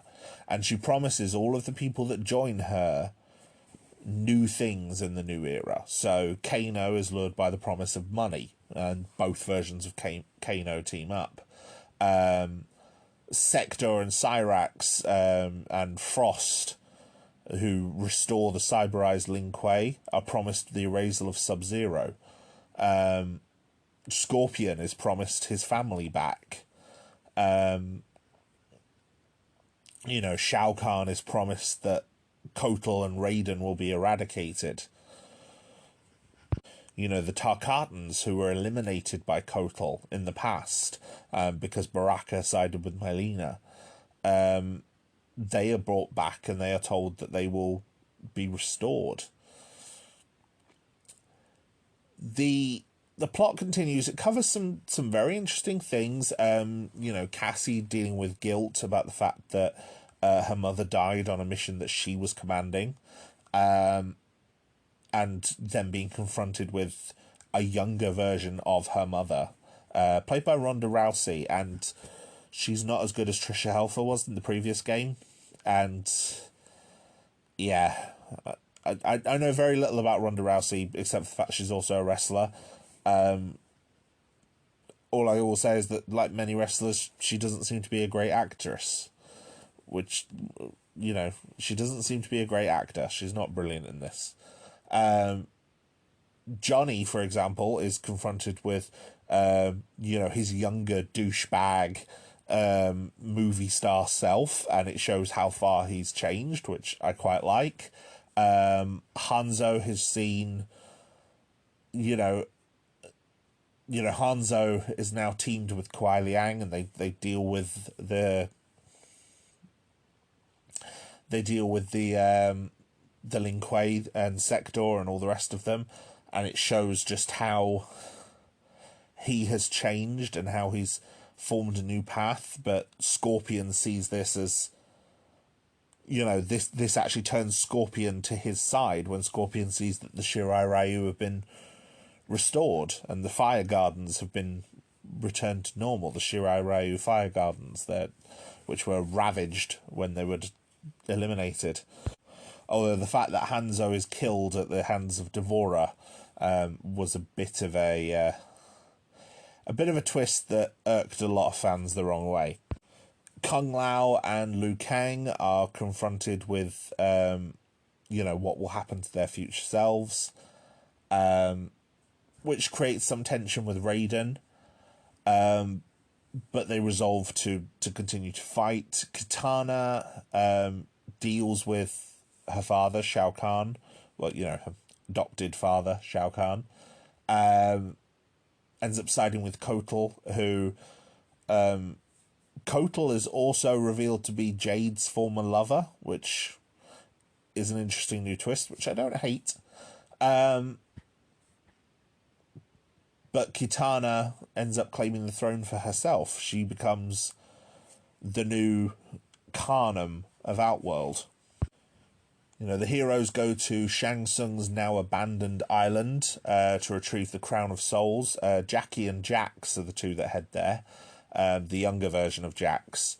While they're there, though, it is revealed that the older version of Jax, mournful of how he's lost his family, including Jackie, and has actually sided with Kronika, as Kronika has promised him his family back and the time he's lost. They confront each other on Shang Tsung's former island, where Kronika is charging her crown, imbuing it with souls, the souls that Shang Tsung gathered for her, basically implying that Shang Tsung was working for Kronika. Everything goes on. There's a massive confrontation in Outworld, not even Outworld, sorry, in the Netherrealm, as all the forces kind of come together and attack Kronika's keep. Across the Sea of Blood in the Netherrealm. Raiden and Liu Kang, who had come to blows earlier on, Raiden realizes that this has all happened before, multiple times. He has a flashback to him and Liu Kang fighting in the past, but then in multiple other paths. And I really like this twist because it essentially canonizes every possible arcade ending in any of the games as being just another iteration of time. And each time, Kronika has restarted time. And Liu Kang and Raiden are always put to blows. And this time they have to do something different. And so Raiden, while battling Revenant Liu Kang, who has absorbed the soul of his younger self to gain hidden power, Raiden sacrifices everything to merge with Liu Kang, which combines the Revenant form and the original form of Liu Kang into a new fire god version of Liu Kang. Fire God Liu Kang is able to confront Kronika and defeat her, but in defeating her, time is rewound back. All of their friends now no longer exist. And Liu Kang is faced with the prospect of using the hourglass to restart history with a human Raiden by his side. It's a good idea. It's really interesting. There is an alternate ending if you're able to beat Kronika, but this is the canon ending. And the reason this is the canon ending is because this game got a story mode expansion called Aftermath. Aftermath picks up in Kronika's Keep with Liu Kang about to use the hourglass when Shang Tsung comes in, flanked by Nightwolf and Fujin, right? Played by Kari Hiroyuki Tagawa again. Amazingly, he does all the vocals and the facial motion capture for Shang Tsung. And Shang Tsung was originally a DLC fighter in the first Combat Pass, but this Aftermath actually uses him, along with several of the other DLC characters, who had included Shiva, Sindel, Shao Kahn, plus, as I said, Nightwolf and Fujin. They team together. Liu Kang realizes that he needs Shang Tsung's help because the crown was destroyed in the fight with Kronika, and without the crown, he cannot control the hourglass to restart time. However, he can send people back into the existing timeline. So because the future hasn't been restarted, he can go backwards in time to reclaim the crown before it is destroyed. And Liu Kang sends Shang Tsung, Fujin, and Nightwolf back into the events of the previous game. However, they arrive much later than originally planned, during the battle in Outworld between where Kitana becomes Kanem. And this is not where they expected to be, as they realise now when they try and claim the crown, they will need to confront Cetrion. Now, in the original timeline, Jackie, or Jax, uses the crown in order to fight Cetrion and be equivalent to her in power. In this, Shang Tsung realises he needs something equivalent to be able to defeat Cetrion. Cetrion still claims the crown in the original. To do this, they're going to need to defeat her. And they realise their best option is to resurrect Sindel, who obviously is much more powerful in this iteration of the timeline, due to the power boost she was given at the end of Mortal Kombat 9. They capture Sindel's revenant form, they force Shiva to help them, and they restore Sindel and bring her back to life. She joins them, helps them defeat Cetrion, and they convince the present-day Jax to change sides early. And thus they capture the crown, and they travel to the Fire Garden to convince Raiden of Shang Tsung's alliance. Although Shang Tsung reveals that he was the sorcerer that designed the crown in the first place. But then comes a twist that a lot of fans disliked. I should say, in the original timeline, Sindel is mind-controlled to be Shao Kahn's wife. Shao Kahn eliminates King Jerrod, the leader of the Denia, claims Sindel as his own, and mind-controls her. And during the invasion, she is mind-controlled again. In fact, I'm not sure if she's mind-controlled years in the past, but it's implied that she commits suicide to sort of escape Shao Kahn. And that when restoring her to life, she was under mind control so that Shao Kahn could claim her. Sindel, since then, has been shown as kind, compassionate, and one of the forces of good.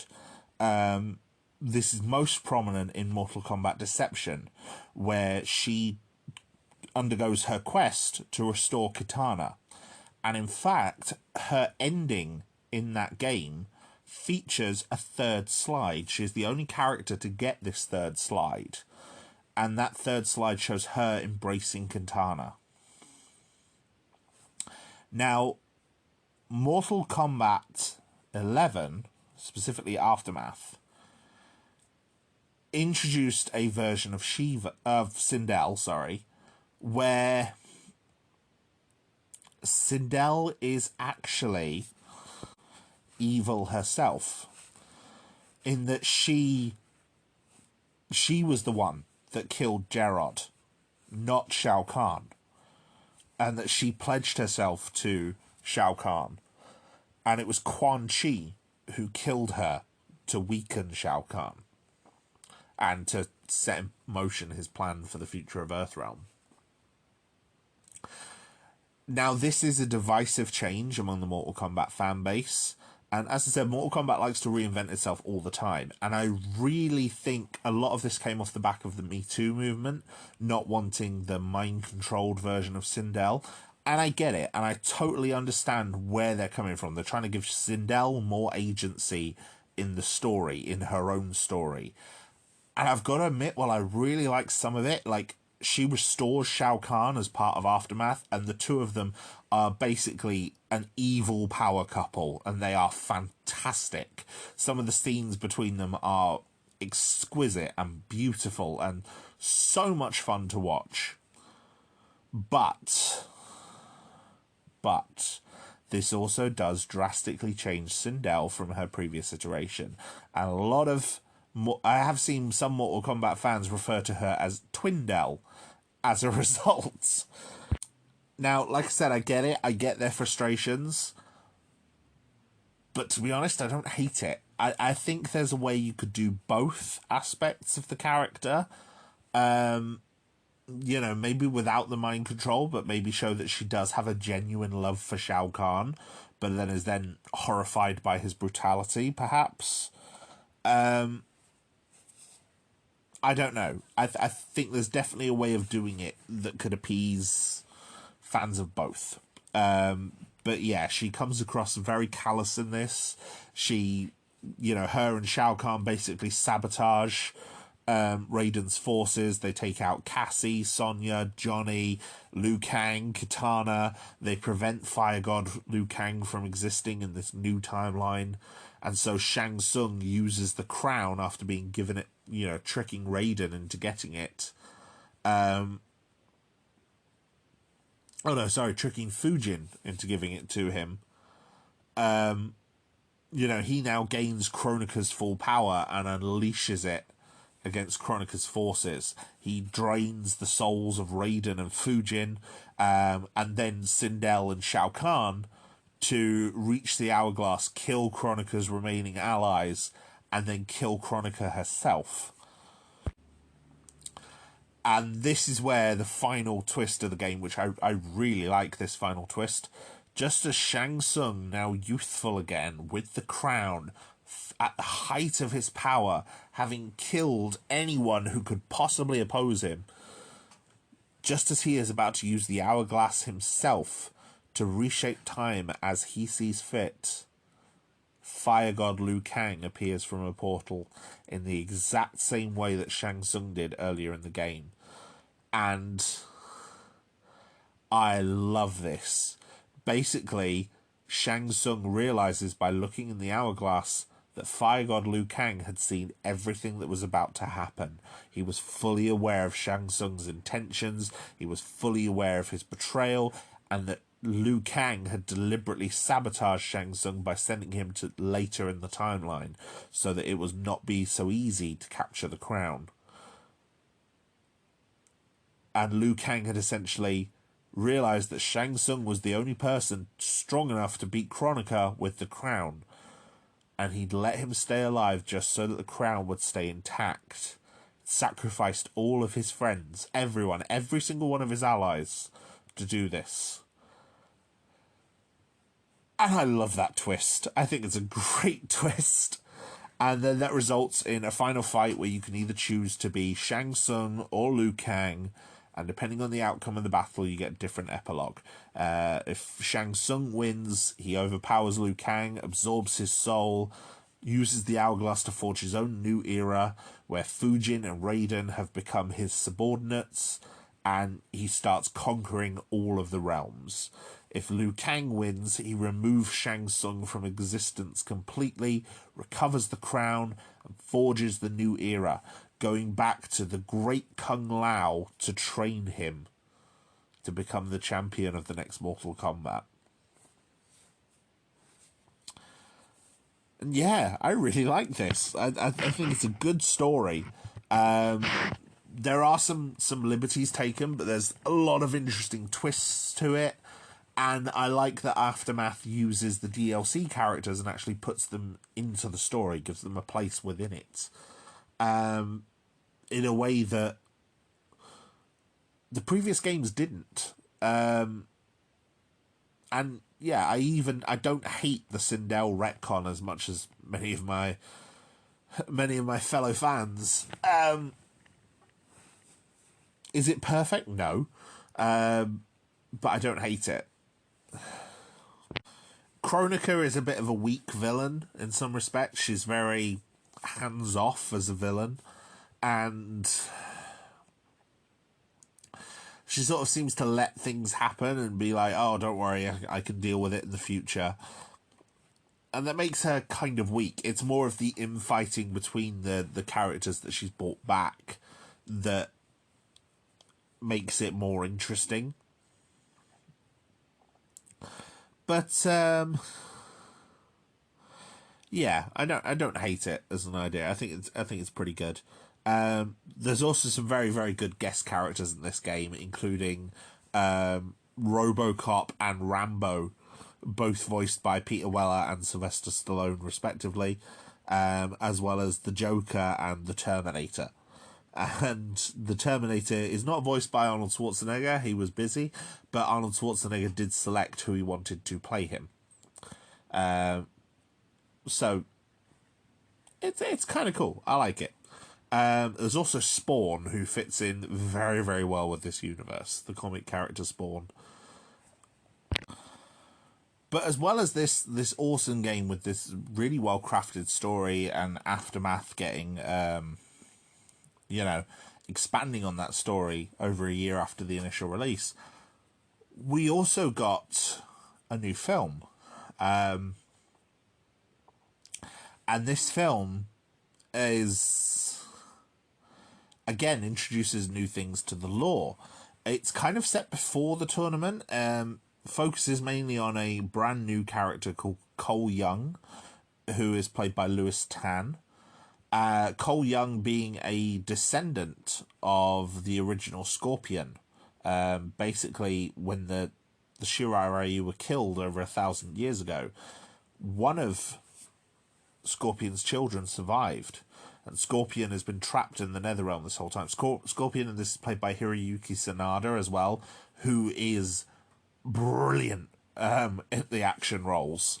Absolutely brilliant. It's so much fun to watch. It also features Mehcad Brooks, who played in Supergirl, who played Jimmy Olsen in Supergirl. He plays Jax. Ludi Lin, who was in, I know from the Power Rangers reboot, he plays Liu Kang.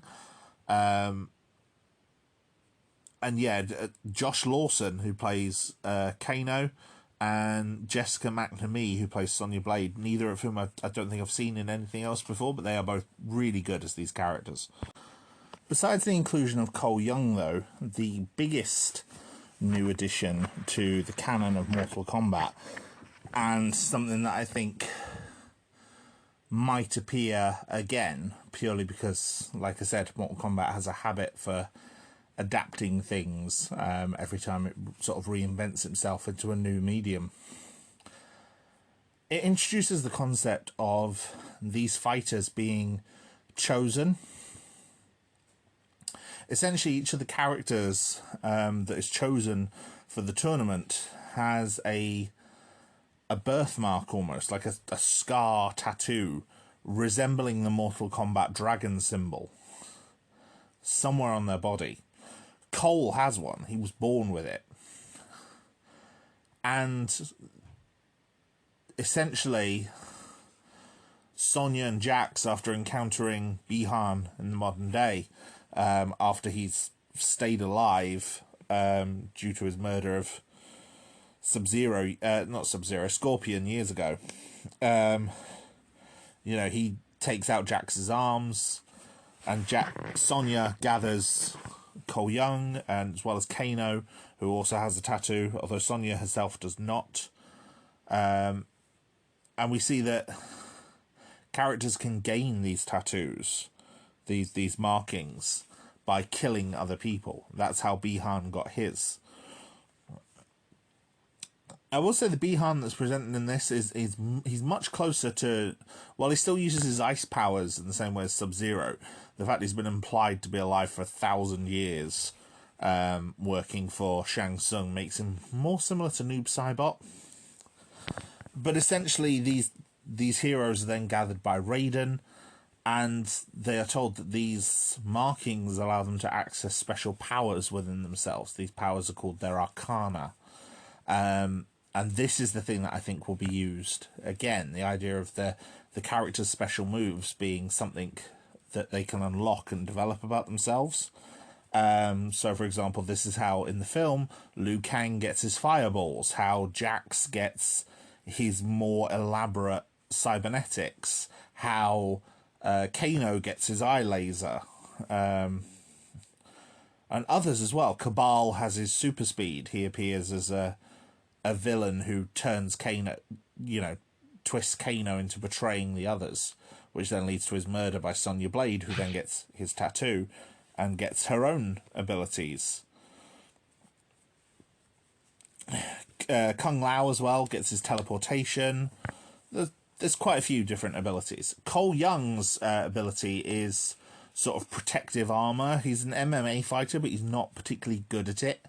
And he's quite capable of taking a beating, but not necessarily of being a superior combatant. And so he gets this sort of elaborate body armor that envelops him and protects him, and using that he's able to take down Goro. Because it also gives him Tonfa, weirdly enough, although I quite like the use of Tonfa as weapons. But yeah, he's also given Hanzo Hasashi's original kunai blade, and in a final battle against Sub-Zero at the end of the film, his blood on that blade allows Scorpion to emerge from the Netherrealm and fight Sub-Zero and get his revenge. But yeah, the issue with this film is it's not clear whether the actual tournament has happened or not. A lot of characters are fought, and there's a lot of characters who are used, especially on the enemy side, who are really underdeveloped. Like, they are characters from the games.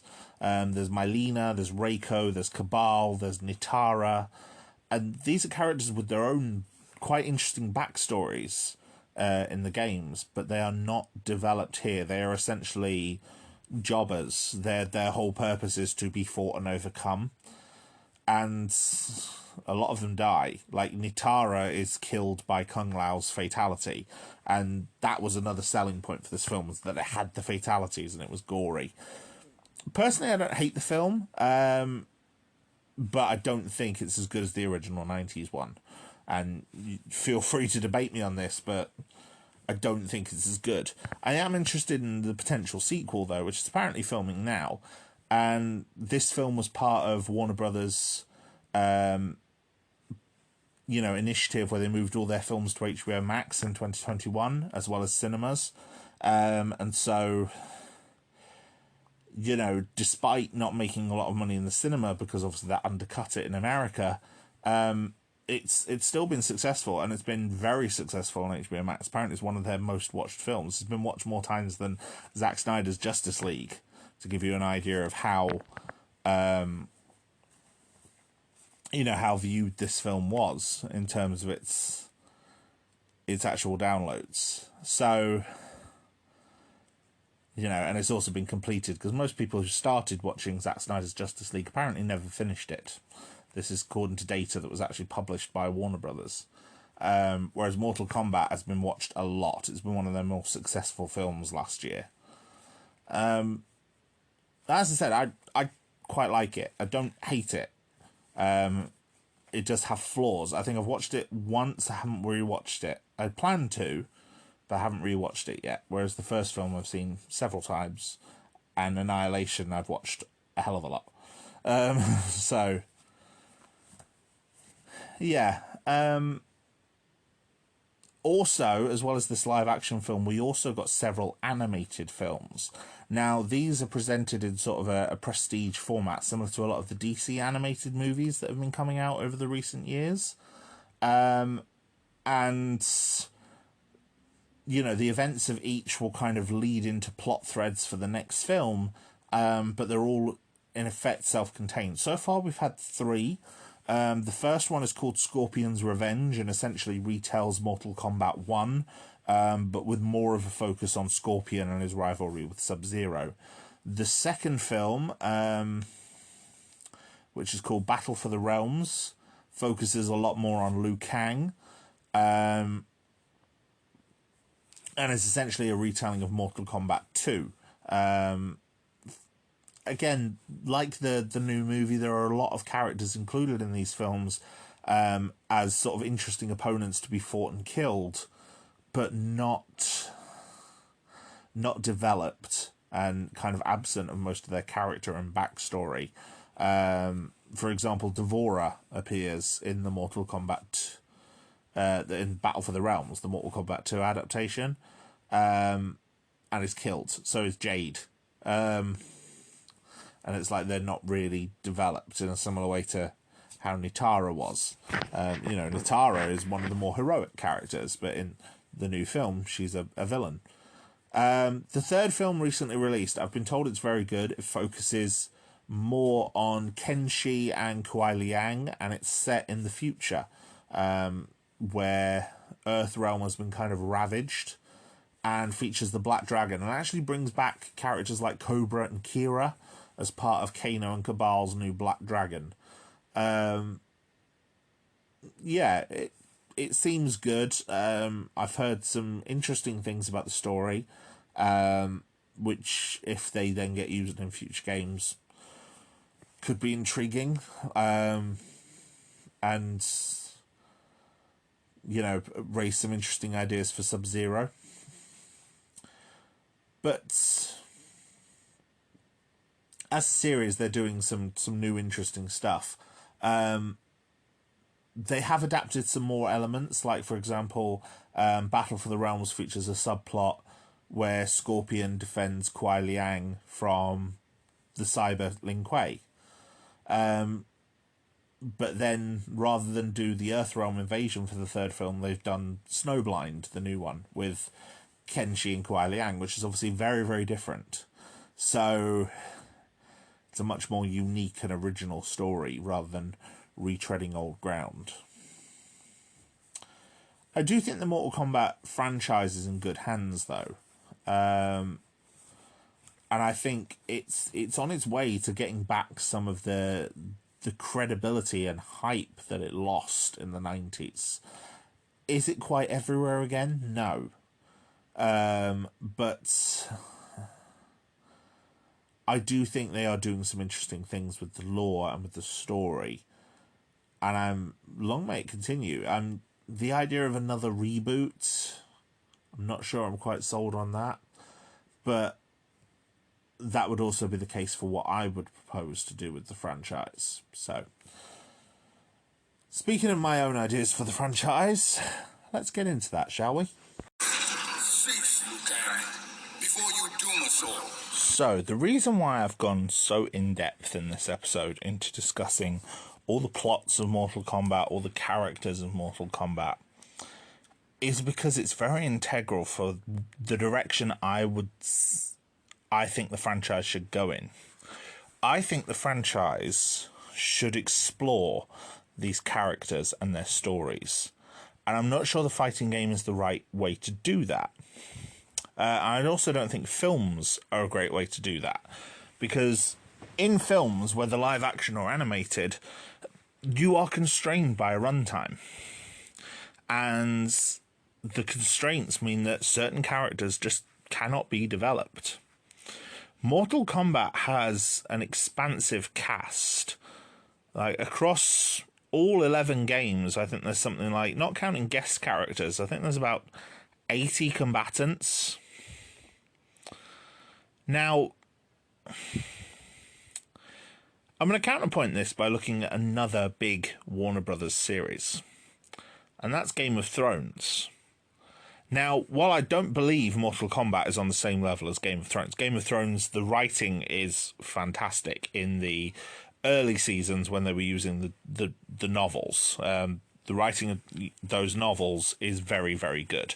They're very multi-layered, characters are very multifaceted, and, you know, the plots have so many levels of intricacy that build and build on top of each other, and it's all dependent on character interactions and everything and plots, and it's very clever. I'm a big fan of early Game of Thrones, and specifically the Song of Ice and Fire series.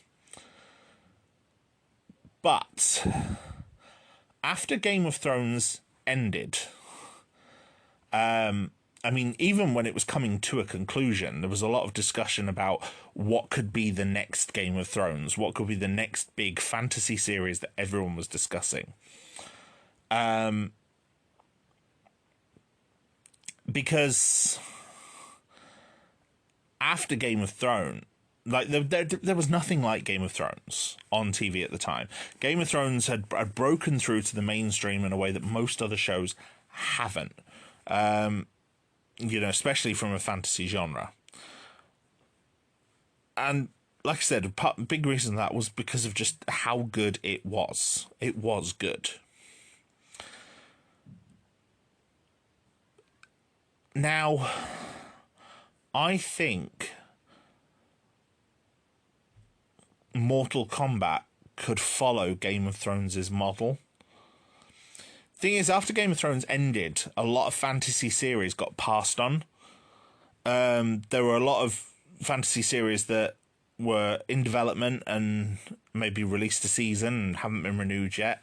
There were others that came out to middling success, and as Hollywood executives like to, they took the wrong lesson from that and assumed that it wasn't that these things were made badly, but more that people were done with fantasy after Game of Thrones, despite the fact that's never the case. There's always an audience for fantasy properties, as the recent success of Rings of Power and House of the Dragon has proved.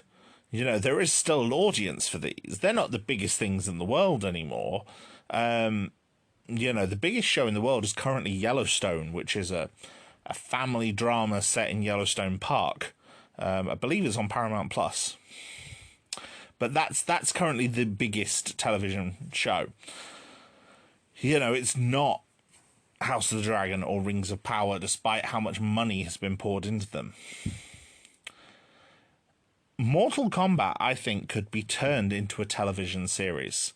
And I think it could be done so much cheaper than something like House of the Dragon or Rings of Power, helped by the fact that it has a very modern setting. And, you know, new filmmaking techniques such as volume, you know, the sort of CGI soundstage that they use on The Mandalorian and Kenobi, that could be used, I think, to great effect to give the actors the more fantastical areas of Outworld, for example, or the Netherrealm that they could interact with on set. And I think this Mortal Kombat had the potential to be transformed in that way into a series and to work very, very well. And that would give you enough time to explore the main characters and to develop the plots of these characters and their stories as it goes on. And each season could very easily adapt the plots, for the most part, maybe with some slight tweaks, of these original games. In a similar way to how seasons of The Walking Dead have adapted volumes of that comic book, or seasons of Game of Thrones adapted novels in that series. And, you know, there are plenty of characters that can be introduced and developed throughout this series. You know, as you've heard by me talking about them, a lot of these characters appear in more than one game. They recur, they get developed. So, you know, you could easily create a core cast of, say, Liu Kang, Kung Lao, Raiden, Johnny, Sonya, Shang Tsung, Kano, Sub-Zero, Hanzo, Shao Kahn, and then maybe Jax and Katana, you know, as a core cast to start building a game around, to building a series around. How those characters interact, each of those characters with their own small supporting casts. So, for example, you know, Katana and Shao Kahn would be involved in plots in Outworld. So you'd introduce Mylena, Reptile, Ermac around those characters. Shang Tsung would interact quite often, especially in the first series, with Goro. So you could develop Goro that way.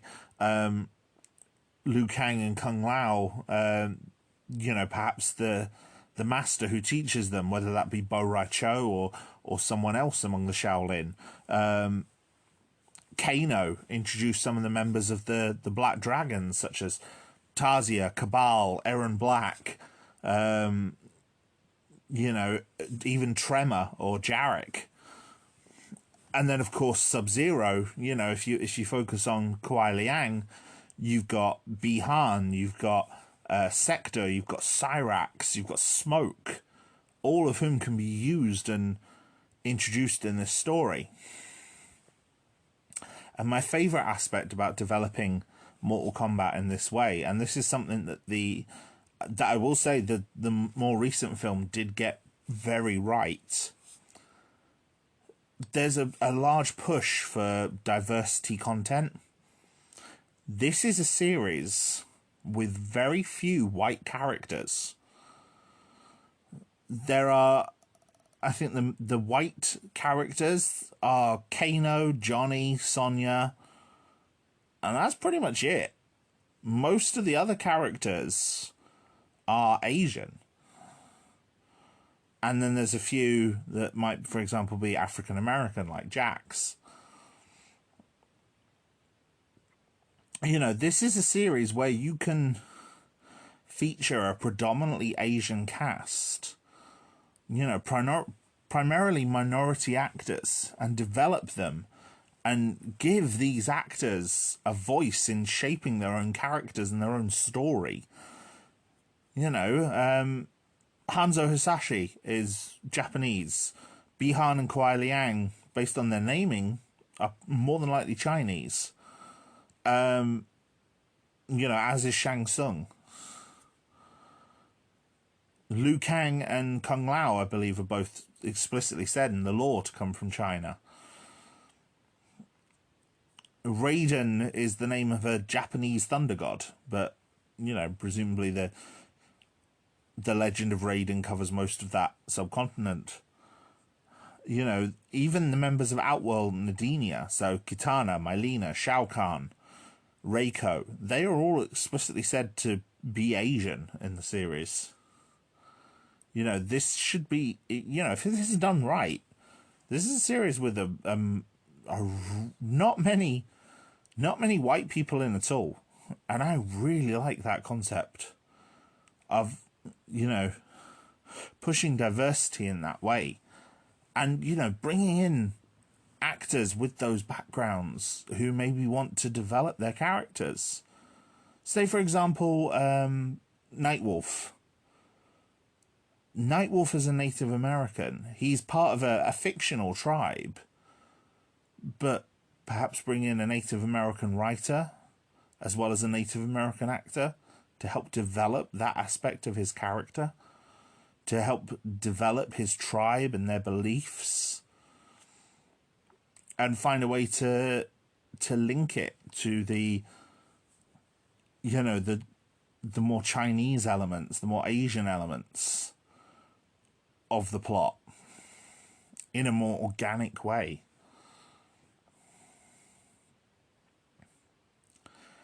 I think it could really work if done well. And I think a series would be the best way to go. And, you know, if you do it right, if you hire people who either can do their own stunts or you give it a really good stunt team, you could have actors doing the combat and, you know, have a series with dramatic fights and action scenes, but still also with that same intrigue and backstabbing and thrills that you get in something like Game of Thrones as well. With each series building to a final confrontation at the end of that particular adaptation.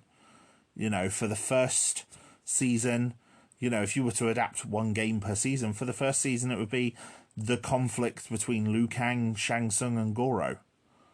You know, Liu Kang versus Goro, followed by Liu Kang versus Shang Tsung. For Series 2, it would be the Outworld tournament, the first confrontation with Shao Kahn himself. For the third one, it would be pushing back the invasion. You could actually start that season with the invasion itself.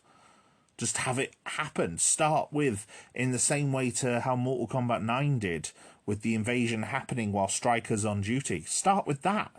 Have Stryker on duty. And then he teams up with Jax and Sonya, say, to try and repel Earthrealm invasions. You know, maybe have the Soulnado happen at the midpoint of the film, of the series. You know, towards the end of episode 5 as a hook to lead into the final half of the season.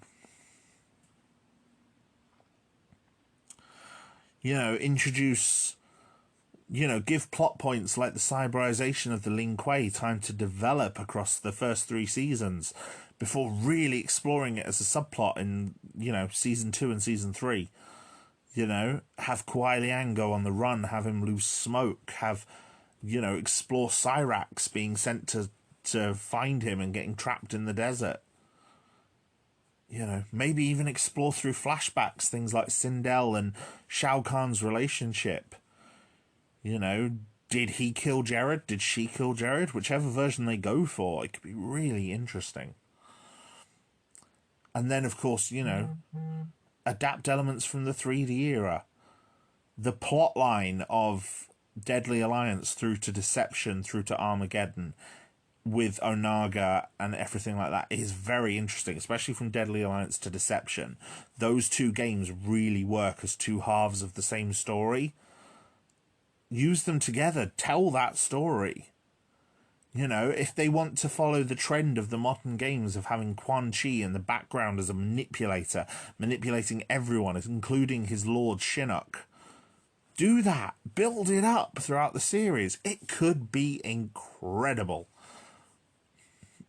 You know, would it necessarily all work as I'm thinking? No, they might not get the approval to do more than the 3 seasons. We might only see the trilogy again. But I think if it was done well and it was done right, it could work incredibly. And I think a TV series would allow more of these plots to be developed than a film does.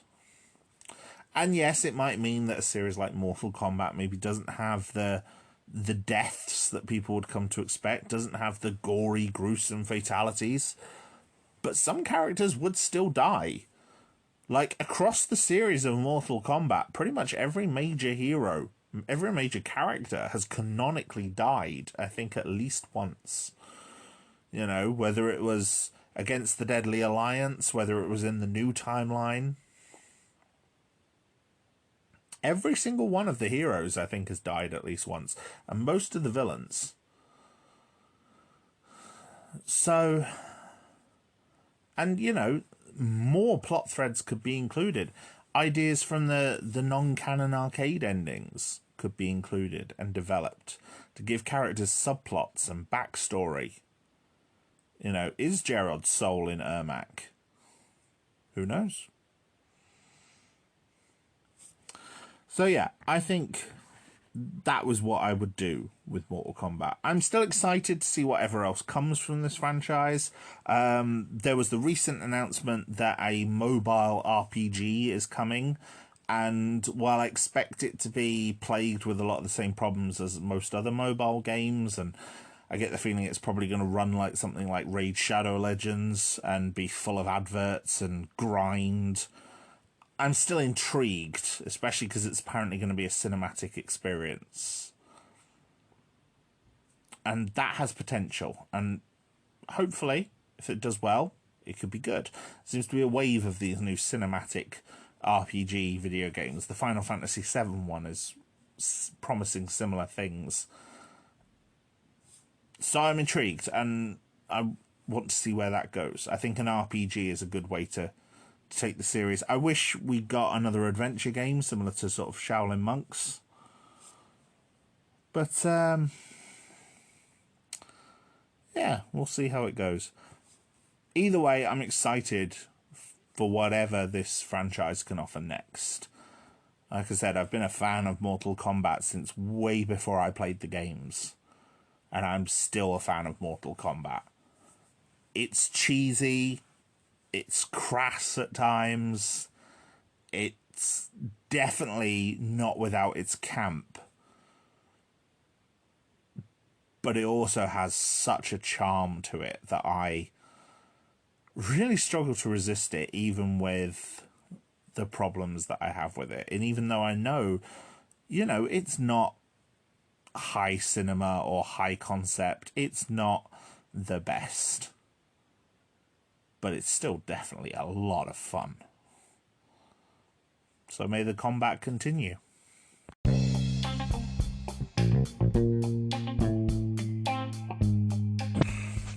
So, thank you for joining me for yet another episode. As you can tell, I was excited for this one because it's gone on for a while. So if you listened to the whole thing, I am, as always, eternally grateful to every single one of you. Thank you so much for continuing to listen to and support this podcast. It means the absolute world to me. As always, you can reach out to me in all the usual places. You can even commission me if you want to on Ko-Fi, or support me in any other way there. There's the Discord, there's Tumblr, there's my email inbox, YouTube. I'm hoping to have back up and running soon with all of the latest episodes.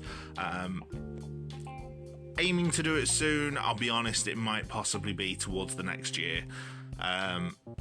With all of the 2022 content going on at once.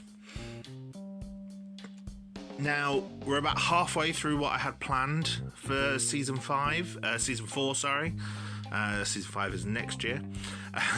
So we're about halfway through what I had planned for Season 4. I'm still working on the Boys episode. That is still coming up. I've also got episodes coming up for X-Men the Animated Series, which is 30 years old this year, and an episode looking at the Arrowverse, which is 10 years old this year.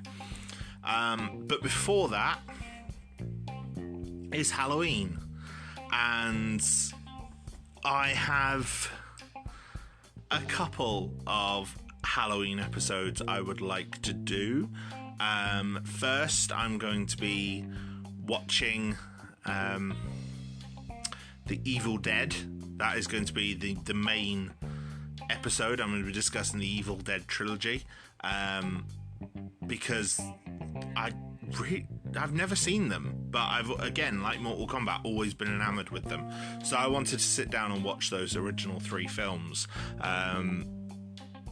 which seem to be beloved in nerd and horror circles, so I really want to explore them. But I'm also going to be doing, as a little bonus, a short episode on Cabin in the Woods. Cabin in the Woods, you know, I thought was a good one to tie with Evil Dead, because it seems to have a lot of clear inspiration from Evil Dead. But it's a film I quite like, and it's also 10 years old this year. So, you know, I quite like it. I don't think I'm ever going to talk about it ever again because it's its own thing. You know, it's not part of a larger franchise or anything like that. And so I'm going to look to discuss that as well. So hopefully I'll have both of those episodes out next weekend or around about Halloween. Halloween is the Monday, so they might drop on the Monday rather than on the Sunday.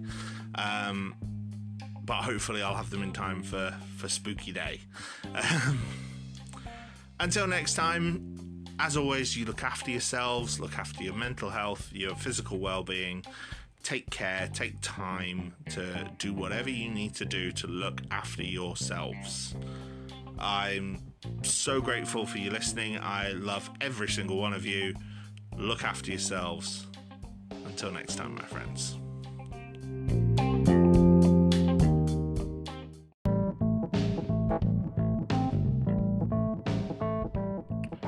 Thank you, my friends, for once again joining me on Garhdo Goes Geek.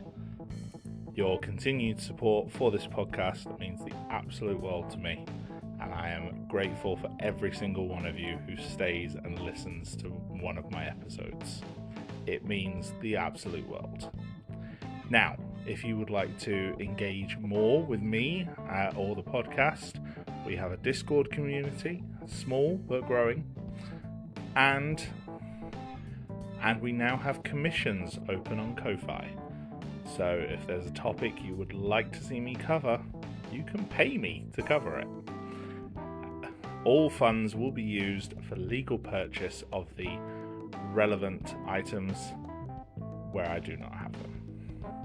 Have a look on the link tree for more information.